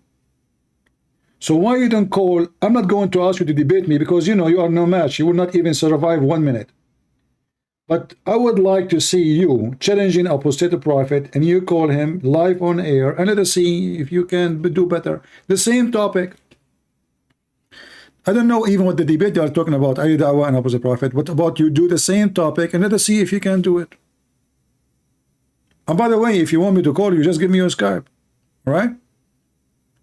And for the benefit of your family, maybe you should buy insurance before I call you. I mean, your wife, she will get rich right away. You call me, I debate you, you have heart attack. Your wife, she will collect the insurance. Everybody is happy. But we have to make a deal. If your wife, she collect the insurance, you have to make some donation, man. I mean, come on. If it's not me, you will not get it. So who dare? The only Muslim they call me is a Muslim woman that I hang up on her yesterday or Fakira. That's it. Where's the Muslims? Where is the Muhammadan? One Muslim from Nigeria, he called the Arab donkeys and dogs. He forgot that his prophet is an Arab. And he do not know the Quran in Arabic, and yet he said he do not need to know Arabic. And the second you say to him, any translation you accept, he will say to you, any translation. The second you start reading a translation, he said, I don't accept it. And then we say to him, which one you accept? He said, the Rashad Khalifa. But we said Rashad Khalifa is a person who claimed to be a prophet, and he claimed that the Quran is corrupt. He took verse from the Quran. He said, yes, he took verses, it's not there. What the heck? He took verses, is not there? How you can take verses from books, they are not there? So he's saying he took verses out of the book which should not be there, which means he agreed this book is corrupted. I mean, I cannot find one Muslim intelligent to have an intelligent conversation with us. Embarrassment, then Abdurrahman and I wouldn't have posted that video. But instead, Ali Dawha doubled down, tripled down, quadrupled down, tried to present himself as this victor, as if he did. You are jealous because his wife, she feed him life on air grape. Your wife, she cannot do that. This guy, he came home and he found a rag, prayer rag, brother, in the closet. And he want to show the people, and I'm talking about Sajid, he want to show the people that his wife, she prayed to Allah. So he take a video of the rag.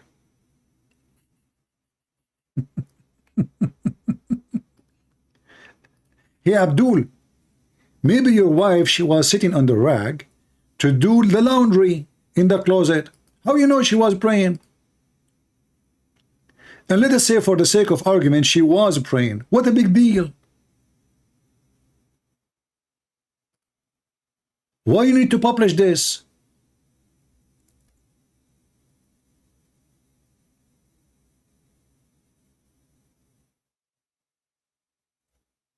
Imagine I come home and I found that where my wife, she prays supposedly, she have a rag to pray in the closet, and then I make a video, look, my alhamdulillah, my wife, she pray in the closet.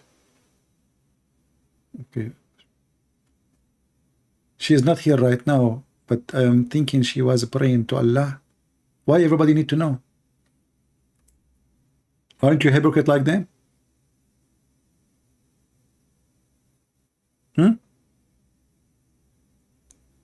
You know, when the Messiah, he said, when you pray, go to your closet, which means your private room, and don't pray like the hypocrite, who pray in every corner. Why? Because they want to show. And what do? You make a video about your wife rag. The wife rag is not even the wife praying, it is the rag of the wife.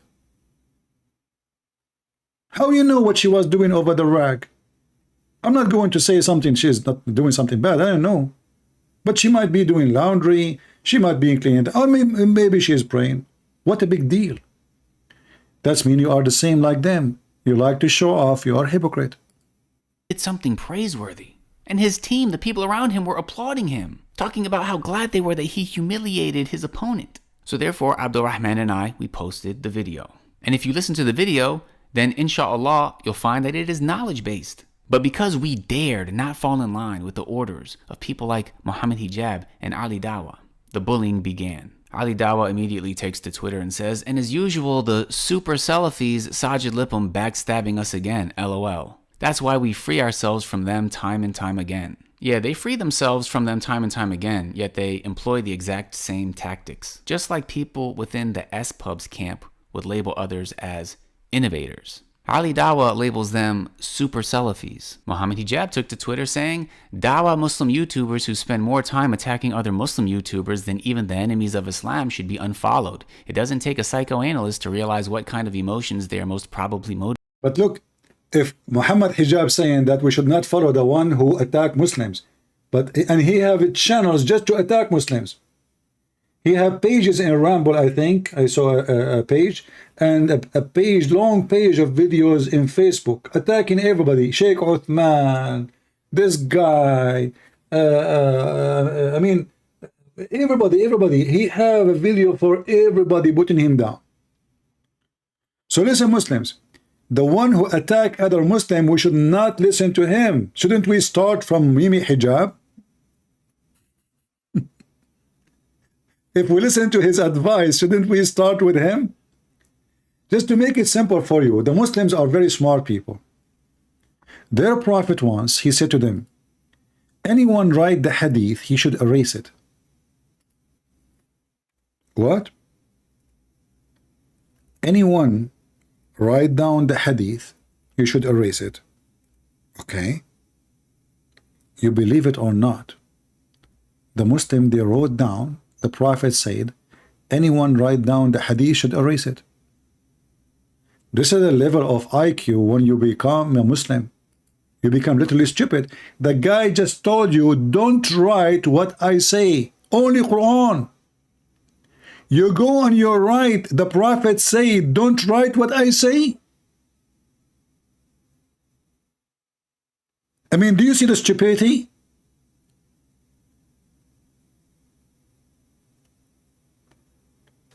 Don't write down anything I say except the Quran. And then the smart Muhammadan, they go, the Prophet, let us write, brother, write it. The Prophet said, don't write anything I say. He just told you don't do it.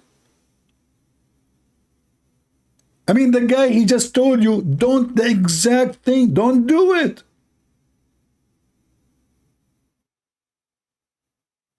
And because the Prophet said, don't write what I say, they have 1 million hadith. And this is after he told them, don't write it. I mean, look. We Muslim, we obey Allah and the Messenger. Oh, okay. The Messenger says, don't write the hadith. Yeah, we don't write the hadith. So what those were? Oh, this is, we wrote that we should not write the hadith. We should not write the hadith. So now we have Bukhari, Sahih Muslim, At-Tirmidhi, millions of books, endless. And now Mimi Hijab is advising people not to listen to people who they are bullying other Muslims. Don't listen to a Muslim who bully other Muslims. He is not good. Okay, but is it what you do? Dawha Muslim YouTuber who spend more time attacking other Muslims YouTubers than even the enemies of Islam should be unfollowed. It does not take a psycho to realize to realize what kind of emotion they are most properly motivated by. What kind of emotions? But this is what Muhammad Hijab he do, and this is what this guy doing. Motivated by. He also said it is a clear mark of religious hypocrisy to consistently show more animosity to believers than enemies of Islam. At Sajid Lipum. He was just, Mimi Hijab, he was just making the video. We played it for you that we should not say in public that LGBT are cursed by Allah. We just played the video. Dawah YouTubers market themselves as mashaykh or students of knowledge and try to act as policemen for the rest of the dawah. These same sheikhs wouldn't be able to hold down a 10-minute conversation in the Arabic language and would struggle to read Quran. So you see how low the bar is? Because Muhammad Hijab can have a 10-minute conversation in Arabic, because he might not struggle as much as other people in reading the Quran, he's more qualified to police the rest of the da'wah. Speaking of spending time attacking other Muslim YouTubers, let's take a look at this video that Muhammad Hijab posted to the SP Files YouTube channel, which is completely dedicated to refuting other Muslims. The title is Sajid Backstabs Again. Muhammad Hijab responds. Ooh. So I'm being labeled as a backstabber. It's being implied that I'm two-faced, that I act as though I'm this well-wisher with the angel wings, but in reality, I'm an evil backstabber. Guys, but I have a comment about this. Look how childish is this Muhammad Hijab. I mean, look at the cartoon art he is using. Hold on. Speaking of spending time attacking other Muslim YouTubers, let's take a look at this video that Muhammad Hijab posted to the SP Files YouTube channel, which is completely dedicated to responds. Okay, Again, hold on. Muhammad Hijab. Look at this. I don't know if you notice, he put a hand with the knife and angel wings. I mean, what is this? What is that? Is that a cartoon for kids? This is a video from Mimi Hijab to prove that this guy is a backstabber. Hijab responds. So I'm being labeled as a backstabber. It's being implied that I'm two-faced, that I act as though I'm this well-wisher with the angel wings, but in reality, I'm an evil backstabber. All right, so I want to really analyze this video because it's important, just like we understand the tactics that certain people from S-Pubs, for example, used. We also need to be able to detect when people like Muhammad Hijab and Ali Dawha use the same tactics. Well, today we're going to be speaking about a particularly opportunistic individual who has more content against Muslims than he does against enemies of Islam. We're talking about this man who's supposedly a graduate of Medina University, Libham. Now, it's very important to not get distracted with this confident persona that he has. He speaks with such authority that many people will just assume that he knows what he's talking about. However, if you just think a bit critically about what it is that he's saying, you'll find that he is making foundational blunders. So, number one, he's claiming that I'm opportunistic. So if somebody makes a refutation video, does that mean they're opportunistic? Does it mean that they are willing to compromise their moral integrity just to get some views? No, it doesn't apply to me, just like it doesn't apply to him. I'm not going to say that just because he jumps on an opportunity to refute somebody or debate somebody, that he's being opportunistic. Allah knows best why he does what he does. I'm not here to judge his intentions. What we can deal with is people's actions. And we can analyze those actions according to the Quran and Sunnah. Now, the second blunder he makes is that he implies that somebody having more videos against Muslims than enemies of Islam is by default problematic. Again, this was posted on SP Files, an entire channel dedicated to making videos against other Muslims. There are scholars of Islam who dedicated their lives to refuting other Muslims. That in and of itself is not necessarily a problem. What you have to do is you have to analyze those refutations with knowledge according to the Quran and Sunnah. Thirdly, he said that I am supposedly a graduate of Medina University. Now, you know what? Alhamdulillah, it's because Allah subhanahu wa ta'ala blessed me to live and study in the city of the Prophet ﷺ for over 8 years that I'm not fooled by some of these personalities in the West who try to present themselves as knowledgeable. I spent over 8 years sitting with scholars, studying Islam. And I was able to see for years how scholars and students of knowledge conduct themselves, how they behave, what they call to. I have an offer for this guy who he claimed that he stayed in Saudi Arabia for 8 years, studying and learning from scholars. I challenge you to accept to talk to me to 30 minutes. I'm not going to say 30 hours, 30 minutes. I want to show everybody the quality of your education. 8 years studying in Saudi Arabia, in the city of the Jews, where Muhammad, he killed the Jews and he make it his city. Let us see how much proud you are of the 8 years you spend there. I spent all my life, my friend, in Islamic schools, not 8 years. I'm born in the Middle East. But they never taught me anything about Islam. All what they taught me, the Prophet was amazing. All the shit about your Prophet, we found it by our own study, not but what they say to you. Have you ever heard of a Muslim sheikh, he say, let us see why Aisha, she killed Ali? Do you dare? We don't. Have you ever heard of any Islamic school, they dare to discuss how evil Aisha is? Can you? They don't dare. In Islamic school, they don't teach you Islam. In Islamic school, they teach you to worship Muhammad. Because in order to say, I've been taught, then I have the right to ask questions. So you cannot have education in a school, you cannot ask the teacher a question. The only question you can ask in Islam, it's a question have nothing to do with the faith. As an example, I can ask, should I shave under my arm, brother? That is a good question. Can I eat ice cream made by a Christian? This is a good question. But can I ask a question, why the Prophet kissed the black stone, and isn't it, this is a paganism? You do that, they will kill you. How we claim that we are worshiping God, yet we kiss stones and we believe stones erase our sin? We have a Muslim trying to call us. Let us call him.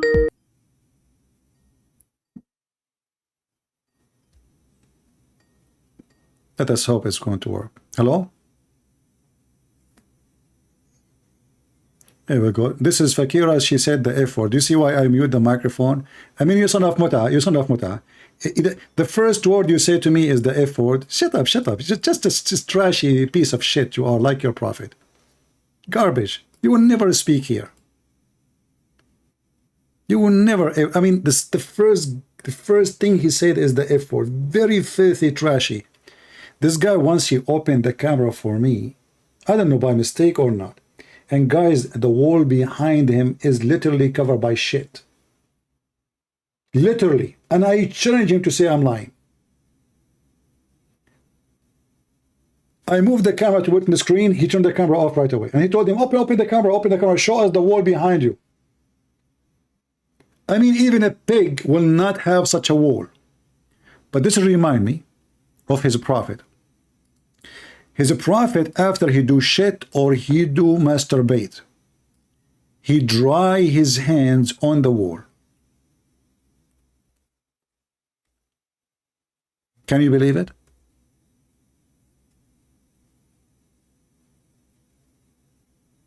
Let me find the hadith.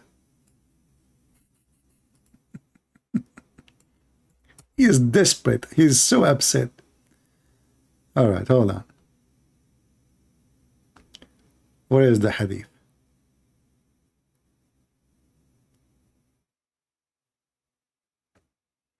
Look at this hadith here. Muhammad, he is teaching people where to spit.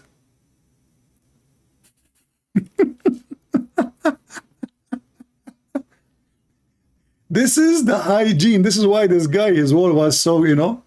Muhammad, he teach Muslim to spit in their clothing. Brother.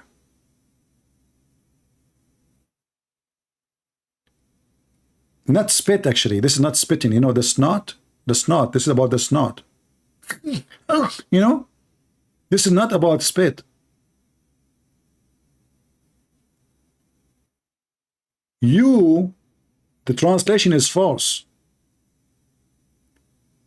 You throw your snot on your dress.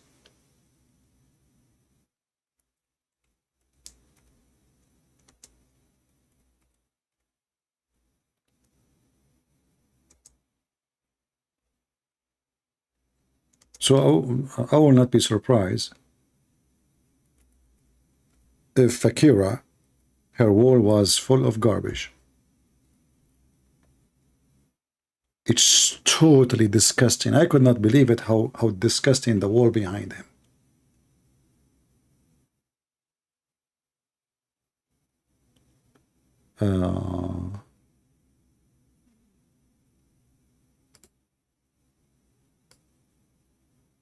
Now let me show you the hadith about how Muhammad, he clean his hands and how he dry his hand. Imagine if the wall of your bathroom is your towel, brother.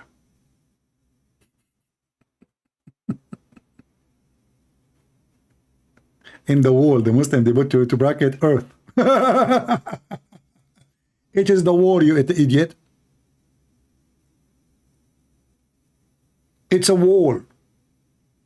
The man, he clean his private part and he dry his hands on the wall or in the ground. Do you see it?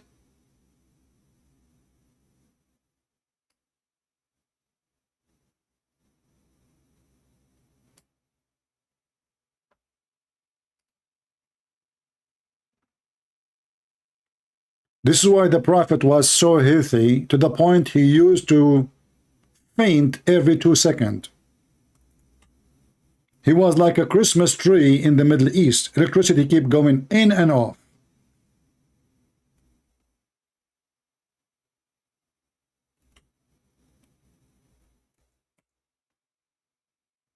Because the Prophet was a very hygiene. The Messenger of Allah fainted when he was sick. He's always sick.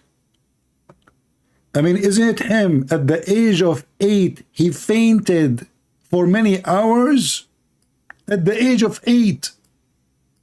Not at the age, actually, sorry, not what 8? Sorry. This is my mistake. I think he was like 3, 4 years old. He fainted. Even the woman who is there, she thought he's dead. That's why as soon he woke up, they took him to his supposed family, and they told him, I cannot keep him here. We were afraid he has almost died. Since he was a kid, he have an, obviously he have a mental issue, he have a brain issue. You can say epilepsy, I don't know what it is. But the guy, he faint in a very early age. And he always faint.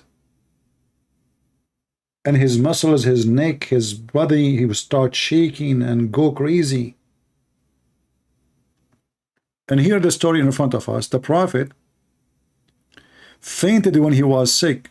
Then he woke up. And I mean, you see the story here. I mean, it's very funny. I don't want to repeat it 1,000 times. He said exactly the same sentence. Is the time for the prayer is had come? And they said yes. He said, okay, tell Bilal and to call for the adhan, and tell Abu Bakr to call for a prayer. And then he fainted. And he said the same. And he fainted. And he said the same. And he fainted. And he said the same. He fainted. He said the same. This is why Muslim governments in the world, they are trying to kill those books. The Crown Prince of Saudi Arabia, he have a project to filter all the hadith. And what they will filter? They will filter all the embarrassing stories. Erdogan, many years ago, he brought what he called the Muslim leaders from around the world, and the purpose is to clean the books of hadith because it's full of embarrassment. But guess what? The internet killed Islam. It's too late. If they tried to do that long time ago, actually they did. Even Ibn Ishaq, when he wrote about Muhammad, he says many things does not be fit in his understanding or his logic. With the Prophet, he did not. He took it off. So there's a lot of missing stories we do not know. He decided to take it off because it's horrible. So this is after the filtration. What we have now is after the filter of the filter of the filter of the filter, and until now the Muslim trying to filter more, because the more people get educated, the more they see how stupid Muhammad is. The Muslim, they say, even the Muslim, they claim that Muhammad, he healed people. This is what they say. Go ask them. Well, if Muhammad, he healed people, how come he could not heal himself?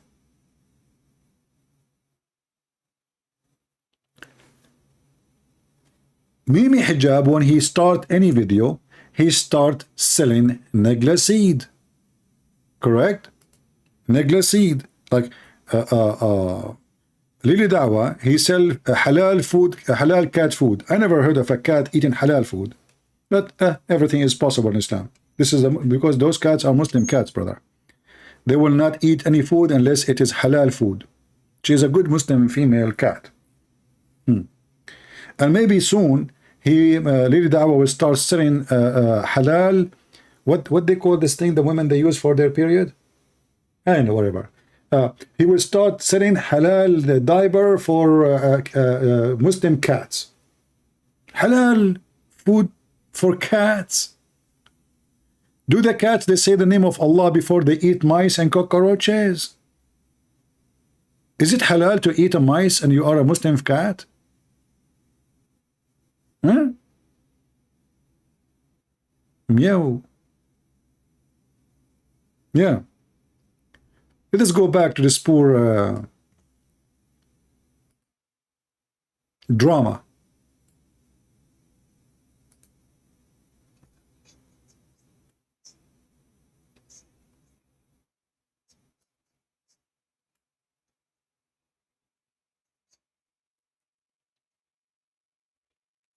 Hold on, there's no sound. Okay, go. Before you start saying there's no sound, here we go. Let's fix it. Not be misled simply due to the fact that they don't know any better. They're simply trusting people who have, for whatever reason, become popular. These are the issues I have. Number one, the points that were made in that in that particular video were of a low quality. He was making subpar points one after the other. So the reality of the specific points that he's trying to criticize and belittle will be dealt with in another video, inshallah. The Salafi Mutakallimah. It's obviously a bid to try and make himself self-importance, like he's the one who's coining terms that he can now use for other Muslim people in order to stigmatize them. So he claims that Abdul Rahman is coining this term for self-importance and in order to stigmatize other Muslims. Meanwhile, this is being posted to a channel called SP Files, where people such as myself are being labeled super Salafis to be stigmatized. I'm not part of S-Pubs. I've never been part of S-Pubs. In fact, I have many videos on my channel against S-Pubs. Yet just because we criticized Ali Dawha. Listen, in the beginning he started praising S-Pubs. At the end, he says he criticized S-Pub. So it look like every Muslim criticized every Muslim. Every Muslim he claimed that he is the one who have the true Islam and the rest are donkeys. Do you see how stupid this cult is? Each one of them, he claimed he is the one has the certificate from God to explain the correct Islam. The rest are donkeys. So each one of them, he make a video against the other one.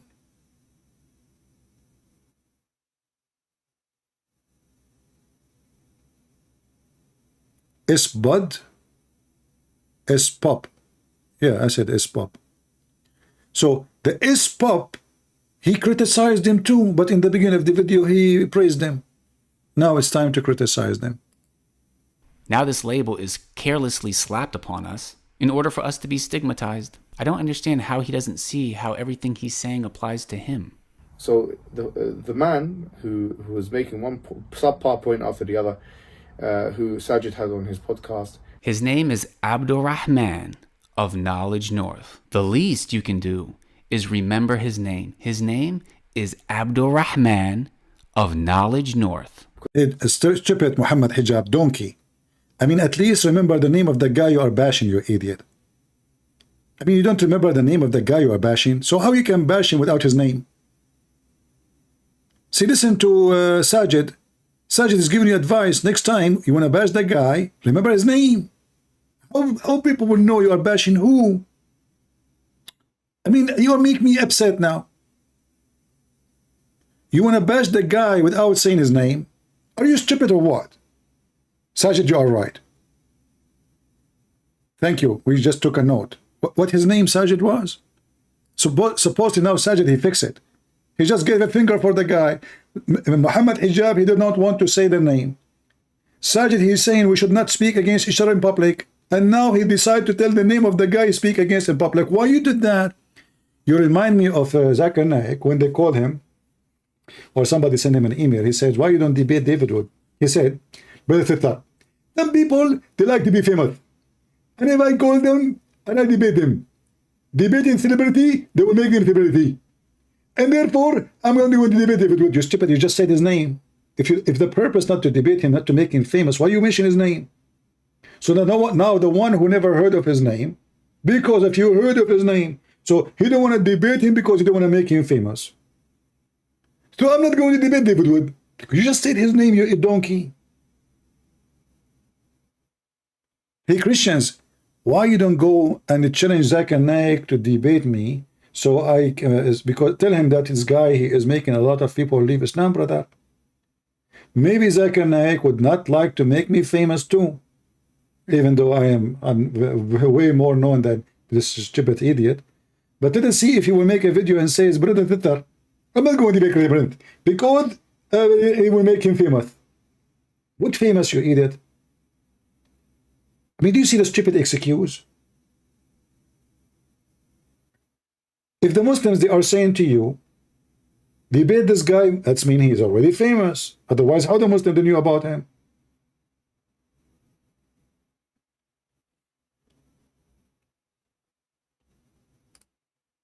Of Knowledge North. The least you can do is remember his name. His name is Abdul Rahman of Knowledge North. Because he doesn't understand the language of the people of Aqid of the past, of the people who wrote the philosophers or whoever made with the Kalimeen. Doesn't understand the language, or potentially does understand it, but doesn't understand the overarching point. Muhammad Hijab doesn't even know his name. Why does he think he knows Abdul Rahman's level of knowledge? And how quick is he to speak about him on this public platform, labeling him as ignorant? We'll see the reality of these accusations, inshallah. I'm sure Ali Dawha, spoken to myself, totally accepts that there were some off-key moments. You know, okay, no problem. Yes, the attitude, the general attitude and the behavior was overcooked. MashaAllah, like I said, Muhammad Hijab, you got to give it to him. He has an extensive vocabulary. Now, what words did he choose to describe Ali Dawah's debate as? Off-key. Overcooked. Off-key. Well, if you agree that there were issues, then why not just take the advice that we gave in the video? Why start personally attacking us? And mind you, again, Ali Dawah did not show any sort of remorse for his behavior. In fact, he was doing the opposite. He was gloating. And the people around him were celebrating and promoting this as some sort of victory. This happened in front of over 200,000 people. Why can't the Listen. I don't like what you are saying, honestly. I think Ali Dawah is more decent than you. This is why he responds to you. Yeah, you look better in brown. I'm recording this video Chocolate. to hopefully, inshallah, close a chapter regarding some back and forth between myself and Ali Dawah. Yeah, actually, this is a close of chapter. This is why after that he made a 100 video to respond to Ali Dawah. But this is a close of the chapter, okay? For several months now, I have been publicly slandered, and rather than continue to go back and forth, which I've already tried to limit tremendously, I haven't really done too much back and forth, but I wanted to record this video to just let it be known what has happened so that people who see... Yeah, we know what happened. Your wife, she put your clothes in your white dress with the chocolate, and here we go. This is the end. I told you, don't use hot water and don't use chocolate. You don't believe me. Here we go. This is the result. What is this hat for? Is that Islamic hat now?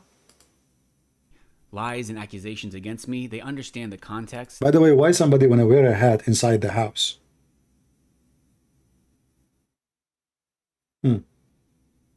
Okay. I mean, things happen. And they don't believe everything that they read or hear. I wanted to at least put the truth out there as my final words regarding the situation. What? Now, this does not mean I won't address any misrepresentations regarding the religion of Islam, because correcting such misrepresentations is an important part of our religion. And one of the tactics that people use to keep themselves from being corrected is they will bully and slander people. They try to make their lives as miserable as possible to keep them from speaking up. So I'm not going to give in regarding the religion. However, I'm talking about personal attacks, personal slanders about me. What? After you see what I'm about to present in this video, inshallah, you'll understand. What they said about you? Firstly, I want to go back to December 13th, 2021. History is recorded, brother.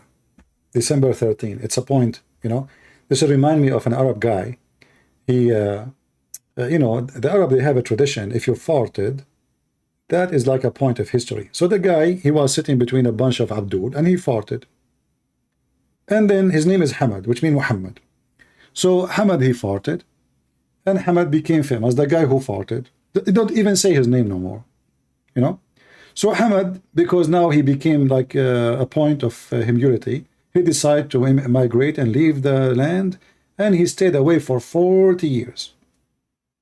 He came back after 40 years. He missed his people. He want to see what's happening. So he saw an old woman next to the water well. Very, very old woman. He said to her, he looked at her, he recognized her. He said to her, aren't you the mother of etc. person? She said, yes, I am. He said how old he was. How old is he now? The woman, she said, to be honest with you, Alhamdulillah, he is a growing man, but I don't remember really his age. All what I remember, he was born 4 years after Hamad farted.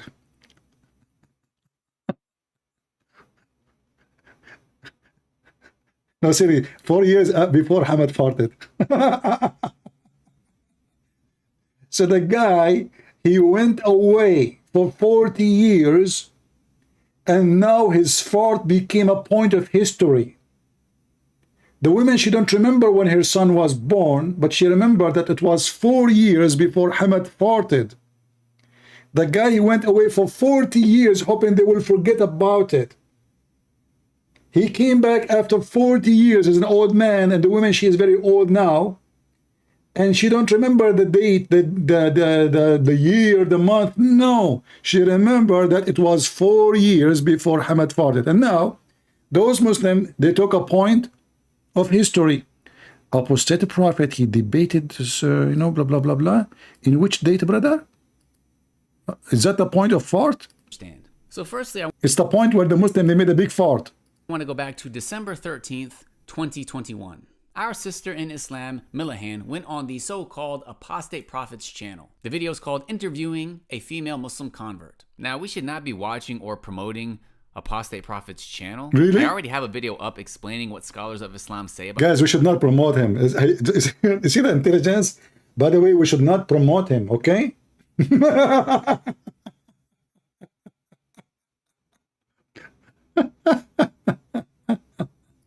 about this topic. And the videos that Fareed Responds made, as well as the debate that Daniel Haqiqatu had, is more than sufficient and conclusive. For sure. Apostate Prophet. Yeah. But our sister Millihan, she's a new Muslim. She decided to go on his channel. And the reason I'm mentioning her is because the day after her interview, Ali Dawha went on Twitter and said this: Allah subhanahu wa ta'ala says, "Be just even against yourself." Apus absolutely annihilated this sister. She has no idea what she's talking about. Made not only herself, but Islam look wrong because of her lack of knowledge. So look at these— And look, guys, look at this Muslim woman. Now, she converted to Islam yesterday. She is wearing ninja clothes second day.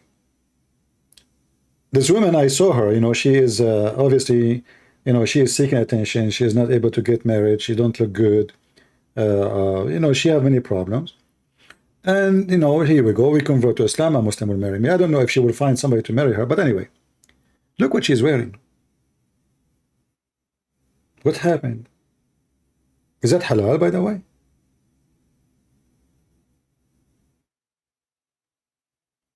And he said he annihilated her. Is that halal annihilation? How you say that about a female? What do you mean he annihilated her? Shame on you. This sister. She has no idea what she's talking about. She decided to go on his channel. And the reason I'm mentioning her is because the day after her interview, Ali Dawha went on Twitter and said this: Allah subhanahu wa ta'ala says, "Be just even against yourself." Apus absolutely annihilated this sister. She has no idea what she's talking about. Made not only herself, but Islam look wrong because of her lack of knowledge. So look at these harsh words Ali Dawha has for our sister Millihan, whose picture he has up on this tweet. He further says, "She got destroyed. I'm sorry. She should never gone on there. Some Muslims just do silly things which make Islam look bad. Most things she said was against Islam." He responds to AP saying, "The only people you can humiliate is new Muslims who are women." So as— Hey, Lily Dawha, what about you give me your Skype, you and your boyfriend Mimi Hijab sit next to you. And this time, don't play for me a video I say. Let us have a debate. Do you dare? As long the females, why all of them didn't want to debate Apostate Prophet? Why nobody want to debate me? I want to know. What is the point is attracting them? Is that the smell? I mean, hey, Apostate Prophet, if you are listening, do you add certain kind of a cream on your shoes? Do you have like a smell for your socks? Why the Muslims are attracted to debate you? Nobody is coming here. Look, my Skype is open. I have only 2 Muslims call me. One is a Muslim woman. She is stupid, obviously. Like yesterday, she called me and she said, Allah, he says he is the best of creators because there's many false creators. So she admitted that Allah is a false creator too. Because when you say Allah is the best of the false creators, that means he is a false creator. Anyway. If you are a Muslim and you claim that you have a knowledge like this guy, please don't hesitate. Invite me to your channel. I will call you. You go live in your channel. I don't mind. But you have to have a famous like this guy, you know. If you are a famous Muslim, I will famous you more. I will make you way more famous, especially when you defeat me. Look, this guy, he wears chocolate uniform for a reason. His life is like honey. But it's going to stay this way until he debate me. After he debate me, his wife, his life will be the opposite. So tell us what happened now. What is the point of this? Until now we are listening. We heard nothing. What happened exactly?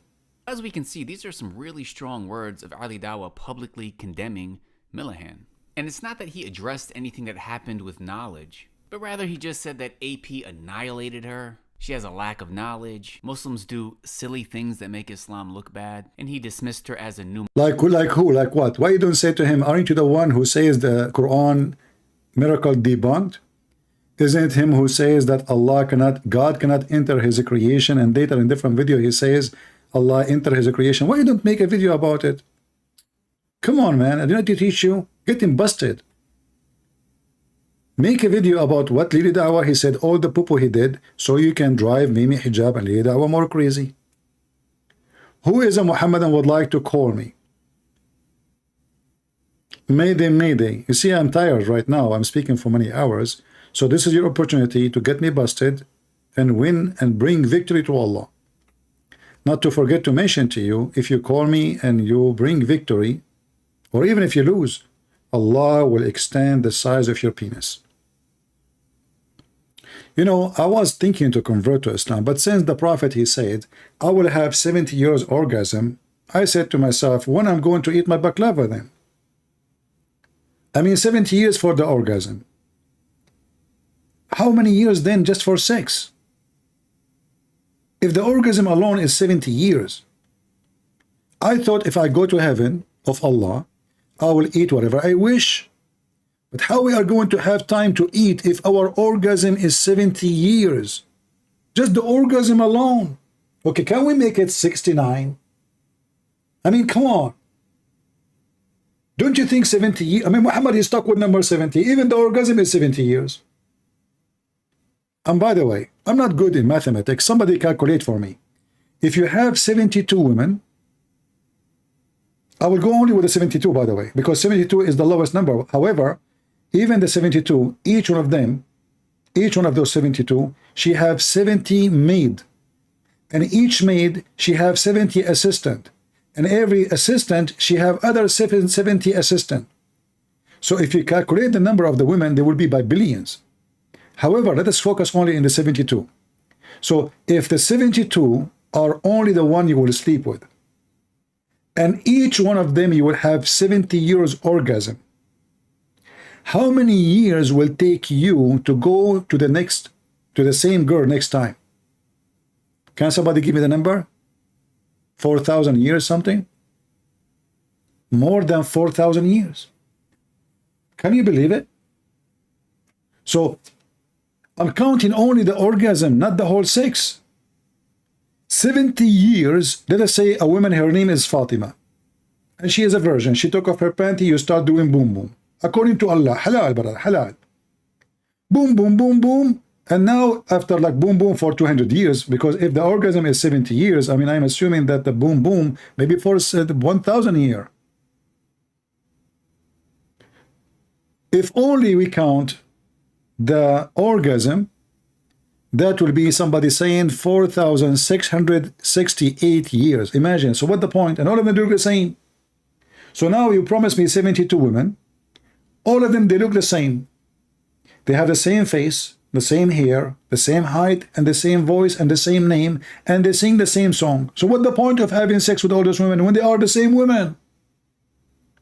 Guys, imagine. We enter a website for dating. And all the women there, they have the same information. Her name is Fatima.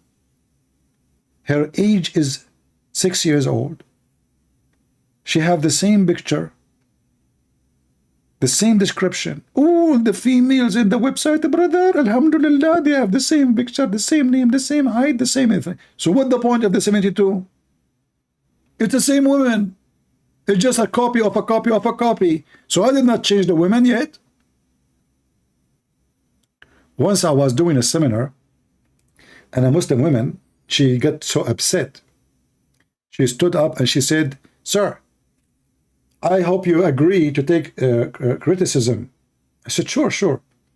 I said, "Are you a Muslim?" She said, "I'm proud, like Ali Dawah, she's proud to be Muslim." I said, "Okay, go ahead." She said, "You said that Muslim women, she have no reward in heaven. The Prophet, he said that a Muslim woman, she will be 70 times more pretty in heaven." You know, I didn't know like what to say, honestly. Like what, this is what's surprising. That's deep. 70 times more pretty? wow. And she was like, and you know, you should see those Christians in the place. They were like, uh-oh, somebody get Christian Prince busted. You know what he would say now? Like, I can see in some faces, like they were worried about what she said. How he can respond to this? She would be 70 times more pretty. So I have a board. When I do a seminar, I ask for a white board to write on it. So I have a board, and I wrote in the board. Let us see if we can make us a white board here. Give me a second.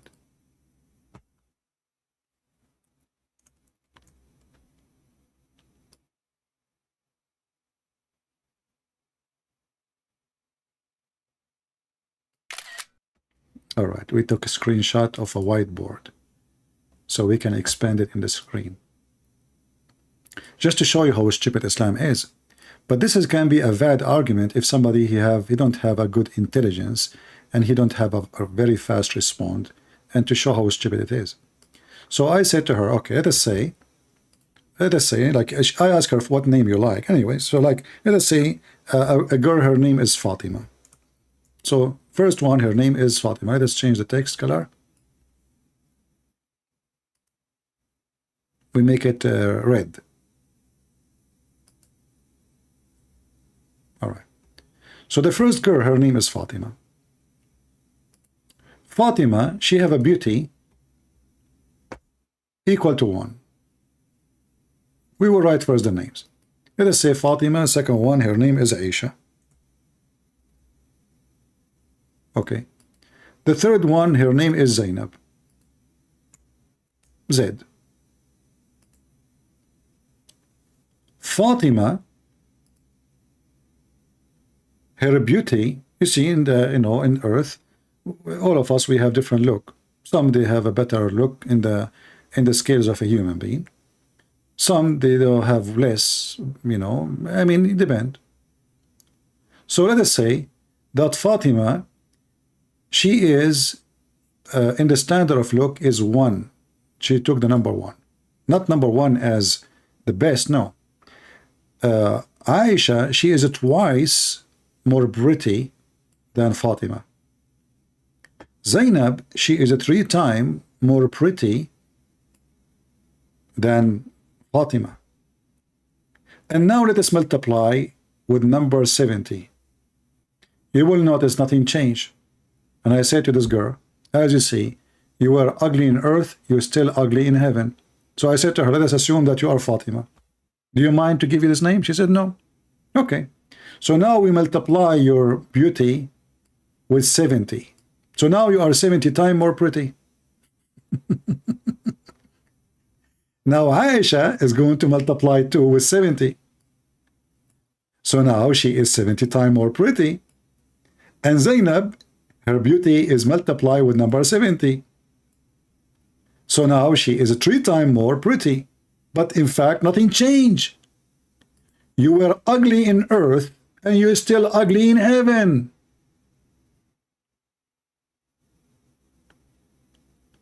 Aisha now, while you are 70 times more pretty, Aisha now, she is 140 times more pretty.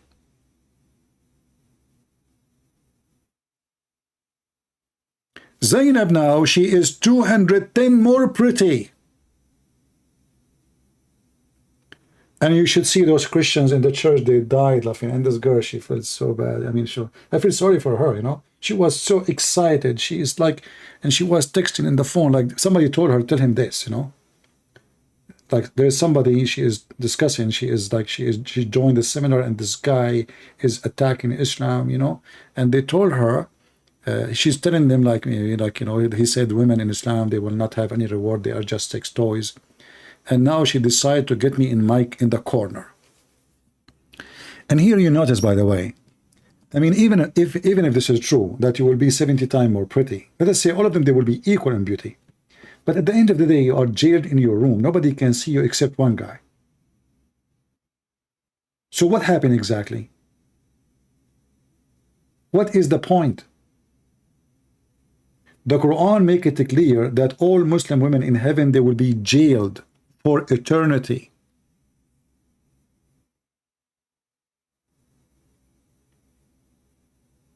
for eternity.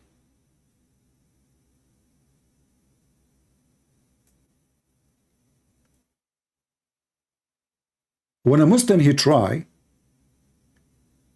to refute you, if you are not a person who is very well educated and you are not even like, you know, we have to say that a debate is a gift. Not everybody can debate. There's people they can be good teachers, and there's people they can be bad teachers, even though both of them they graduated from the same school. Why? Because somebody is gifted with the gift of ability of teaching, explaining. And there's somebody, he is not qualified to be a teacher. He got the degree, yes, but he is not qualified to be a teacher who can explain.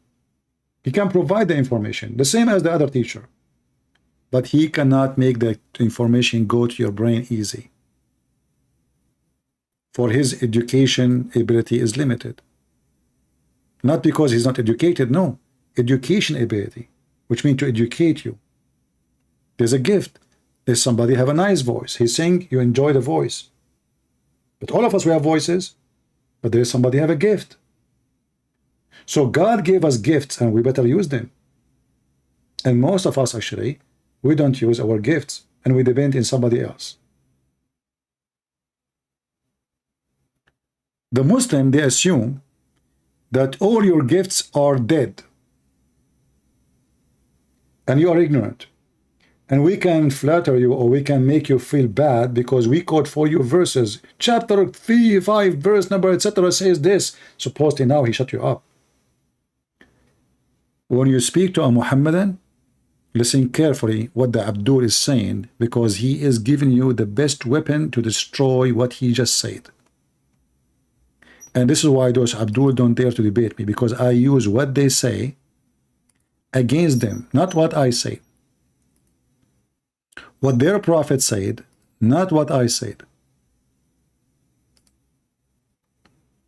Now we go back to the bashing video.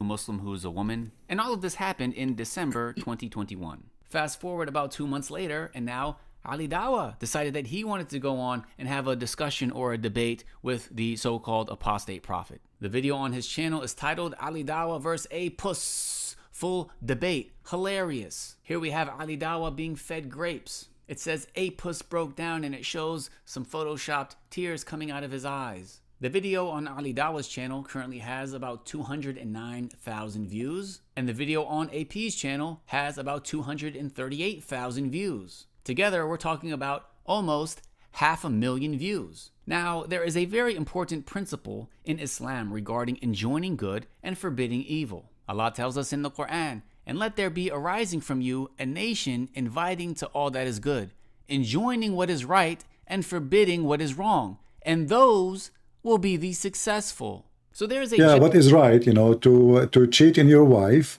and to sleep with your own daughter-in-law and to have sex with the children's and to lie to the husband and lie to the wife and lie to the neighbors, and not to forget it is right to drink camel urine but not to drink wine, because wine is unhealthy and camel urine is very healthy, which can cause you a very bad kidney failure and actually death. Yeah, what is right? Tell us what is right.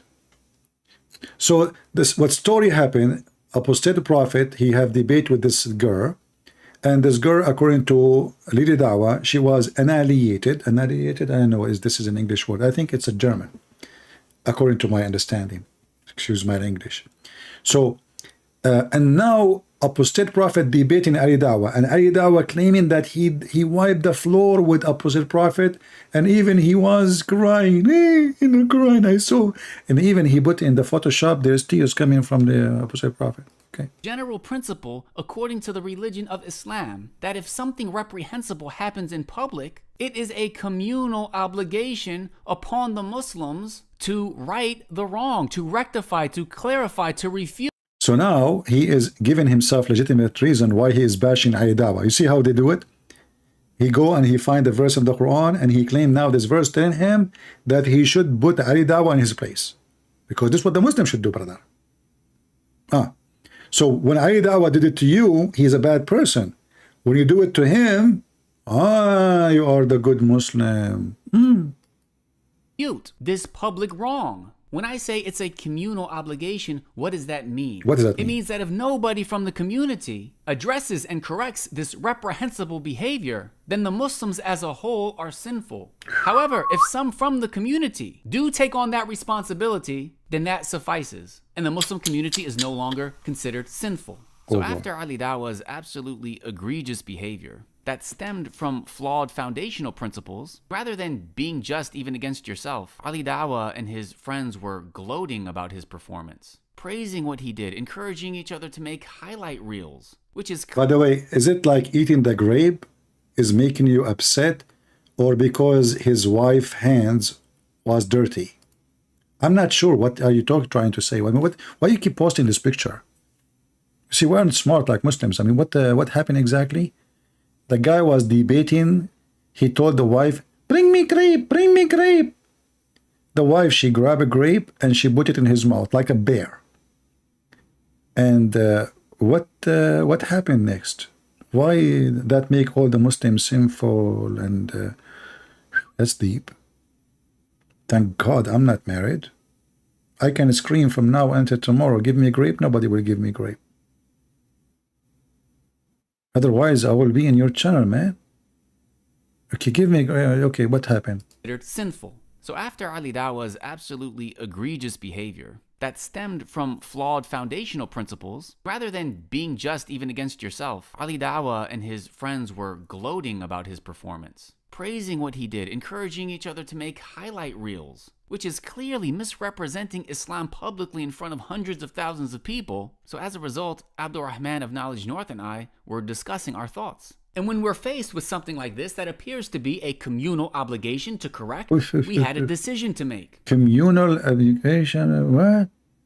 Out of this, what happened? What happened? I mean, are you going to write a book about it? Should we say something? You should. I mean, you are making a lot of poo-poo. Go ahead.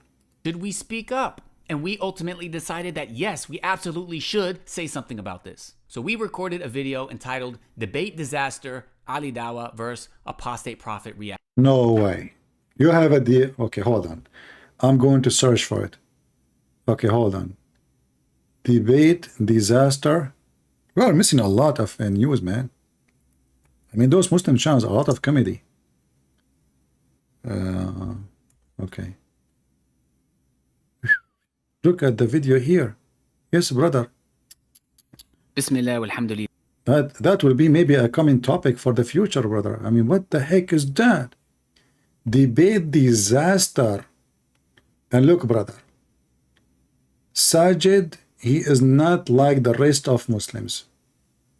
He don't do things for money. Yes, brother.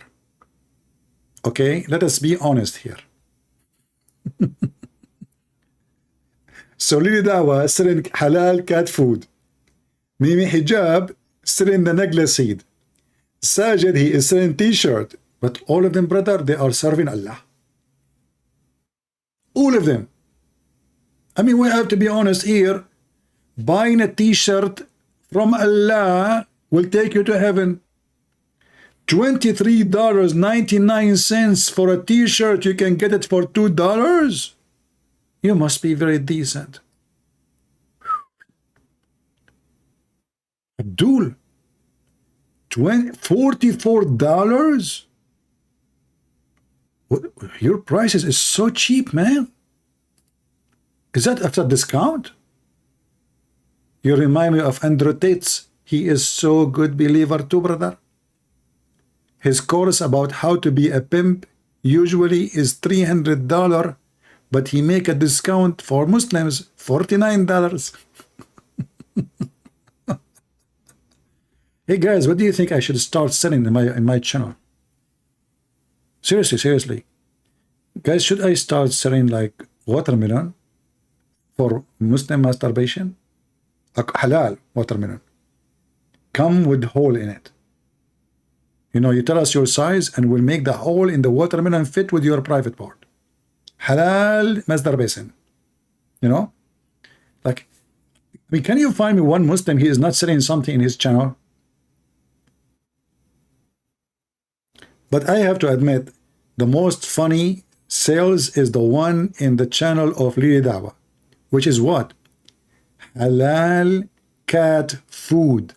You know, I saw his video many times, but I never focus on the halal cat food before. Honestly, I never stopped there. I never thought this is about cat. I thought maybe, actually, I thought this is like a rag to pray. But look at this halal cat food, brother. Halal cat food. Praise be to the cat.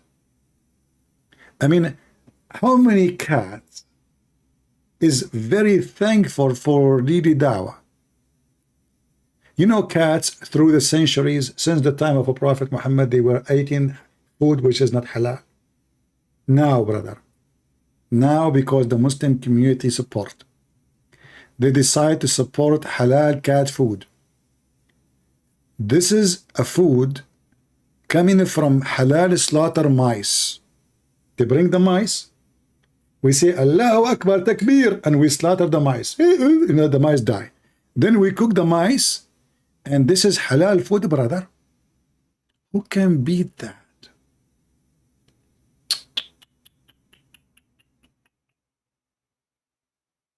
So one selling t-shirt, the other one selling negla seed.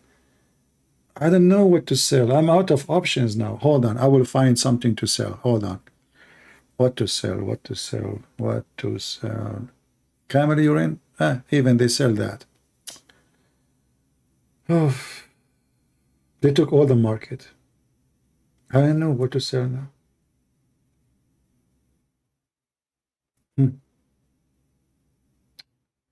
Let me think. Let me think. Let me think. I will write a book, halal book, about how Muslims should bash Muslims. All right? And actually, the book will not be sold as a book, because selling a book is not good. I mean, it's not good. But I will make it in a t-shirt. Like, I will take quotation of Lili Dawah against this guy and print it in a t-shirt. And then I will take a quotation from Mimi Hijab saying, Allah he pray for, not to. That's wonderful. Other quotation, Lili Dawah saying, the Quranic science is debunked. Business is good. Man. Okay, let's go back to the bashing video. Continue bashing, brother. Should I go there to the video about the debate? Hold on. Hold on. Actually, I like to see this one. Guys, are you tired of me? Should I stop? If you want to fire me, just let me know. I will go, honestly. Just say, Christian Prince, you are fired. I will stop. I will hang up. I will go. Let us make a vote, by the way. Who want me to stay and who want me to go? If you like me to stay, give me 1. If you don't want me to go, give me 2. And let me record the voting, because we are Arab, we support voting rights. We are very supportive people, So if you like me to stay, give me 1. If you like me to go, give me 2. Okay, we have 1 like me to go, 1 like me to stay. Okay, 1, 2, 3, 4 like me to stay. 30, 40. 50 people like me to stay. Okay, I see, and the majority are saying stay. Well, I have a bad news for you. We are Arab, we don't go by democracy. So we don't care if you say 1 or 2 anyway. Have you ever heard of an Arab? He believe in democracy, brother. Are you crazy? I mean, are you really drunk? Do you really, your vote will count with someone is an Arab? Are you crazy people? What's wrong with you? What's wrong with you? I thought only Muslims drink camel urine. What's wrong with you? Unbelievable. They believe that there's voting in Middle East and they don't vote. You agree with them, you live. You don't agree, they shoot you. What the heck? They start voting and they believe it. It was a trick. We don't believe in such a thing, brother. This is insult. This is insult to civilization if you're voting. We don't agree with voting. Haram. This is kuffar thing. Haram, brother. Bid'ah. What the heck? We cannot do what the infidels did do. We drink camel urine and we are proud of it. And actually, this explains why your intelligence is not so good. Those Muslims, look, they are so smart. So what happened in that debate? Tell us.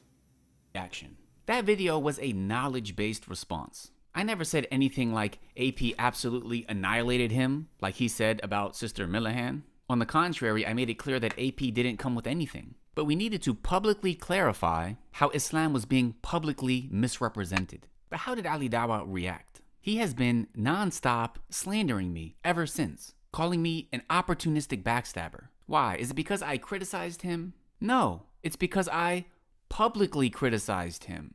And this is where things get really dangerous. Really? Because public criticism is not only from the religion, but in certain cases, it is an obligatory part of our religion. So here we have Ali Dawha painting something that is actually from Islam as being treacherous. Not to mention it's something that he himself regularly engages in. What I'm going to show next is just a fraction of the slander he's been throwing at me for months. He tweets, "Can you imagine I go live Friday, he films and edits Saturday, and first thing Sunday morning, his backstabbing video is public?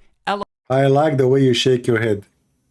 I mean, we just made a video about the LGBT. Or okay, why you are shaking your head such a way? Yeah, what is that? Okay. Of the slander he's been throwing at me for months." He tweets, "Can you imagine I go live Friday, he films and edits Saturday, and first thing Sunday morning, his backstabbing video is public?" I mean, are you seeing Ali Dawha in your dream, man? He's right. I mean, the first thing, you woke up in the morning, you start doing a video for him? Before even you brush your teeth? Huh? I mean, he's right. The guy, he just was defending Allah. Instead of supporting him, you made a video to bash him. And he bash him in return. And he bash you in return. And you know, the bashing community. Listen, brother. Let's read the truth statement from brother Lili Dawha. Can you imagine? I cannot imagine. Honestly, I cannot imagine that the Prophet, somebody took hair from his anus and he controlled him by black magic. I mean, you see what? I don't go to the barber shop, even though he don't go to that area. He cut my hair head, right? But I don't go there since I heard the story. I mean, imagine you go to barber shop and the guy there is a Jew and he takes some of your hair. And then he control you by the remote control of black magic. This is the hair of a Christian prince. Shut a boot at the boot. Christian prince now under the control. I mean, have you ever heard? Can you imagine, brother? And then the guy, he throw the hair in a whale. Like, what the heck? And then the angels, they came from Allah. And the first one, he said to the other one, what's wrong with this Abdul? Which means Muhammad. The other Abdul, angel, he said, he is under black magic. What the heck? I mean, this is all the true story. So when Lili Dawha says, can you imagine? I am with him all the way. I go live in Friday. He filmed and edit Saturday. First thing Sunday morning, his backstabbing video is public.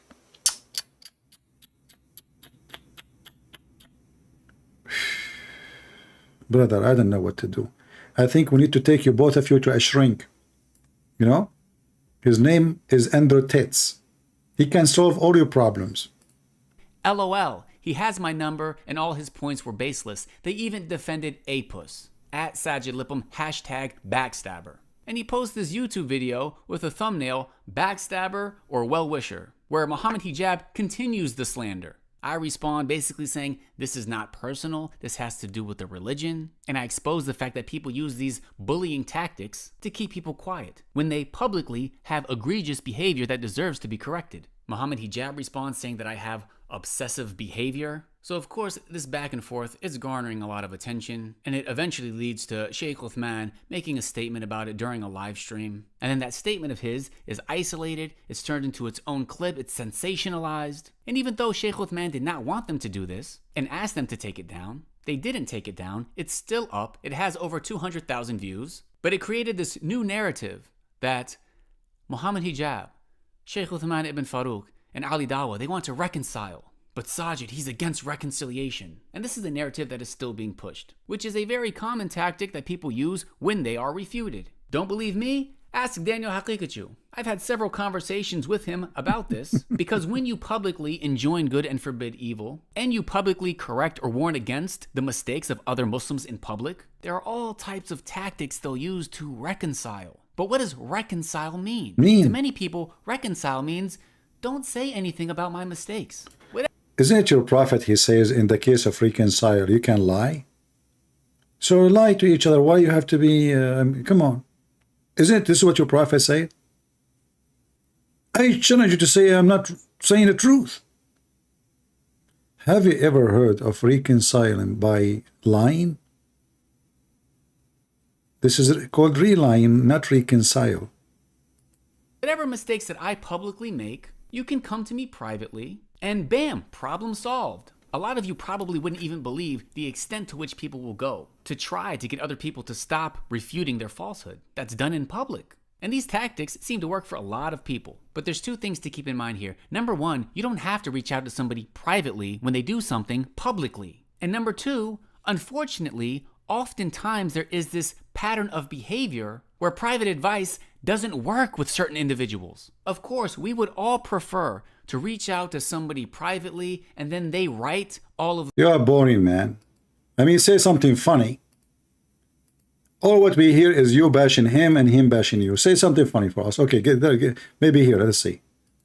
A video called The Muslim YouTube Industry Exposed. And I didn't mention Ali Dawha or Muhammad Hijab. And so do you deny that you have an industry in your channel?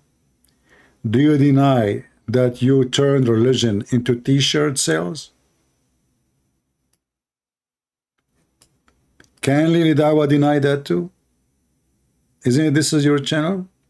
Shop Sajid Lifam Store.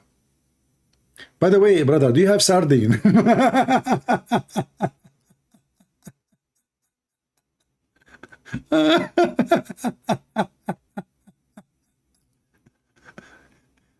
I mean, all of them, they sell and do business in their channel. I mean, they cannot even talk about their video without saying, brother, donate here. Brother, don't forget to support us, brother. You know, you cannot even speak for 2 minutes without speaking about giving money. Because you are the one who will save the Muslims from the evil Christians and Hindus and Buddhists and all the evil in the world. You have to give them money, otherwise, and you have to buy the halal cat food. Otherwise, your cat will convert to Christianity or Judaism or even Hinduism. Do you want your cat to be a Hindu? And then she starts dancing, shaking her head and eating curry? Do you want that to happen to Muslim cat? No way. So we are the Muslim who protect the Muslim cats from being under the temptation of the Hindu food, which is not tempting for the cat because it's vegetation. The Hindus don't eat meat. How you can hey, by the way, if you are a Hindu, how you can tempt a cat in your house without giving her meat? What do you do? Okay. If you are a Hindu, what do you feed your dog? I mean, I don't know. This is just a question came to my head. Don't think about it much. Your brain will explode. Anyway, continue. So what? They accuse you that you have a Muslim industry? A business industry? YouTube industry? Okay, and there is a sign of dollar there? All of you Muslims accept the money of the kuffar and the money of the evil America?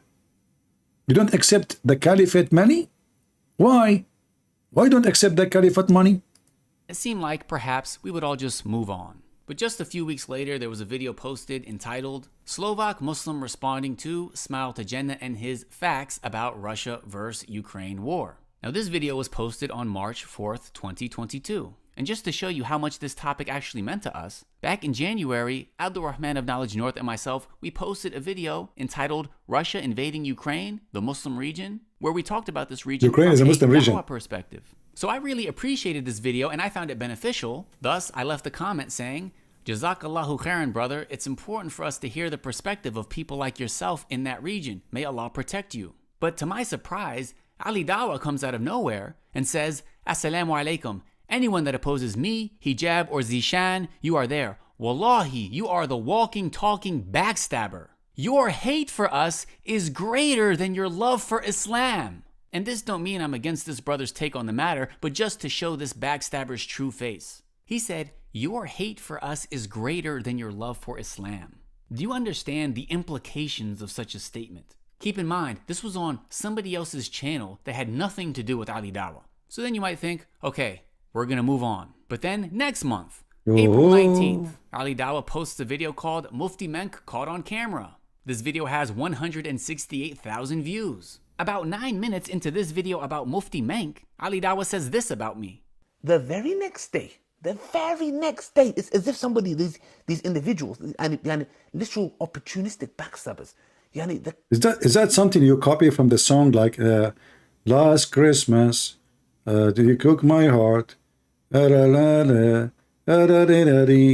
And the next day, like, is that the second day? What happened second day?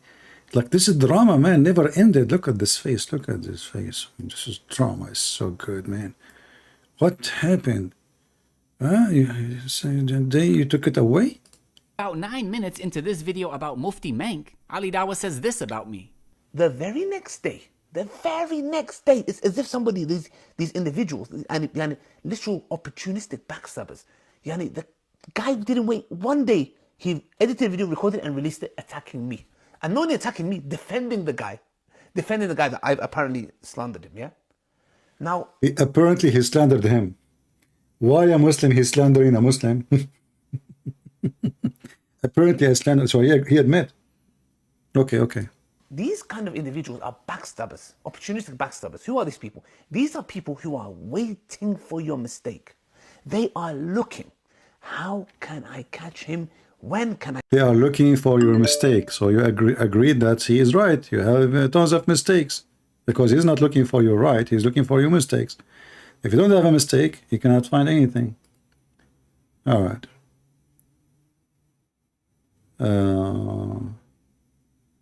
This person, he have a question in behind of Muhammad. Let us see what he have.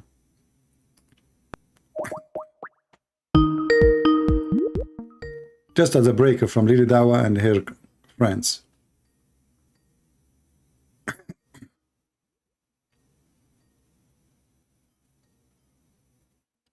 I know people, they call me, when I call them, they never answer. Okay, my friend, I have to block you. My friend from Ethiopia. I called you twice and you never answer. Yeah, here we go. You're just disturbing me and, wasting my time.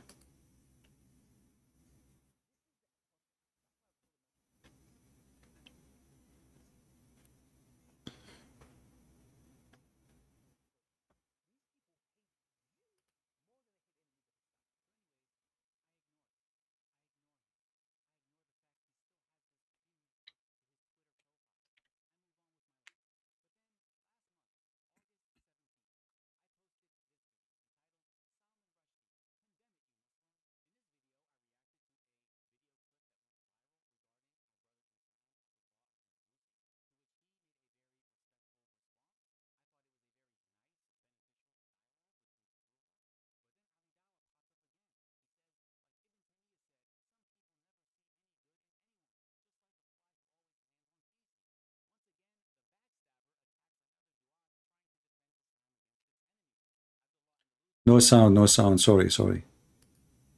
Anyway, we have enough for this. Do we have any brave Muslim, my friends?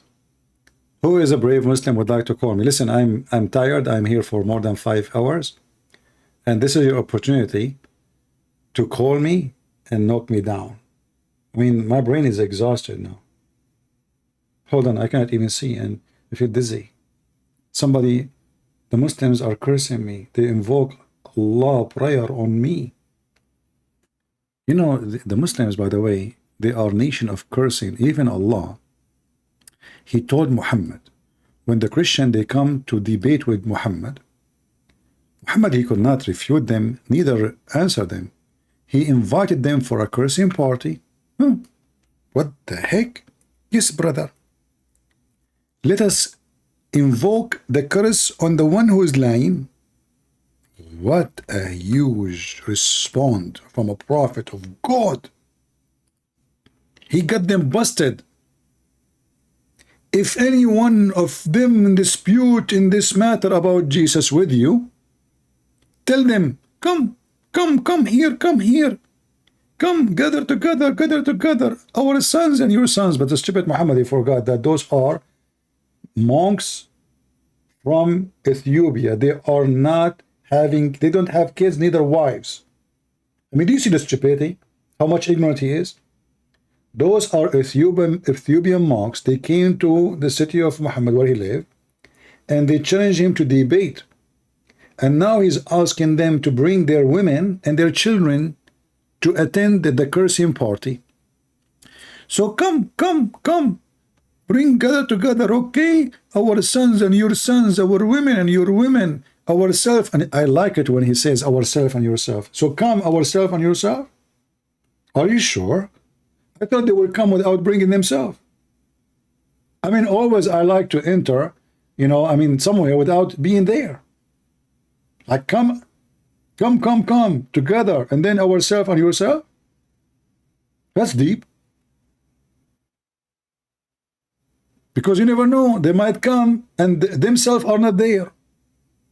Like they leave themselves outside and they enter.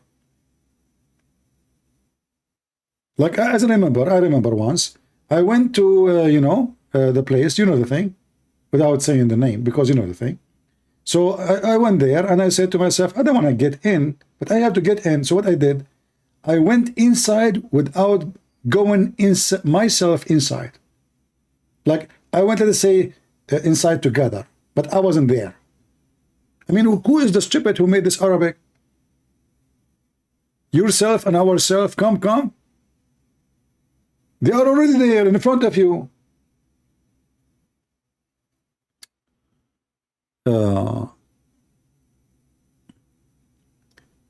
According to Mubahala, a person in his family, they dies. I made Mubahala a million times and nothing happened to me. Allah, may Allah cut my nose if I'm lying. Oh. May Allah cut my toes if I'm lying. May Allah cut my internet if I'm lying. Oh, the internet is gone. What happened? What the heck? True story. There's a family, they died after the Mubahala. I'm very, very, very convinced that the story is true. Christian Prince, first of all, this is a true story. And I can do a true story. That somebody did Mubahala with me. And in fact, all of them, they died. Zakir Naik, are you sure talking about people who they are people, or you are talking about a mice who ate a poison food? Christian Prince, respect yourself. When Allah is in the Quran, it's true. But I keep saying this for the last 70 years, 80 years, before I was born. Even when I was, before even my mom, she gave delivery for me, I said to myself, may Allah keep me here if I'm lying. You know, and I was, by the way, lying at that time because I didn't want to stay there. And Allah did nothing. The first thing happened, there's a woman, she put her hand inside to grab me. I took her ring. Then she put her hand again, and I took her bracelet. And it bite her hand. She took her hand again, and I took her cell phone. You know? And nothing happened. I mean, how many people they curse Muhammad and they lie at, like they lie about Muhammad, say Muhammad is a good guy. Nothing happened. Why Allah don't punish them? But I can show you that Allah, he punished Muhammad. Isn't it Allah, he said, if Muhammad is fabricating Quran, Allah will cut off his artery? Is it true?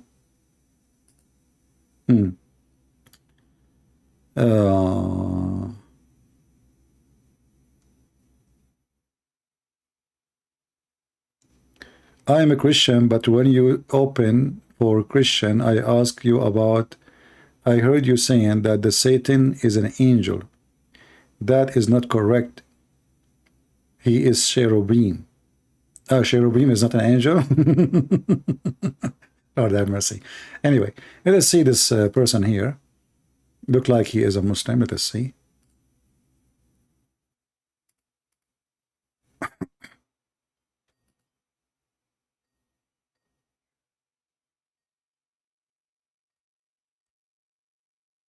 Hello? This is Fakira playing music. Hello? Why you are changing the voice?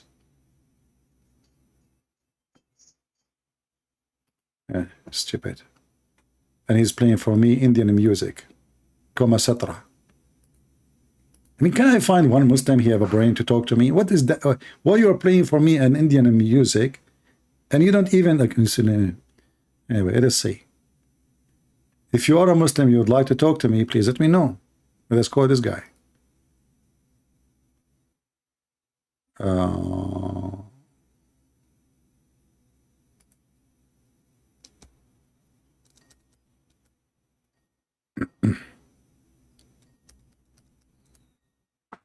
Let's hope this guy will answer.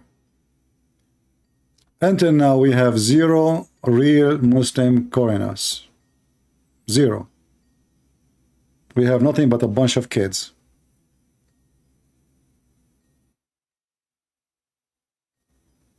And this guy is not answering too.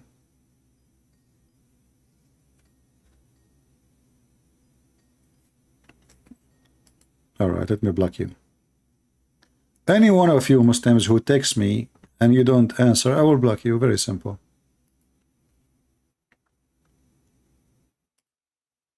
Here we go. You're blocked. Do we have any brave Muhammadan?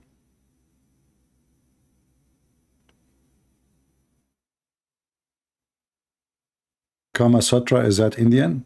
I don't know. I thought Kama Sutra is from India, which is in Australia, in Brazil, you know. So where Kama Sutra is coming from? Let us call Sadhguru. Relax, relax. Sadhguru, he told the people, the reason you don't, you know, like, receive and accept to receive a criticism because of your ego, your selfishness. And then I made a video about him 15 minutes after he reported to YouTube. He is teaching people that we should accept the criticism of each other. It's not healthy. Why you want everybody to agree with you? It did not even take 15 minutes. Not even 15 minutes, and the coward, he reported my video to YouTube. What a potato.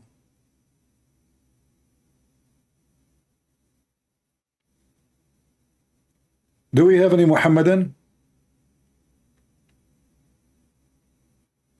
Anyone?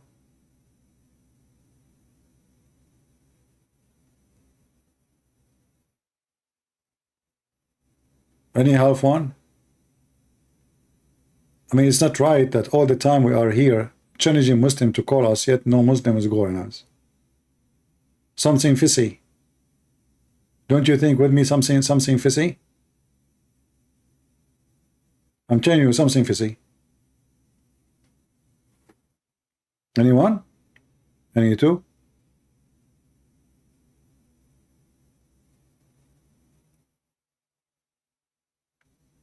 No, you see, everybody have his market.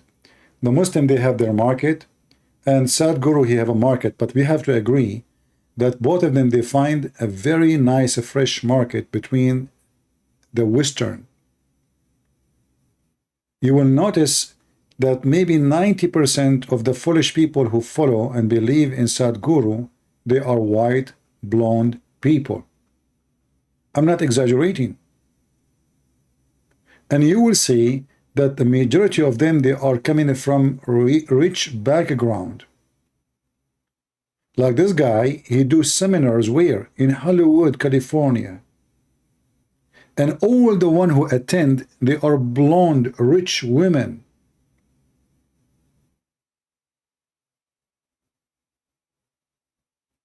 So I find always a form of pattern of stupidity in the society. Western, in general, they are uneducated and they are very easy to scam. So if you are not getting scammed by Muhammad and his cult, You are getting scammed by someone like Sadhguru.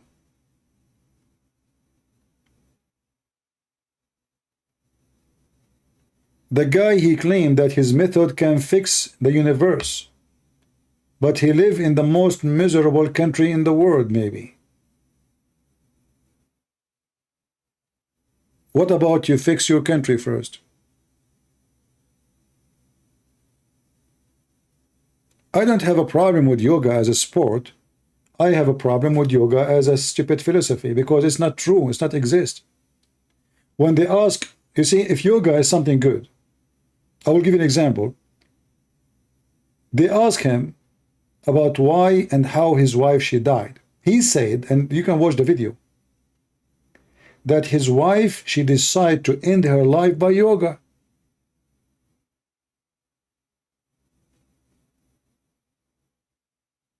So are you teaching people how to end their life or how to be happy? Why a married woman, she will end her life by yoga, as he claimed, and she have a child, is like 3-4 years old.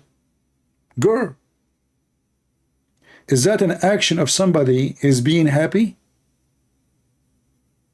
Do you think a woman, she is married to a man, he claimed to be a guru, and she is happy, she will end her life by yoga, as he claimed, which is very hilarious to say. How somebody can end his life by yoga?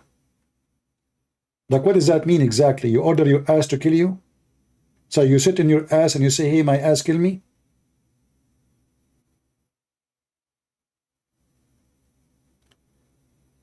So the scam target, it can be, even there is some Christians who they claim to be Christians, priests, they are scammers. The same garbage. That's why the Bible warns us, from their fruits you shall know them. Somebody, he claimed to be a Christian priest serving God, then he have big villas, expensive car, he don't fly normally, he want to take a, like, there's a guy, his name is Mr. Dollar. Dollar. Even his name is Dollar. Can you believe it? He told him that the Lord told him that he should buy a private jet. I mean, it's true. It must be Jesus told him. Jesus come to him in the dream, in the vision.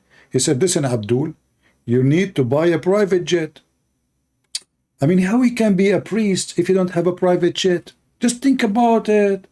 It's not even right, brother. And then he went to the church, and imagine there's people who they are naive, they believed him.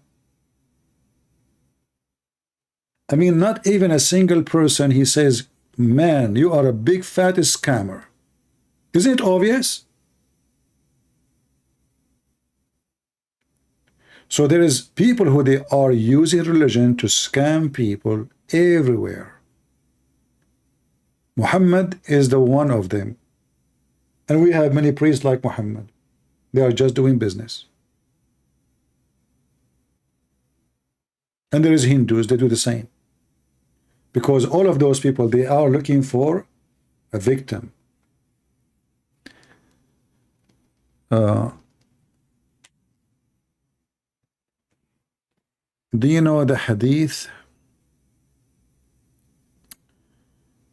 Does it say Muhammad saw Allah in the form of a pig thrown? Yeah, the Muslim, they will say to you, this is not authentic hadith, and this is not true. As usual. I mean, we show them the it says authentic, it says etc., and still the Muslim, they say this is not true, even though if it's in Sahih al-Bukhari, right? Yeah. Do we have any Muhammadan here would like to join us?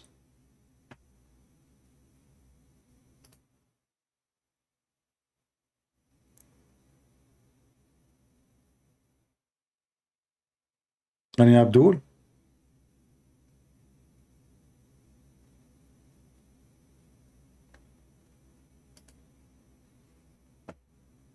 Nobody? Let us look at the Skype. Okay, nobody.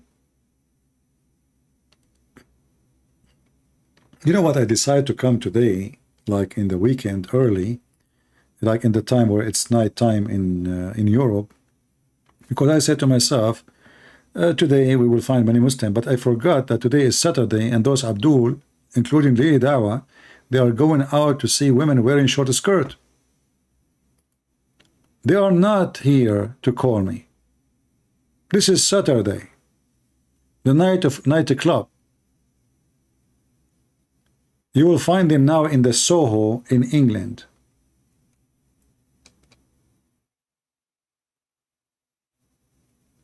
Any Muhammadan, he is here, he is not in the Soho, would like to call us.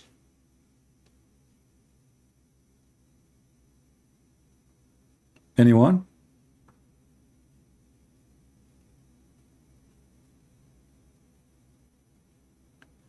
They are celebrating the Eid. Don't remind me about how Muslims they celebrate the Eid, the most ugly celebration ever. It's food, and kids, they go only to the swing, and the children, they are the girls, they are wearing long pants because they are afraid that the Muslim pervert, they will look at their girls' panties. All the girls wearing hijab, she is like 3 years old. She's wearing hijab. She's wearing long pant under the skirt, because now she is playing with the swing. Why? Because Muslim, they will line up in the front of the swing to look at her panty, even if she is 3 years old.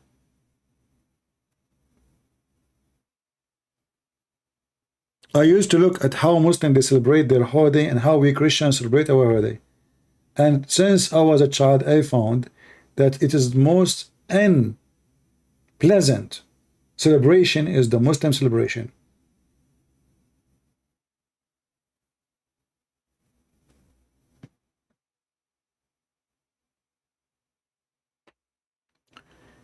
Do we have any Muhammadan? Okay, we will take Christian calls as long as there is no Muslims. Let us give a time for the Christians opportunity. If you have anything to say. Today we changed our channel. We are in here. This one have 9,000. Last week it was 110,000. This week it's 109,000. YouTube is eating my falafel. So if you're a Christian, you would like to say anything, just call me. All right, we will give a chance for the Christians to join. Let us see this person. Maybe he's a Muslim. Let us call. I think it's the same person who I blocked. They are just playing games.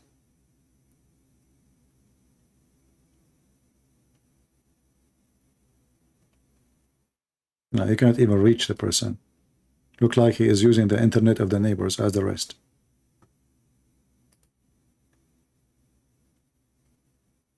Any Christian would like to join us?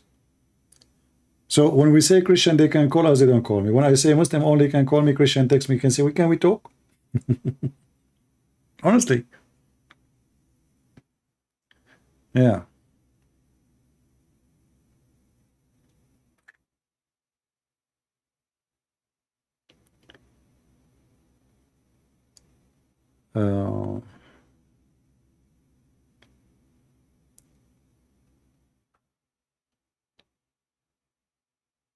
Do you believe it that I did not subscribe to my channel?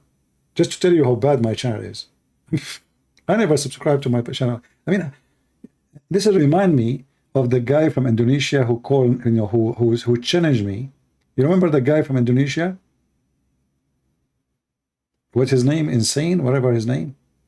Insan, whatever. He said, Christian Prince, I will give you few questions. If you can answer them, I will give you 5 BMW. Okay, what the question? Number 1 question. Show me one verse in the Bible where Jesus says, I am a Christian. That killed me. Jesus, he did not subscribe to his channel. Here we go. Show me one place in the Bible where Jesus says he is a Christian. How in the world I can get this answered? I cannot. He got me busted. Jesus did not subscribe to his YouTube.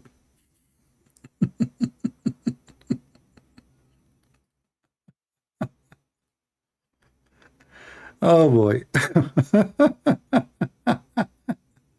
Show me where Jesus says he is a Christian. I mean, stupidity is so amazing. And he's serious, you know, like he's the guy, he got me busted. Like, show me where Jesus says he's a Christian. Hello? Hello?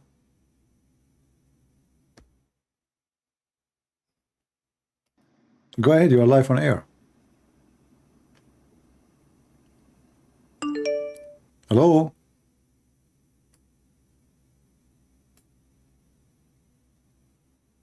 Are you there? All right, my friend, if your internet is bad, don't try to call me because it's not going to work. Let us see other person. Can you do any day fan call to tell their story? Okay. Well, we can make a day. Okay, no problem. We can make a day just for Christians to call us, just for having a good time. Adi want to call me? Don't tell me I want to call you. Just text me and I will call you back. You cannot call me right away because I have my list. So nobody, because you know what the Muslim do? When I start talking to a Muslim and they feel almost he is leaving Islam, they start calling, trying to drop their call, you know? But because I have a set where only people on my list they can call, or if I text them first and I answer them, then they can call. Or if I try to call them and they did not answer, they can call me. Let us see this guy.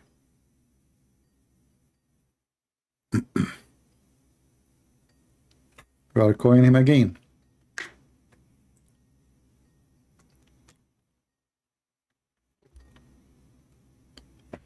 Hello? Sam, please. I hear you, my friend. Go ahead. I have a question, you know, like about, you know, he's saying Satan is an angel, so, and I said cherubim, but you denied that as you know, as an angel. Isn't it Satan is a fallen angel in the Bible? He's no lightning is fallen like lightning, but it's not say, it doesn't say fallen angel. It says it's a one of cherubim. Is Ezekiel 28. So what? So what is the cherubim? What is the cherubim? What is the cherubim? What is the cherubim? Okay. Cherubim is like with the four face and with the wings. We don't care about the look, my friend. Okay, listen. Yeah, but who is he? What his nature? His nature is not an angel. It's a spirit being, but it's a cherubim with like close to. What does that mean? What cherubim mean? What cherubim means is one of for five of them is the Satan. He fall from you know that. From where? From where? Who is in heaven with God at that time? If there is a human, if there is anything except God and his angels. All the angels they called the Son of God. But those cherubim and seraphim are different creatures. What the creatures they are? Where do you get this from? In the Bible. Where it says they are different creatures? Where is in Ezekiel 28? Ezekiel 28 and Ezekiel and Isaiah 14. It doesn't say that they are different creatures. You know, this is your own imagination. No, it's not imagination. It okay, says like they have a face of man, where it says, ox, my friend, the face of eagle and a face of lions. It doesn't matter. This is description.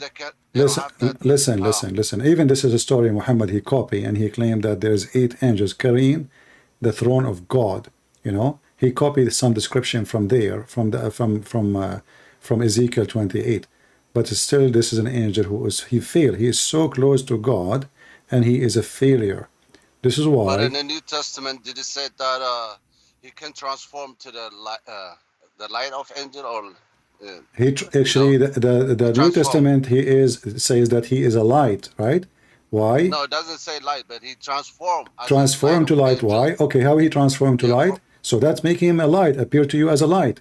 So even he have such an ability because he have a power, an astonishing power of an angel. This is not let us say an ability of someone is normal, and in the same time in the heaven there is none except God and the angels. There's nobody. They have names because of the rank or the way let's say the job they do. but all are angels. See. Yeah. So like if you go and read, you will see that those names are given for a reason, but not because they are different kind, but they are, like, let us say, to clarify what is their job. As an example, even when you call, like, as an example, Michael, Gabriel, or even the name of the prophet, like Ezekiel, there is no names in the Bible. There's a statement of the job. Well, I don't know. It's Yeah, even the name of the Messiah is not a name. It's not a name. It's describe what he will do. Even the word. Mashiach is the anointing one. Even That's why I'm saying Satan was it's anointing not. It's not. you know? It's not a name. It's not a name. Anointed cherubim of, Okay, it's not a name. It's not a name. It's description. Even when God, he says, when Moses says to him, okay, what I will tell my people, who are you? We translate it and we say, okay, he said, Yahweh, right? Yahweh. Yeah, I am. But this is not really, this is not a name, you know? This is how you recognize God. I am who I am, which means the one is exists by himself, but it's not a name. Same as the Messiah is not a name. Same as Jesus is not a name. Same as Ezekiel is not a name. Same as Israel is not a name. What about another question I have? This, you know, Israel or Jacob, he had 12 sons, right? Those 12 sons are the tribe, right? You know, if Israel, and the 10 of the north and the 2 of the south, the Jew and the son of Judas and. You know, before you ask the question, let me tell you, I don't really care for those details, because those details is not really important for me.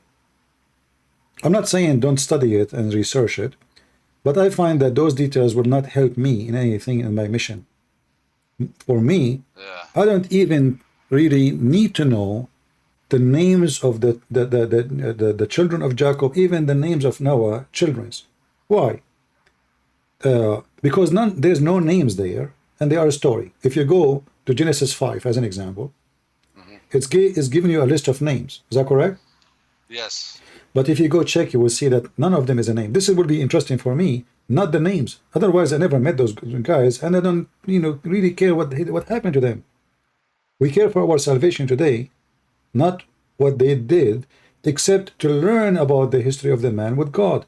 However, if you read the names in Genesis 5, you will find that all names presenting to us something very important, that a man will come down and his death will bring comfort to mankind. So even the names of the children of Adam, they are not names. There's no names in the Bible. And when somebody focus in the character, or let's say the numbers of the tribes, for me as a Christian, I will not be interested in anything about them unless I want to study the history of the Jews, or there's something will bring me closer to Jesus. Nothing else. As an example, when somebody come to you, if you remember when Jesus said to the Jews, what you say of a Christ? They said what? They said he is the son of David. Correct? Yes. But isn't it in the New Testament, it says clearly that Jesus, by birth, he is from David? Yes, he is. Okay, but you will see, Christ. But you see Christ. He don't agree. He said, "Well, if he is the son of David, then how David called him God in his spirit?" Correct? Yes. Okay. So now we, as a Christian, we read the Bible and we go by names. So Jesus, son of Mary, Mary, son of etc., etc., etc., etc., and here we go. We are up to David. So Jesus is the son of David. But if we go by what Christ is saying, we will find that the birth of Jesus is way more important than David himself. For David himself, he called him God, yet Christ is not even born of Mary. Right? Yes. And this was the refutation for the Jews. So the Jews, they focus too much in what you were focusing, in the name of the tribes, and who is this guy. No. David is nobody. David is nobody. Me and you is nobody. For everyone who is name mentioned in the Old Testament or in the New Testament, is to prepare for the coming of the Messiah, and the Messiah came already. So I say to you the same as the Lord, he says to Martha, he says, Martha, Martha, you are busy with too many things, but the important is one. Yeah. Well, I mean, still, I'm not confessed. About those cherubim and seraphim and angel is. It's up to you. Detail if you read it. It's up to As you, the my angel, friend. like the son of gods, maybe No, but even the Son of Gods, my friend. You see, there is a phrase in the Bible says, when the Son of God, they married with what? The Son? Do you remember? which one? In the Genesis? When it says there's a Son of God, they did what? They commit sin. They married and they socialized with what? With the human being. With the man of the seed of man. But this is about what? Yeah. This is not about angel having sex. Some people who they have a shallow understanding, they think that this is about angels, marrying or having. But how they got those giants? The giant my friend. The giants they are human. They are not. They are human like us. There's people who they are tall. There's people they are short. Until now, in the geography. But the Bible says they took wives. They saw they were beautiful. They took wives. This is symbolic. This is symbolic. This is symbolic of sin, because we cannot mix with the pagan. So the Son of Gods are the good men who they believe in God, who they go and marry pagan women, and then they associate with them, and this is what happened to the Jews. But even in Daniel too, like a dream, that dream in the bottom, that is a dream. Yeah, the dream, but it says they're going to mingle with the seed of man. And this is what they did. Those are not angels, my friend. Angels, they don't. Isn't it Jesus? He said, he and she, they will not get married. They will be the same as angels. So angels confirm in the Bible they don't have sex and they don't get married. So when you read the Bible, don't take one phrase. So have they have a children then? They don't have a children. They never have a children. Who said that? This is your understanding. No, the Bible says like they have to straight up. It says this is not about the angels. This is your understanding. This is never was about the angels. Okay, who's the Son of God? Those the Son of God. It's me and you. We are children of God. Isn't it Jesus? He said you are gods. So Jesus, he's speaking about us. When we are children of God, we are children of God. We are children of God. Jesus is so this. My friend. When you sleep with the one non-born in the spirit, if they have a children, it's going to be giants. Is that what you're trying to say? No. This is What do we giant? What does have to do with you marry someone is big. Your child will be half between you and him. If you are 2 meters tall and your wife she is 4 foot, your son will be between you. You mix with them. So the size have nothing to do. What are you talking about? So are you saying to me that the angel he have sex with the women and then they have a tall son? No, I mean because they can transform to the. No, my friend. They can take a physical being like a man, if this isn't true, then those ones those ones they should have wings too. Their sons, I mean, if I have sex with the women, 50% from me at least, and 50% from her. So if I have 600 wings, well, at least you will get one wing coming in your back. So I advise you not to understand the Bible in a literal way, because the Bible is a book of spirituality. There is some places where the Bible is speaking literally, and there's a lot of places is speaking about metaphorically. What some people they do, they take what is metaphorical to be literal, and they take what is literal to be metaphorical when they want. But this is not really what happened, because all of us, we knew that angels, when we say angels, you see, you don't marry a donkey to a dog. If a dog marry a donkey, can they have babies? Not since I know there's not such things. Okay, so how angels, how they are angels, and then they are marrying with human. They are not the same kind. We cannot have any fruit from this thing. So this is all is a misunderstanding, and if you decide to understand this way, this is your business. But this is not what the Bible says. But they said, okay, one more. They said after like Noah flood too, they did the same thing. right? What That's what it Lut? says. What After Lut? those, the son of God, like when they did this, you know, and when he destroyed the flood, Yeah. because there was a sin in, they're mingling with themselves with the human, and they said even after Noah, even they continue with these things. My friend, did God and two angels they came to Abraham in the form of men?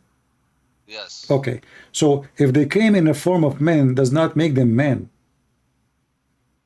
Yeah, but those Sodomites, if you remember too, I Abraham know, but I'm saying to nephew, you, when those angel appears, those people in the Sodom if they Gomorrah, they if try to have, they if they they will appear, try to sex with them, you know, no, they did not. because they have They did experience not with the angel appear. sex. They did not appear as angels. You know, they did not appear as angels. Did they came with wings, flying?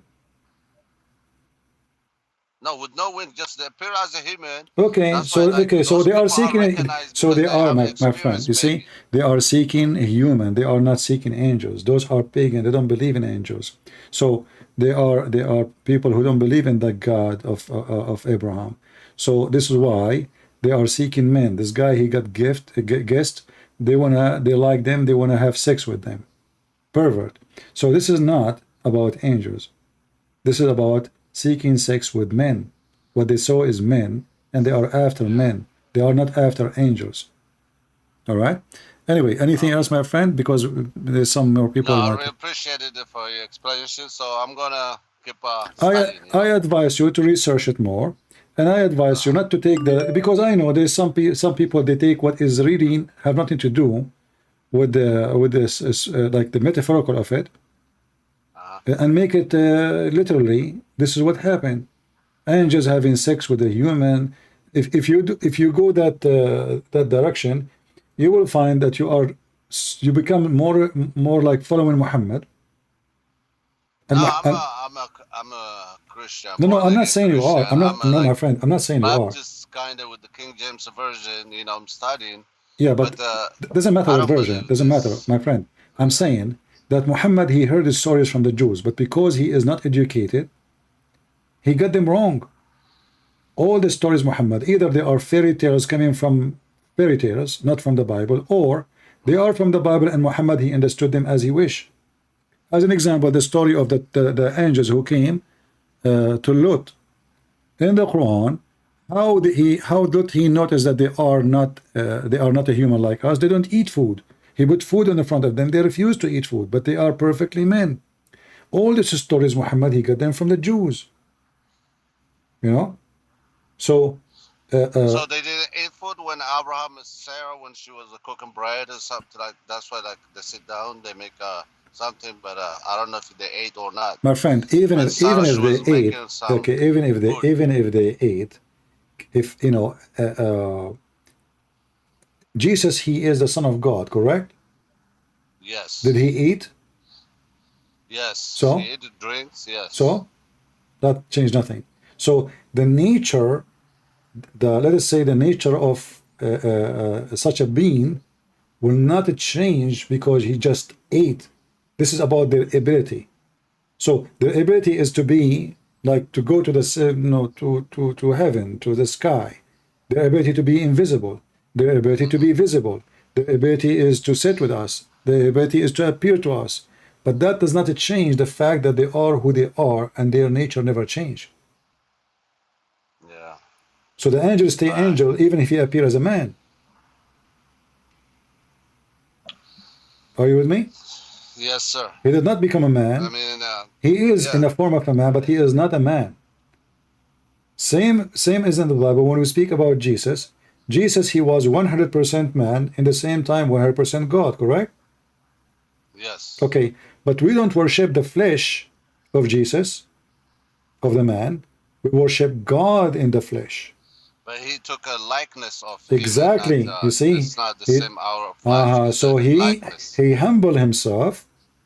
He humbled himself. He took a humble form. So that humble form is the form of the man. But God not really a man. Even the Bible says that he created Adam in his image, speaking about Jesus, because God, the Messiah, is the one who created everything. Everything created by him and for him. All right, my friend. Thank you very much for I calling. appreciate it. Thank you. All right. Take care. Let us see another caller.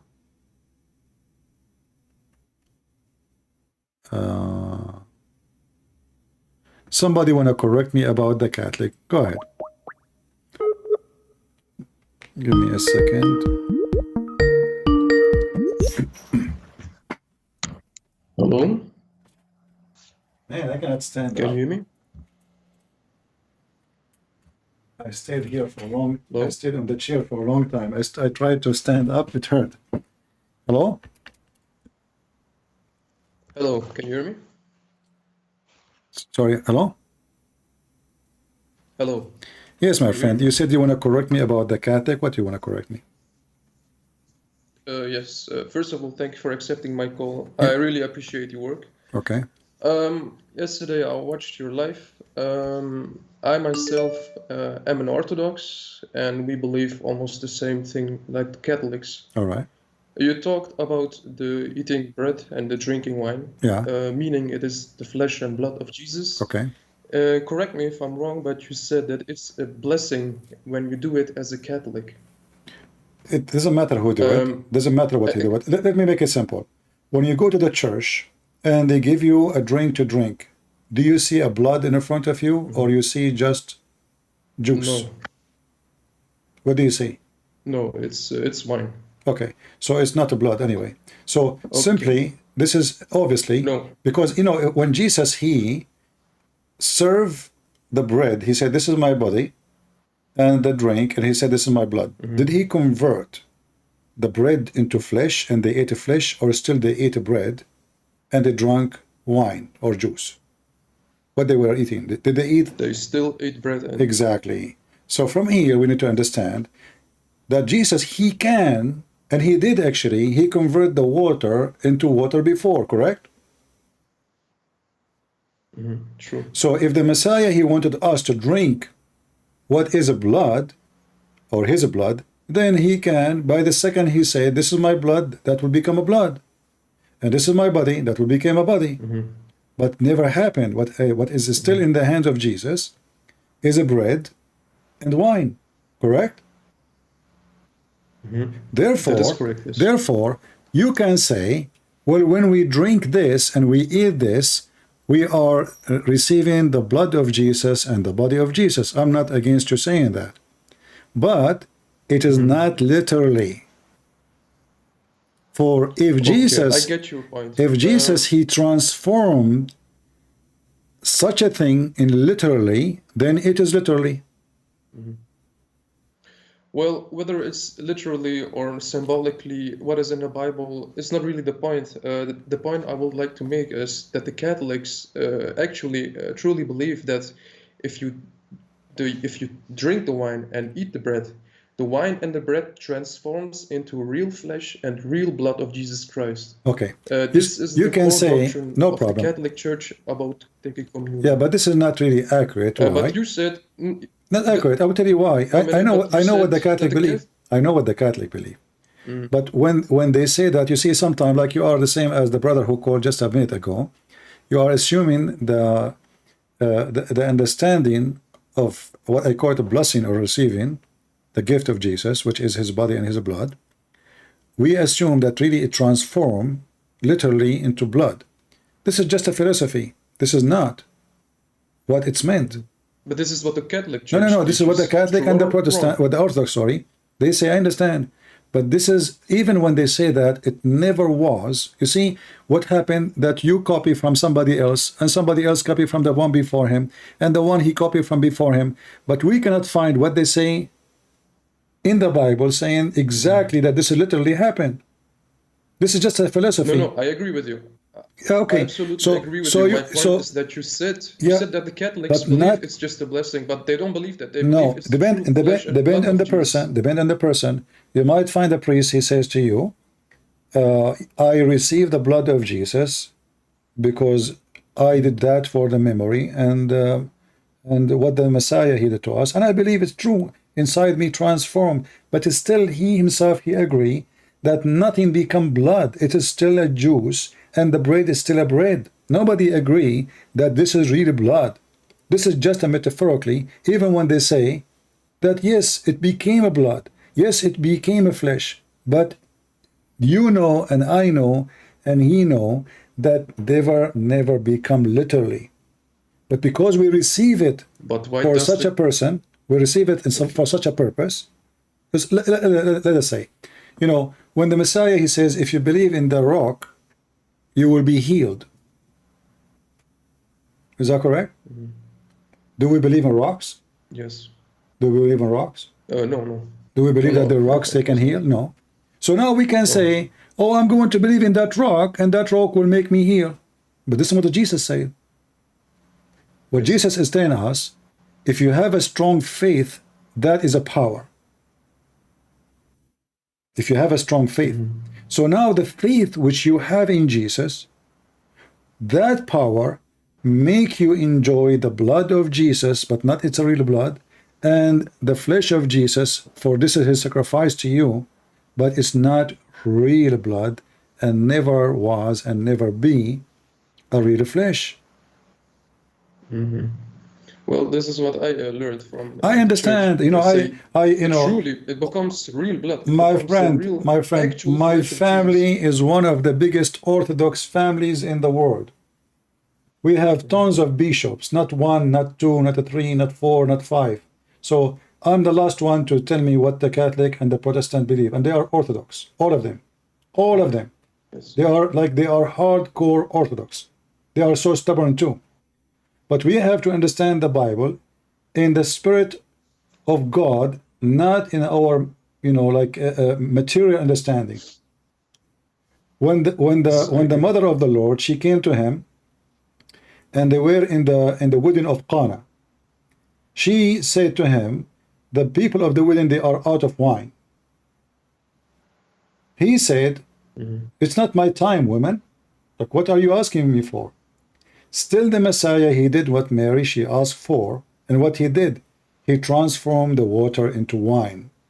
So now all of us, we knew that the Messiah is capable of things nobody is capable of, to the point even water, which means if I can make few jars of water into wine, I can make the ocean wine too. The size will not make any difference, correct? Correct. Then the Messiah, if he wanted to make the cup in his hand a blood, then he will do it, and immediately, if this is what he meant, the cup immediately will transform from wine into blood. And if he meant that he wanted to make this bread become a flesh, trust me, the bread will become a flesh immediately. But this is not what happened. And this is why I say to you that even if you say as a Catholic or Orthodox, and this is how you understand it in literally, I say this is not really true. You know, I can take it literally only as I receive the gift of the Messiah, his body and his blood, as a gift for salvation, but not literally. And I did not either drink blood, and I did not eat the flesh. Okay.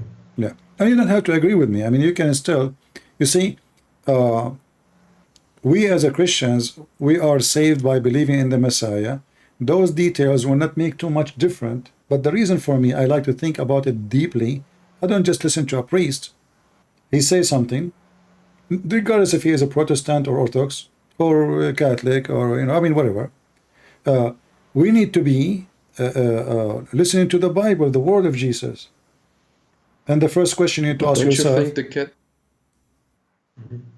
if Jesus did not mean this, because if Jesus, he meant that to be blood and flesh, then the drink and the bread will be turned immediately to a blood and flesh. And then we can say, oh, okay, this is what, but you notice that the Messiah, he said, do this to remember me, right? You do remember, you know, to remember what I did. Yes, do this in remembrance of me. But this is mean, this will goes for all generations to come after.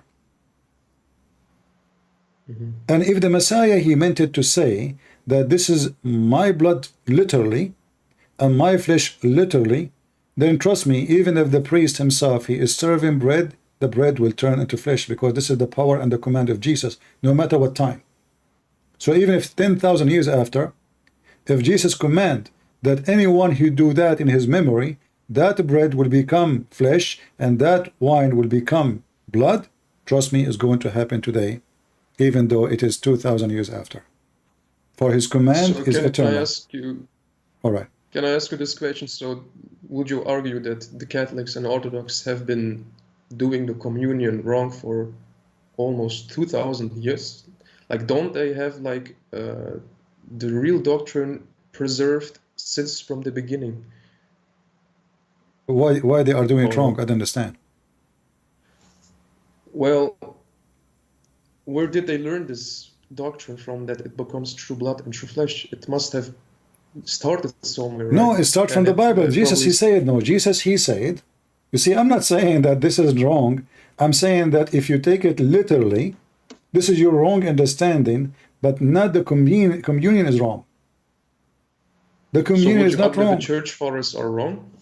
What? So would you argue that the church fathers, the early church fathers, were wrong on this point? I don't really, I go only by what Jesus said. I don't really go by what somebody, because a church, a priest, a bishop, a patriarch, he is a person like me. For us, what justify an action is what Jesus said, not what a patriarch say.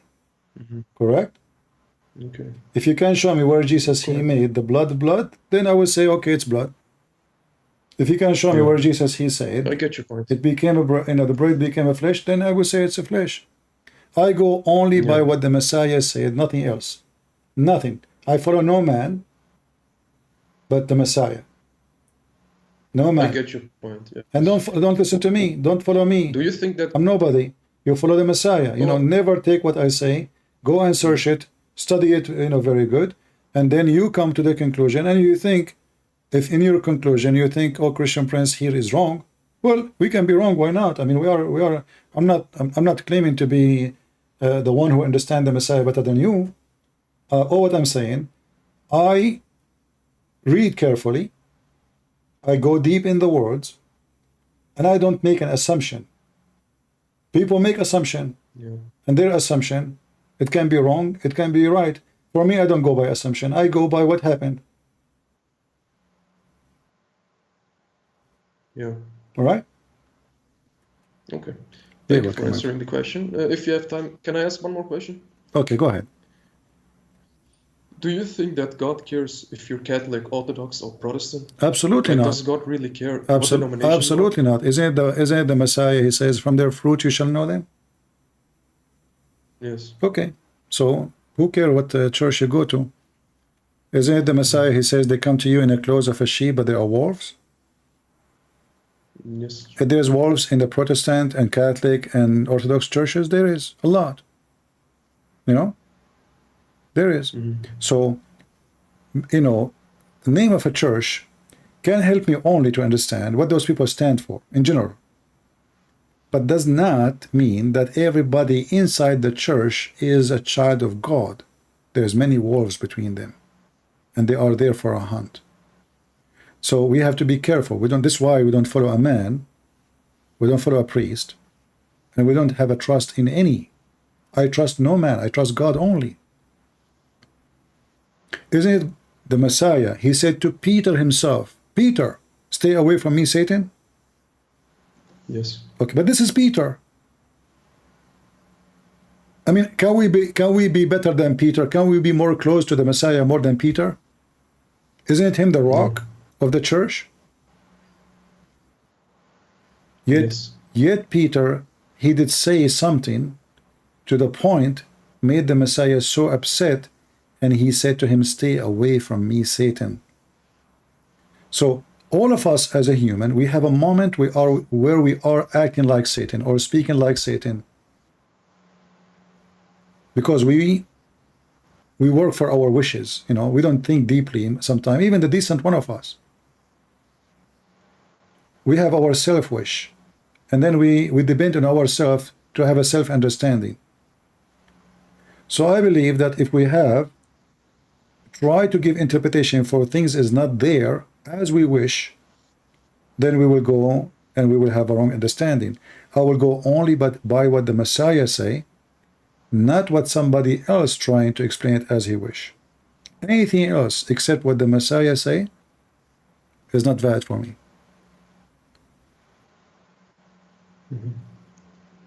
All right. Okay. And that's I why here understand. you've noticed that we don't. If somebody he says he's a Catholic, especially if there's no point of it, or Protestant Orthodox, I block him. Because why I want to know who you are. I mean, what you are telling me? Are you trying to divide us? Yeah, I don't like this thing. Like, Yeah, we I'm Christian. a Catholic, you're wrong. No, there's nobody. There's nobody. I don't like that. My friend, there's nobody is wrong as long he believe in the Messiah, and he decide to do the fruit of the Messiah.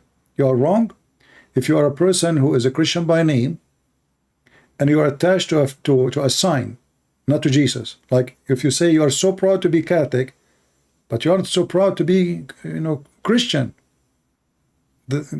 Our Lord never called us those names. We are Christians. The first name was given to us as a Christian, and I cannot find, me myself, a better name than a Christian. That's why I call my Christian Prince. Why?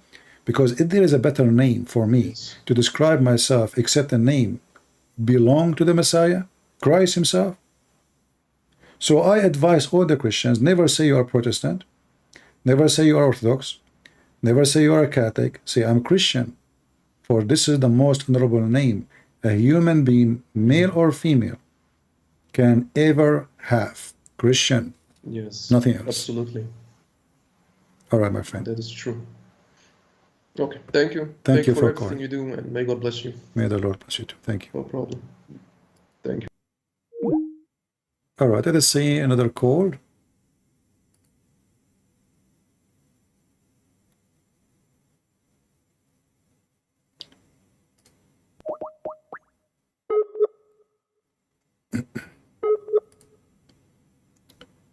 We're trying to call this person.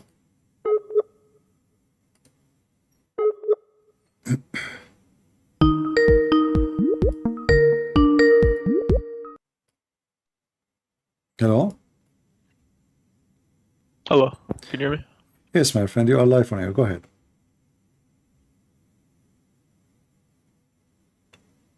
Go ahead, I hear you. Oh, you have a bad Why internet. wait, do you hear me? Yeah, go ahead. What do you want to say? I'm just curious, why do Christians not like stand up for themselves? I feel like every time I look at the news, it's churches being burnt. I mean, like, Jesus is gay. Like, I don't feel like Christians stand up for themselves. Like, even in the Bible, it says Jesus, like, when the temple was being desecrated, Jesus So, actually like okay, I agree with you. If somebody trying to burn a church, we should stand and defend our church. But this is what happen only if the authority are not doing their business. We should not allow anyone to do such a thing.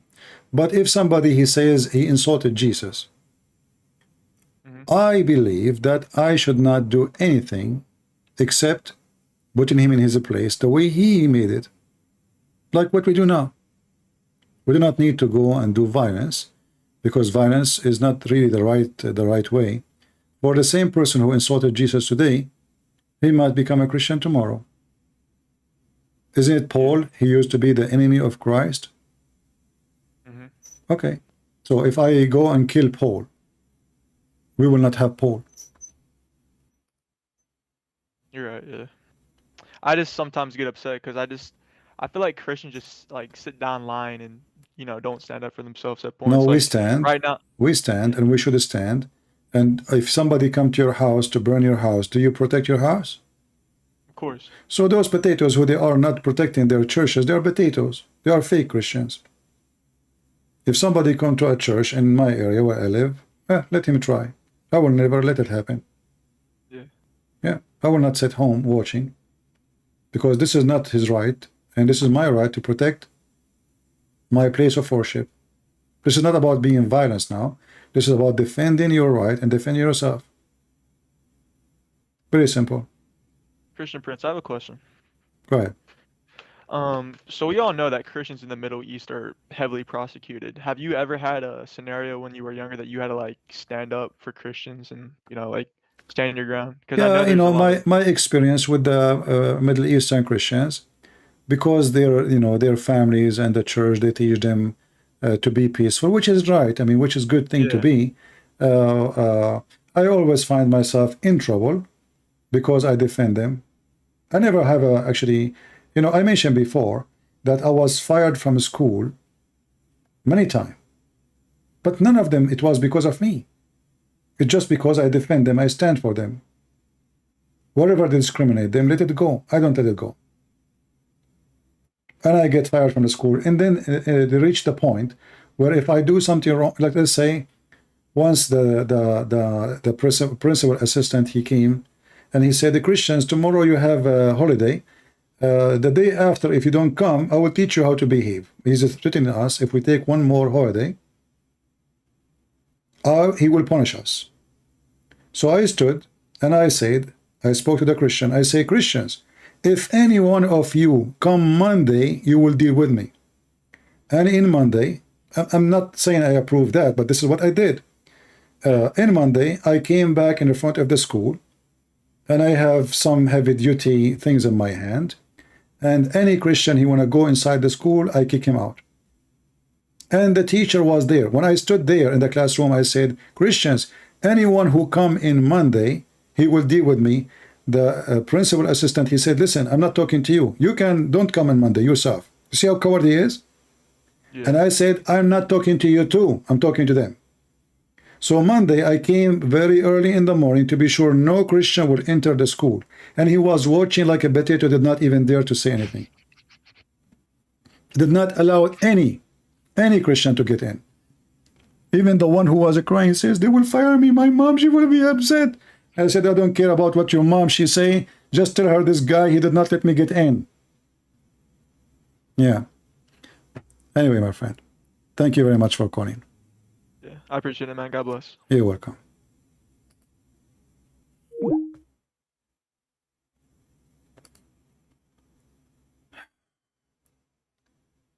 What about adultery in the Catholic Church? All graven images in the church, are they okay? You see, many people they don't, I don't know why. I mean, they don't see that the Orthodox, they have the same pictures. But I see that you know, people, they just say Catholic, Catholic, Catholic, you know. I don't agree with any images for the purpose of worship, because the Bible is so clear. Don't make images for what is up in heaven or down in earth. For what? To worship. So if you make an image of Mary, no problem. If you make an image of Jesus, no problem. If you make an image of Paul, etc., no problem. But we should not ever worship images. So if somebody start worshiping images, he is committing sin. However, even those who they are doing wrong by having those images, they are not doing it because they are bad and ugly and evil, but because they love the Messiah. So if the Lord will forgive me for all the great sin I did, he will not forgive me for a sin I did because I love him. This is my own opinion. Otherwise, I don't agree with all those images. Actually, I like the mosaic because the mosaic was a great way to preserve the Bible. Stories is preserved almost 2,000 years ago. We have a story as a piece of art on the wall or in the floor, preserving what happened to Jesus or what happened with any of the disciples.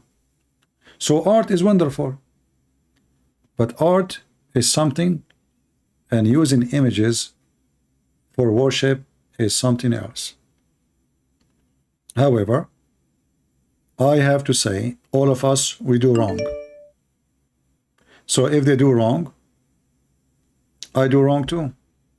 Maybe my wrong is different from their wrong, but wrong is wrong. Wrong is wrong. Sin is sin. So if I believe that my sin will be forgiven, their sin will not, that will be a hypocrisy. All right? Let us see this person here.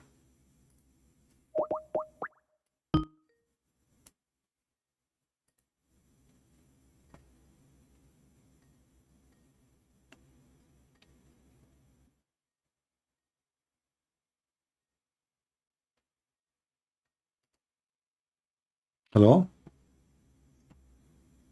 Hello? Okay, somebody there? This is Fakir again here. Stupid. Lord have mercy. Somebody's saying, if you love me, you keep my commandment.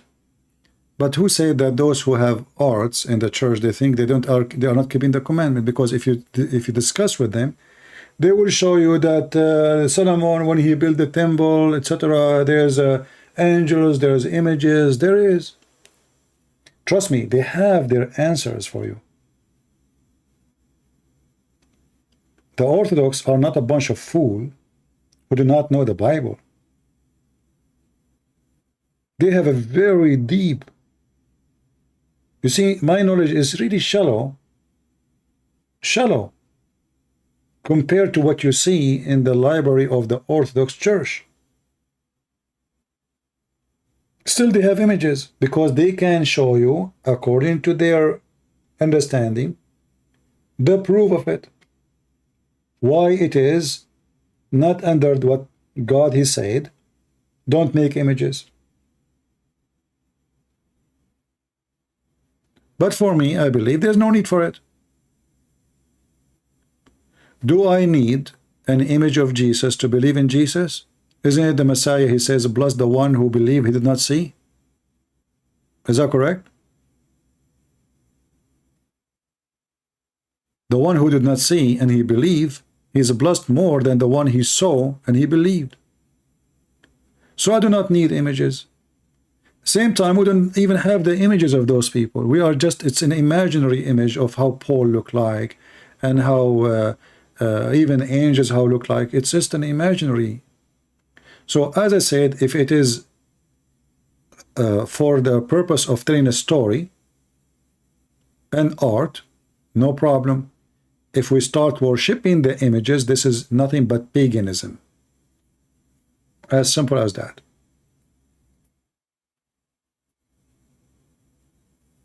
All right.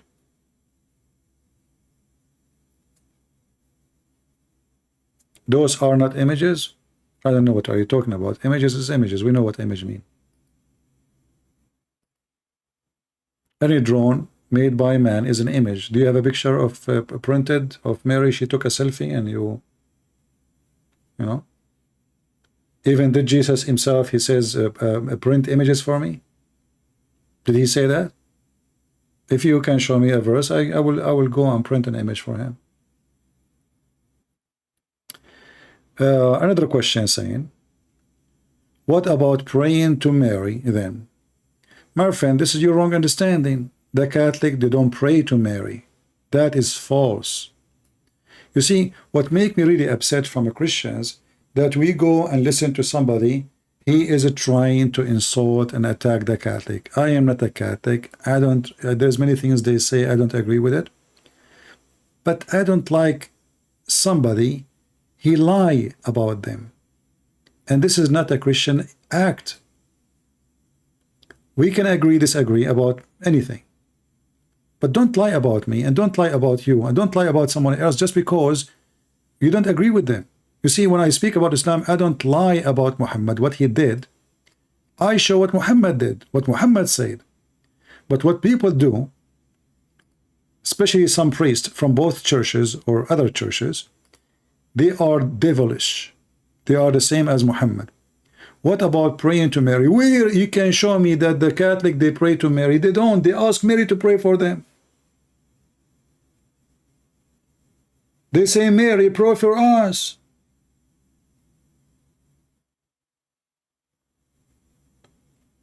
How many times you hear your priest or preacher saying to you, pray for me?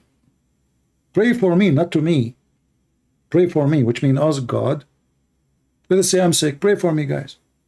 So they asked Mary to pray for them. You might say right now, well, Mary is dead. No. According to both the Catholic and the Protestant, in the old tradition books, they have reference that Mary, the mother of Jesus, was resurrected. So if you don't believe she's resurrected, they believe she's resurrected. And they, at the same time, we just mentioned the story of the wine. Isn't it Jesus, his mother, she asked him to do miracle in the wedding of Cana?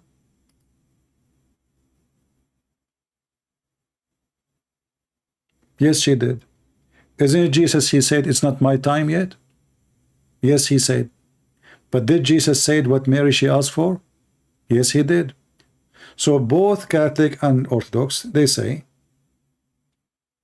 well, if Mary she asked Jesus to do something it's not his time to do yet, that means Mary, she can ask Jesus to do something for us. But they are not praying to Mary, and no Catholic believe that Mary is God. Correct? The Catholic and the Orthodox, they believe the same as the Protestant, God the Father, God the Son, God the Holy Spirit. So don't fool yourself. Nobody worship Mary. It's a lie. Whoever says to you the Catholic worship Mary, he is a scumbag. For this is absolutely a big fat lie. I have no respect for a person, by the way, who says such a thing. If they do, I will say they do. You know me, I don't sugarcoat to anybody. I don't. And then if you go and read the rosary, you will see this is what the angels they say to Mary. Blessed to you, Mary. You are blessed between all the people. This is what the angels they say to Mary. This is literally words in the Bible. Blessed are you, Mary. And let us ask ourselves a very simple question. I mean, if there is any honorable person in this earth more than Mary, there's nobody. Not Peter, not Paul, not me, not you. She is the most honorable person ever. They believe that Mary is the Queen of Heaven. So what? She is the Queen of Heaven. I believe she is the Queen of all the world. Why not? She is the mother of Jesus. If there is more queen, more important than Mary? If there is. So, you know, people, they come with silly argument, and simply all the argument is trying to put them down. Like the Catholic, they say, Mary, the mother of God, but she is. Isn't Jesus your God? I mean, people are silly. So you call her mother of God or you don't call her Mary, still she is the mother of Jesus, and Jesus is God.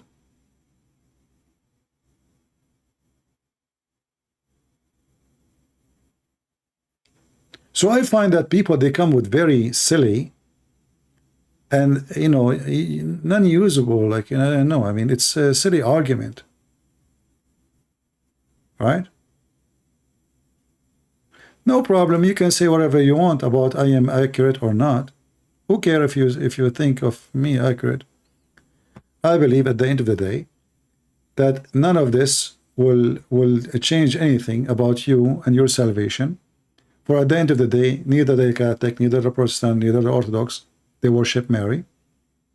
Mary is a human being like us, but she is the most honorable person between all human beings. As simple as that.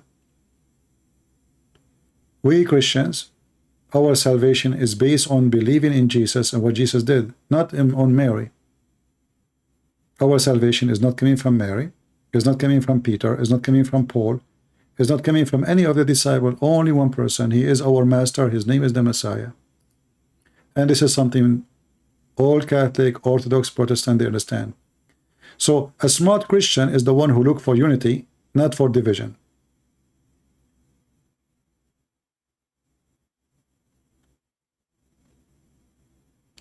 My friend, the one who's saying, I heard the Catholic praying to Mary, you are stupid.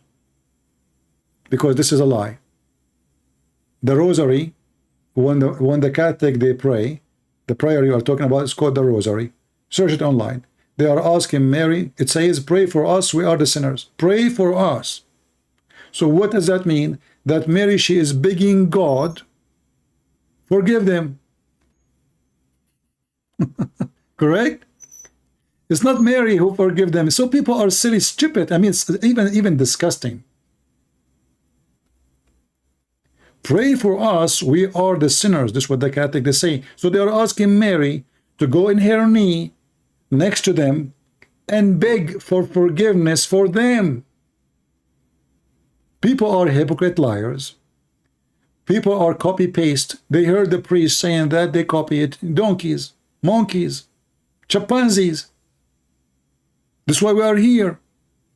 We don't want people to follow liars.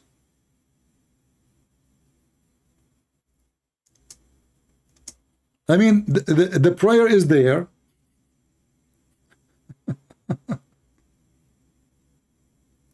And still they make things up. This reminds me of the Muslim, by the way, when they lie about Christianity. There's many who they claim to be Christians and they lie about each other the same as the Muslim. They lie about us, about our gospel, about our Lord. They are no different. Satanic.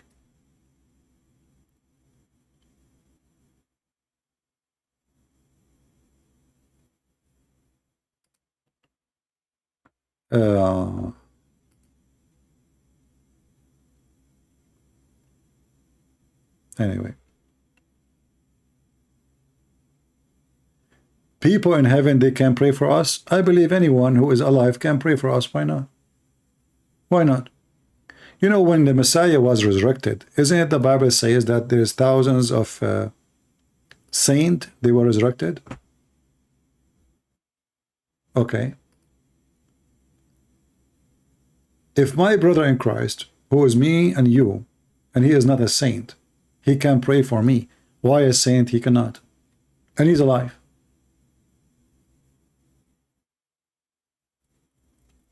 Just use your simple logic.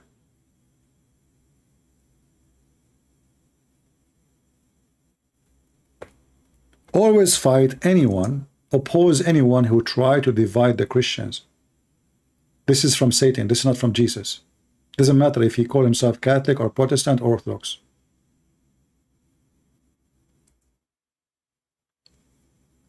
In fact, the Quran say clearly about the plan of Islam. The plan of Islam is to spread hatred and enmity between the Christians. I believe this is true. The devil, he did that. The devil Muhammad is nothing but Satan in the form of a man. In chapter 5, verse number 14, the Quran says, Aka Shaitan, clearly that Allah will spread hatred and enmity between the Christians until the day of judgment. So the threat is made, the threat is done. And any of you, he try claiming to be he is serving God and defending the true faith, he divide the Christians, especially by hatred. He is evil, he is satanic, he is no Christian. If you don't agree with someone is a Protestant or Catholic or Orthodox, you discuss with them with love, and you should have in your heart that this is my brother in Christ. He believes in Jesus. He believes that his salvation is the Messiah. So if you have a wrong understanding in something, maybe you are the one who have wrong understanding.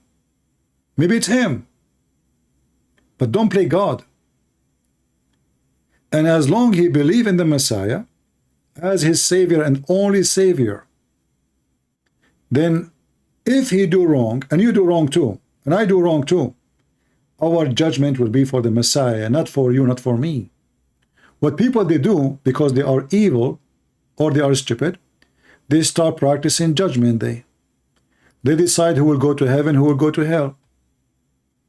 That's it. Oh, you are Protestant, you will go to hell. Oh, you are Catholic, you will go to hell because you are a donkey. Only God, the Messiah, our Lord, he is in charge of the flesh. And the Messiah, he said, whoever believe in me. But he did not say whoever never commits sin, because all of us we are sinners. So if I commit sin, let us say by wrong understanding about Jesus, let us say like we were discussing about the blood of Jesus. Let us say I'm wrong. Do you think I will go to hell because I get it wrong? Do you think really this is the reason I will go? No. From their fruits you shall know them. A person, he loved the Messiah from his heart. He believe in him and he do his best to follow his command. His best. When the Messiah, he said, be holy like your father. It's a project to work in, but you are not holy, and you will never be holy.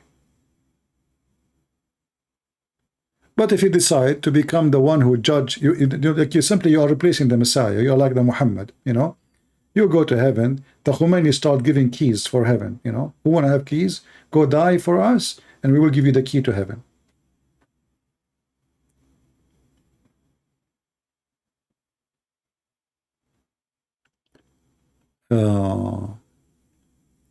Anyway.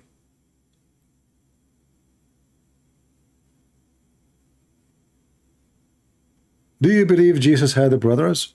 You know, let us say he have, and let us say he don't. Who care? I don't really care. However, when the Bible says that your brothers and your mother, we know that always, even now, I say my brothers and my mothers. You know, Jesus, he said, my brother is those, you know, who is brothers. So if Jesus have a brother or not, still none of them is his brother. Why? Because Jesus said, before Abraham I am. So the existence of those who they are in flesh have nothing to do with him. Even Mary, she is not the reason for the existence of Jesus. Mary was nothing but a vessel, a perfect woman, wonderful woman, who the Lord himself had chosen to come through by birth from her. But the Messiah himself exists before mankind exists. But people that like to focus in stuff, I don't know, I don't find them any different. You know, if Jesus have a brother or not, who cares? That will not change who is Jesus.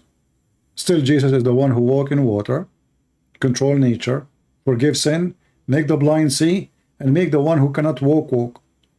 And he resurrected himself from the grave, from the tomb. And he came back. That is Jesus. If Jesus have mother or not, that will not change who is Jesus. If Jesus have a brother or not, that will not change who is Jesus. If Jesus even did not come to us as a human, that will not change who is Jesus.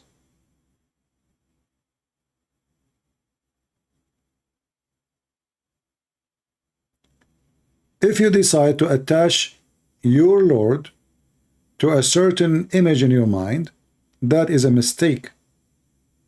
For this is the Lord who nobody can comprehend with his power and his ability.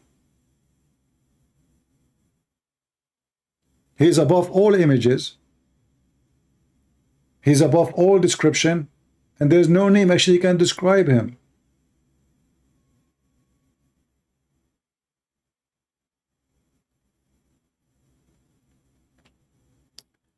So I advise you to stay united. Separated, divided, you will be conquered. United with the Messiah, you are strong. The Messiah never asked us to create churches, but a church. And when you claim that you are a person who is the one who have the church, if you are truly a person who have that church, then you should accept your brother in Christ and you should not cast him away. Unless you don't believe in the Messiah.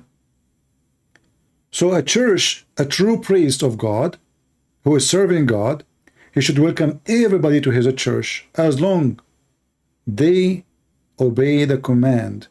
Like if you say I am a thief, you have to repent. If you say I'm a person who is drunk all the time, well, you are not being Christian. You are not Christian. The Bible says clearly this and this and this and this, they will not go to heaven. So you're not Christian. So, but we welcome. Jesus said, I came for the sick, not for the healthy. So let us say there is somebody is sick. He needs our help. We welcome him. But still he's not a Christian. That's why he needs our help. If he's a Christian already, well, he do not need our help. But who is the Christian? A Christian is somebody. He always do his best to serve the Lord and to fight his sin. But doesn't mean that you and me, we don't commit sin. We commit sin in our thought, in our dream, in our desire. We have a lot of sin. However, always we have a moment of truth where we fight it and we struggle against it and say, I'm not going to do this no more. You might fall down, you might stand up, you might go straight, you might take a curve, you might, life will do a lot of things to you in your way. to heaven or to hell. The successful one is the one who arrived to Jesus, not to a church building. You have to arrive to Jesus, not to a bishop.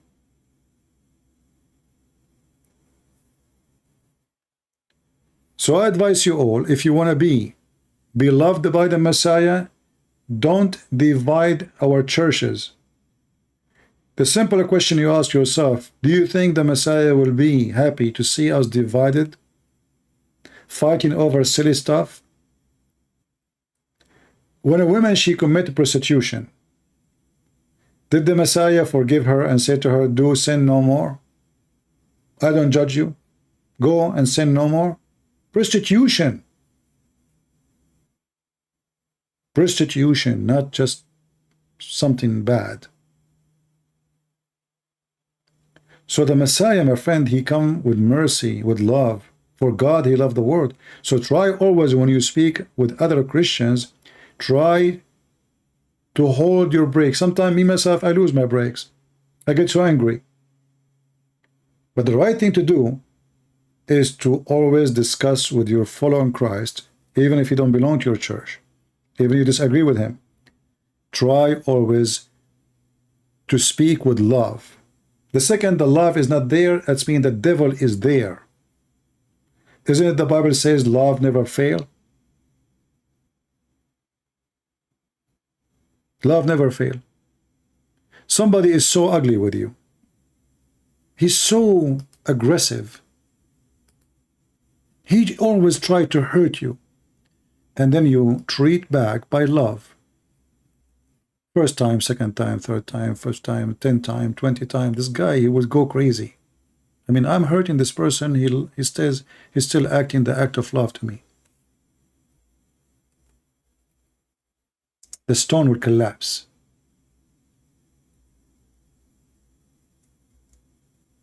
You know the drop of water? The drop of water have a story. It's not written in any book, but you see it anywhere. If you have a faucet outside in your yard, go check out if there's a faucet dropping water. If the faucet is dropping water for long, you will see that your tiles have holes in it.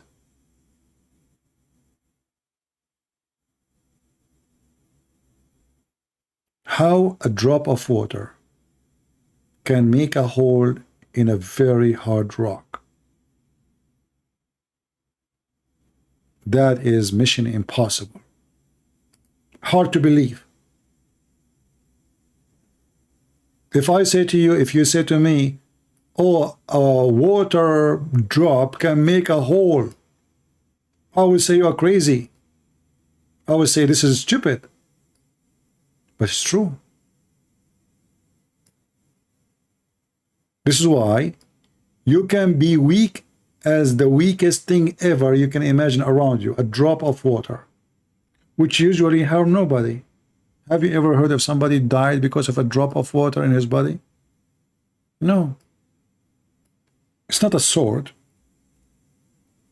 It's not a machine. It's not an army. It is a drop of water. And this is why love never fails. Love is consistent drop of water. Never changed, never collapsed. It keep coming.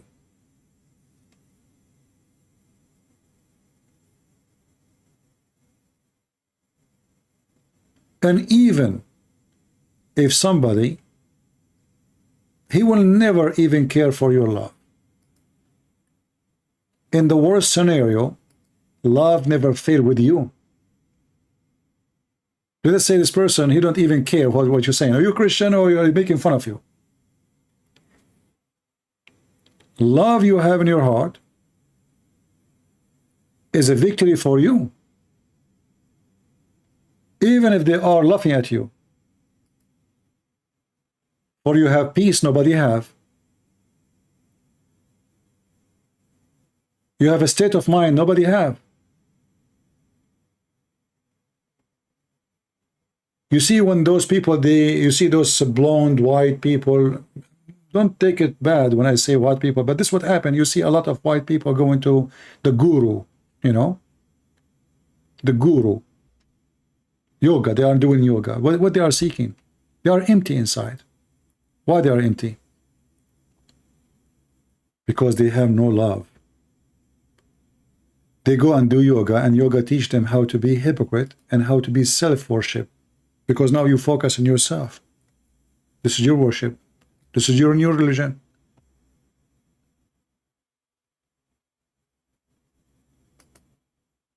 You decide to worship yourself. So what do? You say, I want to do yoga, and I want to focus on myself. You say to yourself, I'm God. I'm the center of the universe. That is not love. That's selfishness. This is what kills love. That will make you a very different creature. That will destroy you.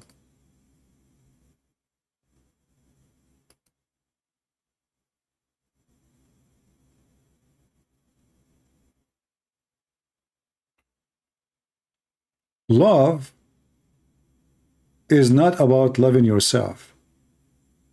Love is about loving the Lord, appreciation for what the Lord He gave you, and trying to use what you received with love to others. That is love. For free you took, for free you give.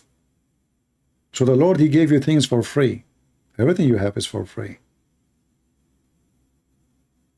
It's time for you to give for free too.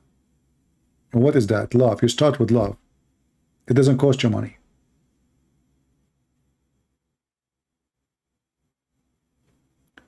What do you think about kissing images? I don't think it is the right thing to do, but I understand people, they do it because, you know, a human being is a weak person.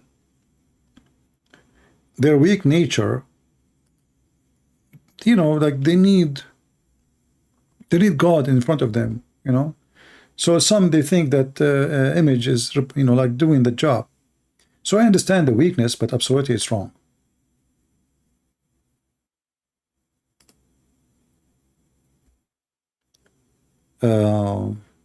Anything else?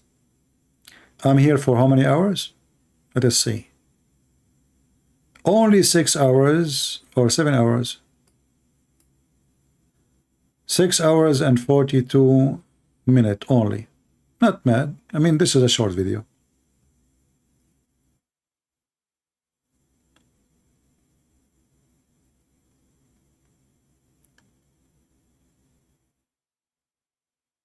I advise you, and I say to you, as a person, you know, I love you all. Never seek division. It is satanic. Never listen to a priest who divide you. He is satanic. We are one family by the love of Jesus. There's no other way of salvation. The love of Jesus.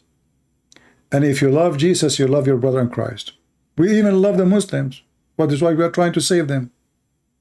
When we say we love the Muslim, what does that mean? We are talking about giving them kisses and hugs? No. We expose their false god so they might wake up. So always love must be there. So what about a person who believes in the Messiah?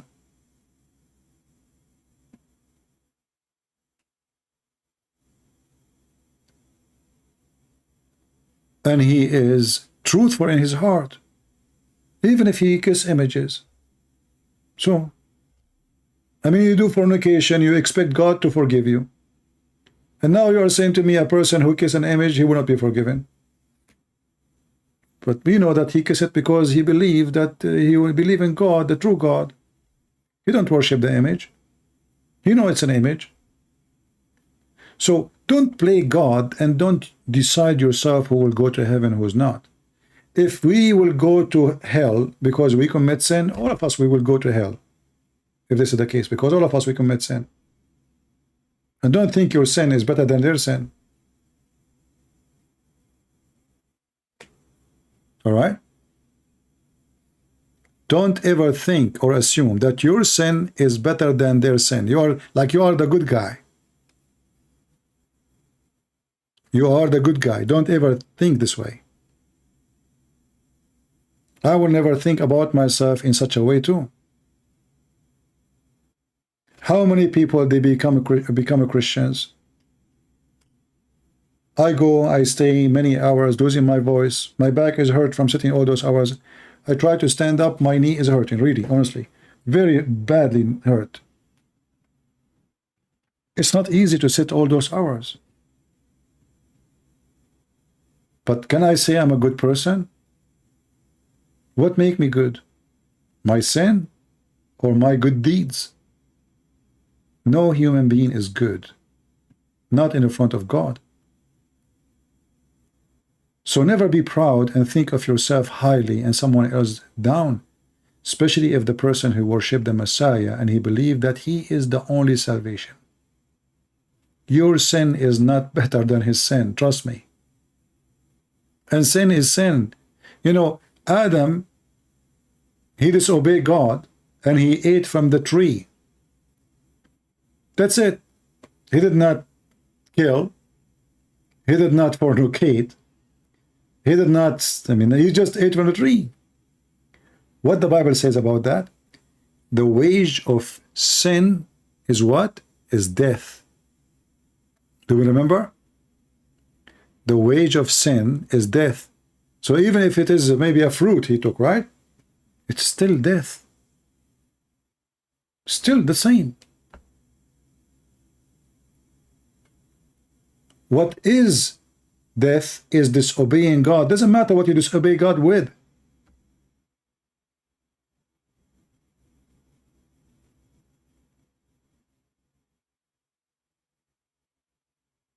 So if you think your sin is better than his sin, that will be very silly and you are blind.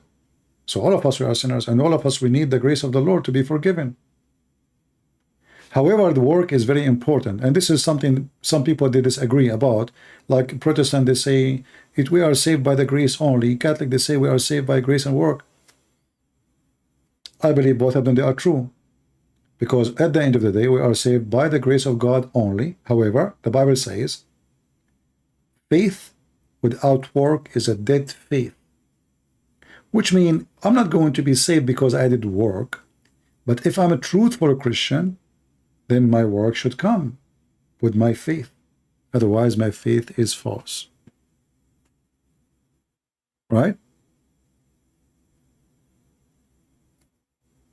Imagine you are a Christian, but there's a person laying in the front of your house.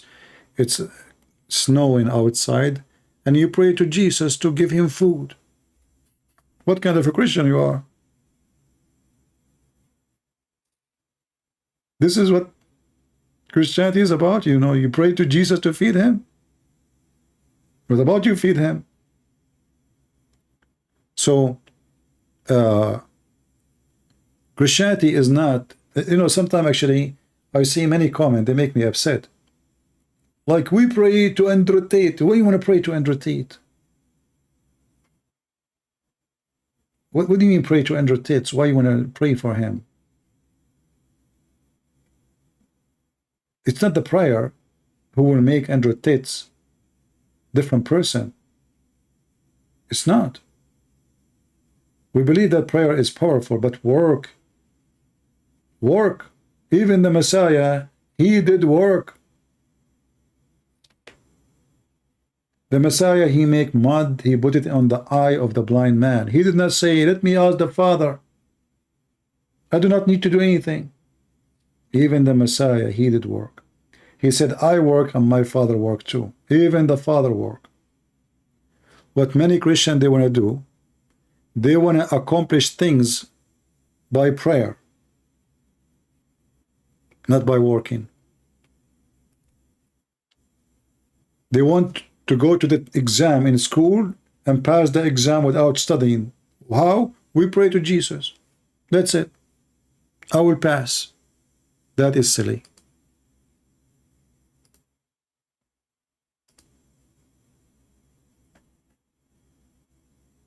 That is very silly.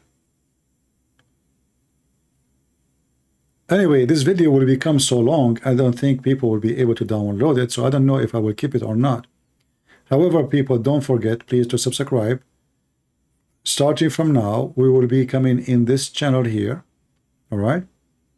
Until, you know, other, you know, notice I will mention to you.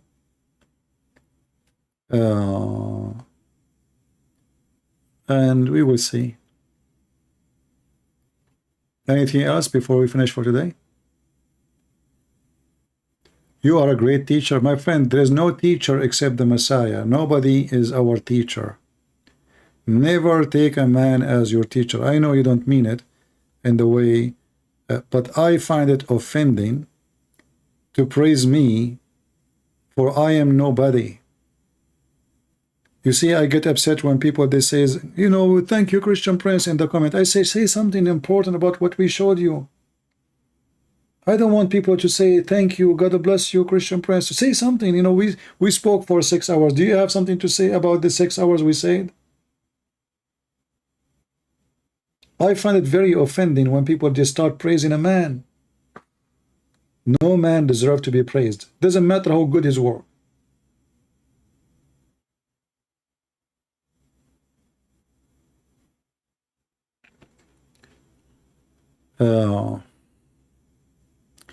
What is the purpose of a human life?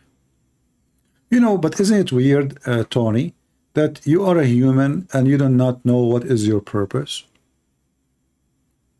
I mean, you know, if I am an insect and then I don't have the brain and the capability of thinking, like, you know, I am programmed to find food, lay eggs, you know, insects are programmed creatures. But why a human being, he is struggling to know what is the purpose of life? I don't find a reason for that. We are a human. So you spend your life in this earth, you do not know the purpose of life? The purpose of life is to be alive. Life is a joy. Life is a gift from the Holy Lord. So you are alive and you do not know what the purpose of life.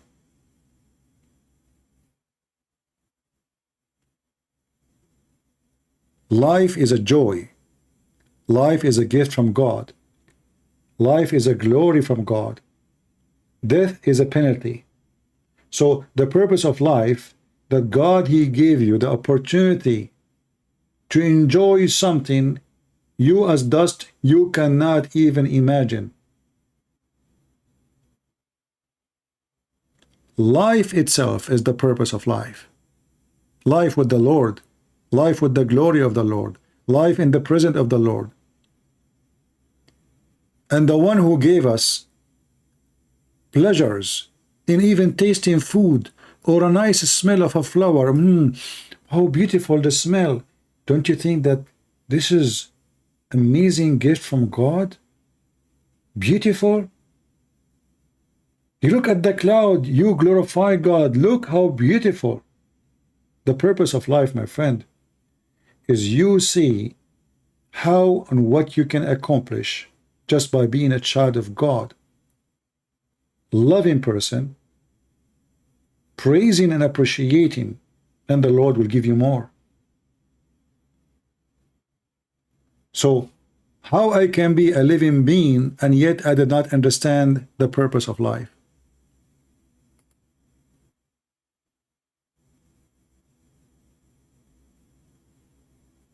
Why? I'm not thinking?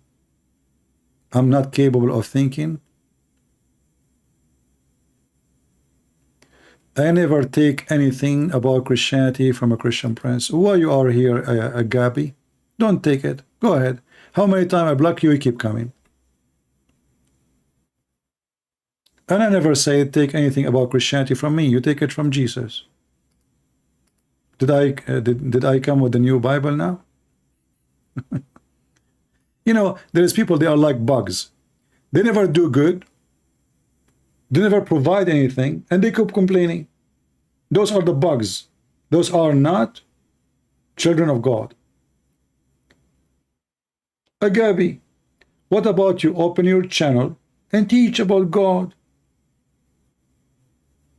Let people take Christianity from you. But what you do, you are like a rat. You complain, but you have no fruits. It's like somebody go to the kitchen of a grandmother and he say, grandmother, your food is bad. Okay, you cook.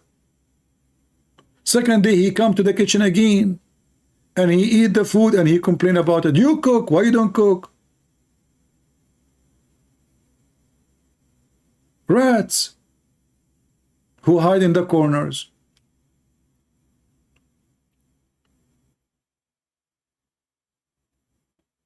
Is it okay to follow the links Sheikh Omad posting? What do you mean okay? The one that says support?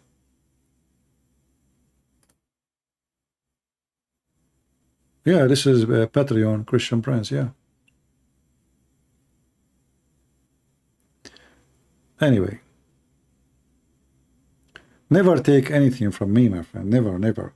You are a human being. God gave you a gift. It's called the brain. I share with you my thought. You think, you search, you study. If you think I'm wrong, don't take it. If you think I'm right, add to it. Be smarter than me. Never take God from a man. You take God from God, and that is the Bible. All what I'm doing here, to you or to the Muslims, I share my humble opinion about what I believe. It's been 2 years for a quality of life videos, but you know, see here we have more important. If we go to quality of life and we start talking about like social life and problems, nobody goes. You know, you remind me of people, they say, teach us Arabic. I said, are you sure? He said, yes. Then first day, we have 100 people registered to learn Arabic. Wonderful, 100 people. I start teaching Arabic. The 100 people, they become, second day, 50. Third day, they become 20. Day number 4, they become 10. A week after, they became 6 or 7. But they were begging me, please teach us Arabic. What is the one who want to learn Arabic?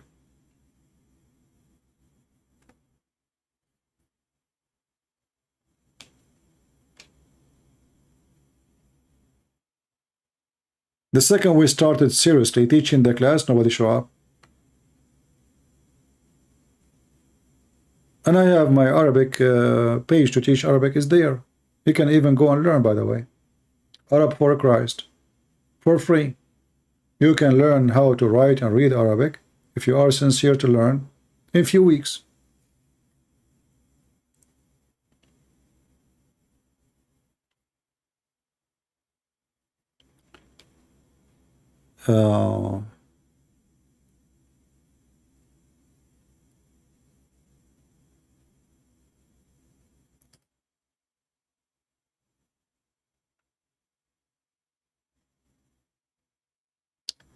Don't delete the stream. I only joined in the middle. Okay, I will delete only the first middle. I mean, the second, I will delete only the second part. Are you still working on translation? I am, but I don't have time, as you see. I mean, as long as I'm coming here, staying for many hours, how you think in the world I'm going to finish any book?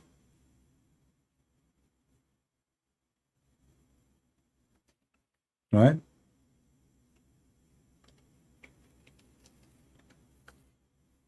Anyway, I think we have enough for today. I need to walk my legs. They are hurting from sitting all these hours. It's already now we completed 7 hours live on air, and that is not healthy. So I will keep this video maybe for the coming 7-8 hours. So those who did not watch it, they can watch it, and then I'm going to delete. However, you can download it and save it in your page. All right. If you do not know how to download the videos on YouTube, you can search on YouTube how to download the video. There's a million videos teaching you how to do it. right?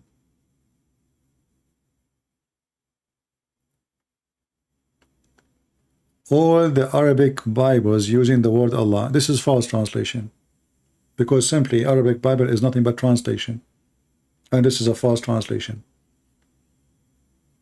We don't care for such a thing. This is wrong, this is false. I never worship Allah. Allah is Satan. You know, and when somebody argue, like as a Muslim, he says to you, well, the Arabic Christian, they use the word Allah because they are under the occupation of Muslims for 1400 years.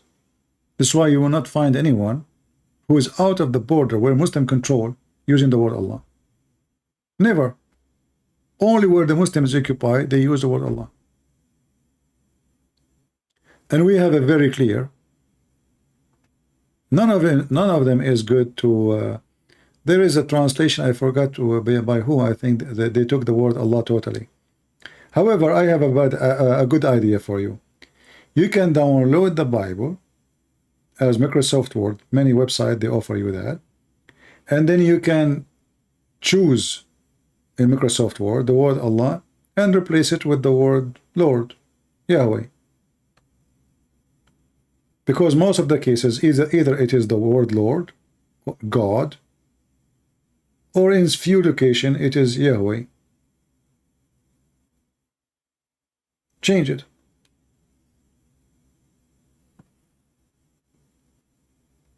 Take it off. Very simple.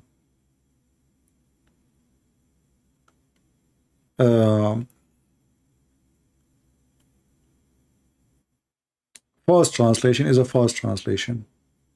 And if somebody is a Muslim, he says to you the Jews and the Christian before they used to worship Allah, the answer for that is very simple from the Quran.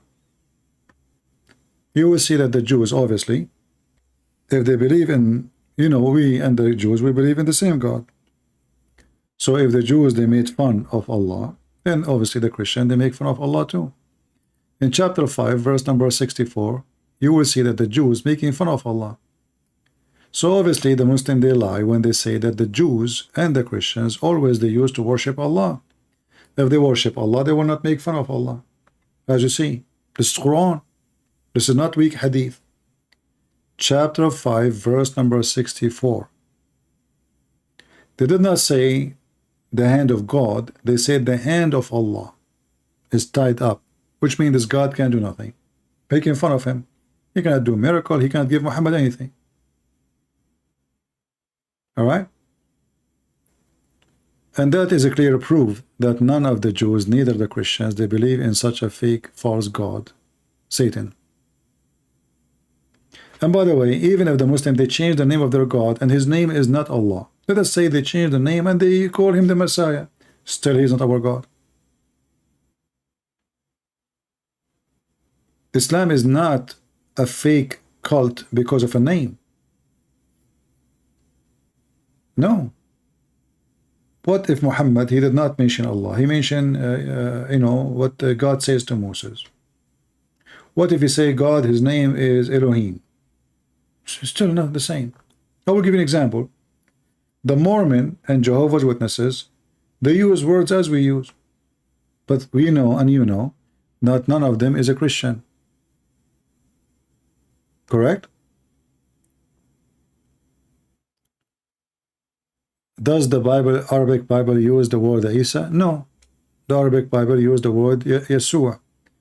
Yeshua is the other versions because in the Aramaic, sometime in the language, the seen becomes sheen, sometime the sheen becomes seen. So Yeshua or Yeshua is the same. In Hebrew you say Yeshua, in Aramaic you say Yeshua. Anyway, I want to say thank you guys for being here, and later I will delete the video. If you want to download it, feel free. And don't forget to share with your friends that from now on we will be in this channel going live until further notice. This one have 1.9 thousand. Let me see the other one, how many we have in it. Because supposedly it was almost 1,000. Because I know YouTube, you know, like we'll reach 1,000, then YouTube take us down like a couple of thousands always. This is what they do. That's why they hide my channel. Nobody can find my videos. You can find my videos in different channels, but you cannot find my channel at all. Let us see here. How many we have in this? You see, the number of my other channel, Christian Prince 2, was almost 10 hours ago 99,800. Until now, it's the same number. Can you believe it? They don't want, there is no way that I stayed there for hours and many people they subscribe. And still we did not reach the 200 which is missing.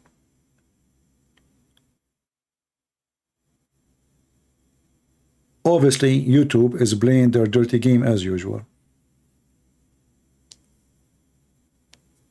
Last week, this channel was 110,000. I look, it says 109,000. Why? I mean, how, did I see it wrong? No. I said, maybe this is the other channel. I don't know. No, it's my channel.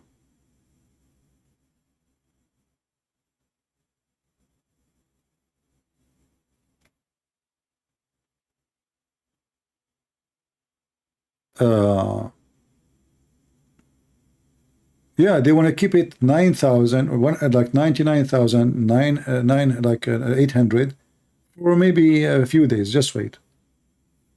There's no way.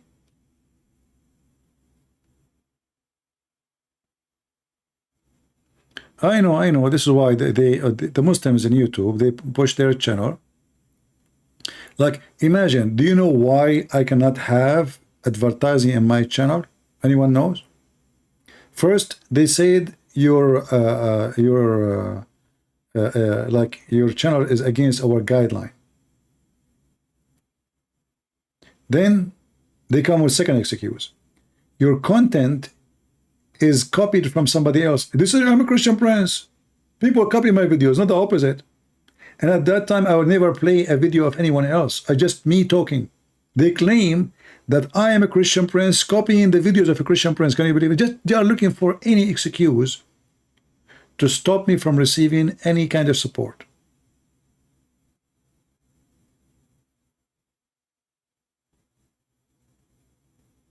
To the point they are claiming that I am copying the videos of a Christian Prince.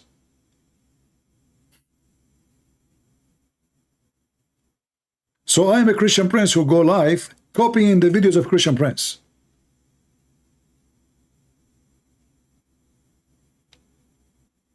Anything, you know, they cannot believe it, how stupid, how silly they are. And they think, this is what they think, if we stop him from receiving support, he will stop coming. And this has happened to many, by the way, who claim to be Christians. No money is coming from YouTube, they delete their channel. They don't even show up no more.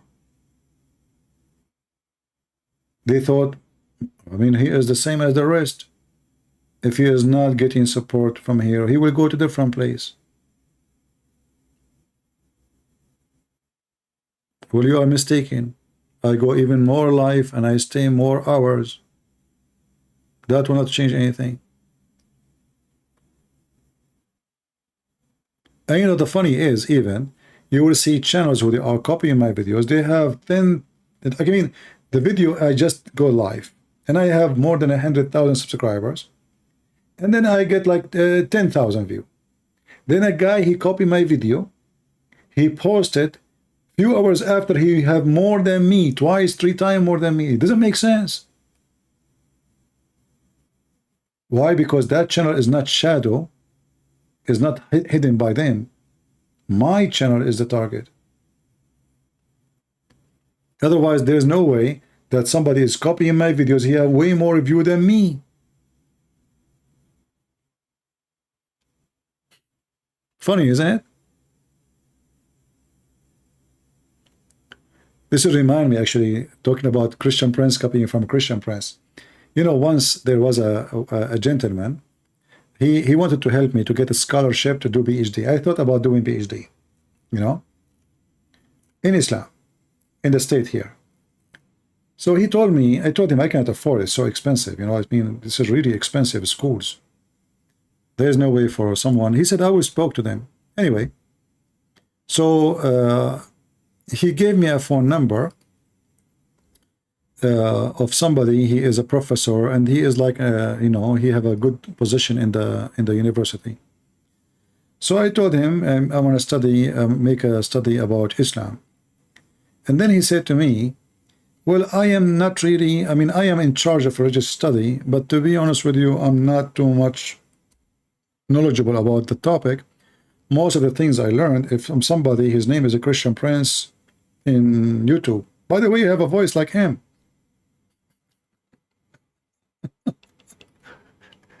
So it turned to be, I'm going to join a school and get a PhD, and I pay a lot of money, and I spent a couple of years doing the research and the study to get a certificate from somebody learning about Islam from me. And he said to me, by the way, you have the same voice. I said, really? You know, he didn't know that. He did not tell him this is Christian Prince. He said, you have the same voice. I said, yeah, we are Middle Eastern. We have this. I said, it's, you know, it's so close to his voice. But yeah, okay. So imagine getting PhD from somebody learning from me about Islam. And then he said to me, by the way, I advise you to search for his channel. And then the guy, I talked to him, he said the guy, by the way, I think he recognized my voice, but he did not recognize it's me. He thought, you know. So I told him what, you know, he said, you are joking, right? I said, no, this is what he told me. He learned about Islam from a Christian Prince. You know? Yeah. And what is the tuition? I think it was like $60,000 something. Like a scary number, you know. And that's why I, you know, he said he want to help me. Maybe they can, you know, give me a scholarship. Maybe, like, you know, there is people who apply for a scholarship. It turned to be the guy. He will be supervising me, but he do not know even the topic. And this is why I don't really have too much, you know, certain degrees, especially if it's not about science. They mean nothing. Most of people, they copy research, even in science, like you get a master's degree in something. Mostly people, they are copying somebody else's study. In university, they have like a software to find out if you are stealing information from somebody. But, you know, there is many ways to go around that by just changing. You don't like copy the same line, change the words. And there's many people that do that.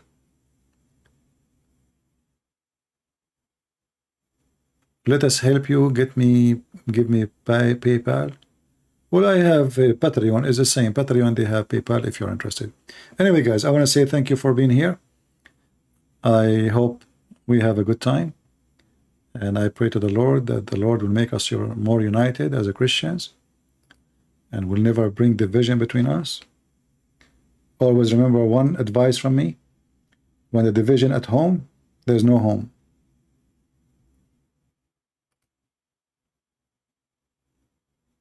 A kingdom is divided, is not a kingdom, is destroyed already. Never, ever allow division to enter your house. Division is your enemy. United, you are victorious. Divided, you are a loser. If you don't believe me, read history. Learn from it. If you are a person who seeks to learn. Thank you very much for being here. May the Lord bless you. And I hope we will go again live on air soon in this channel. You can always follow us in Patreon, so you can receive email when I post that I'm going to leave or going to go live, sorry. Patreon send you an email immediately and you will be notified because YouTube is not giving notification. Until then, God is good, so is Jesus, and Islam is nothing but bad and evil. Take care.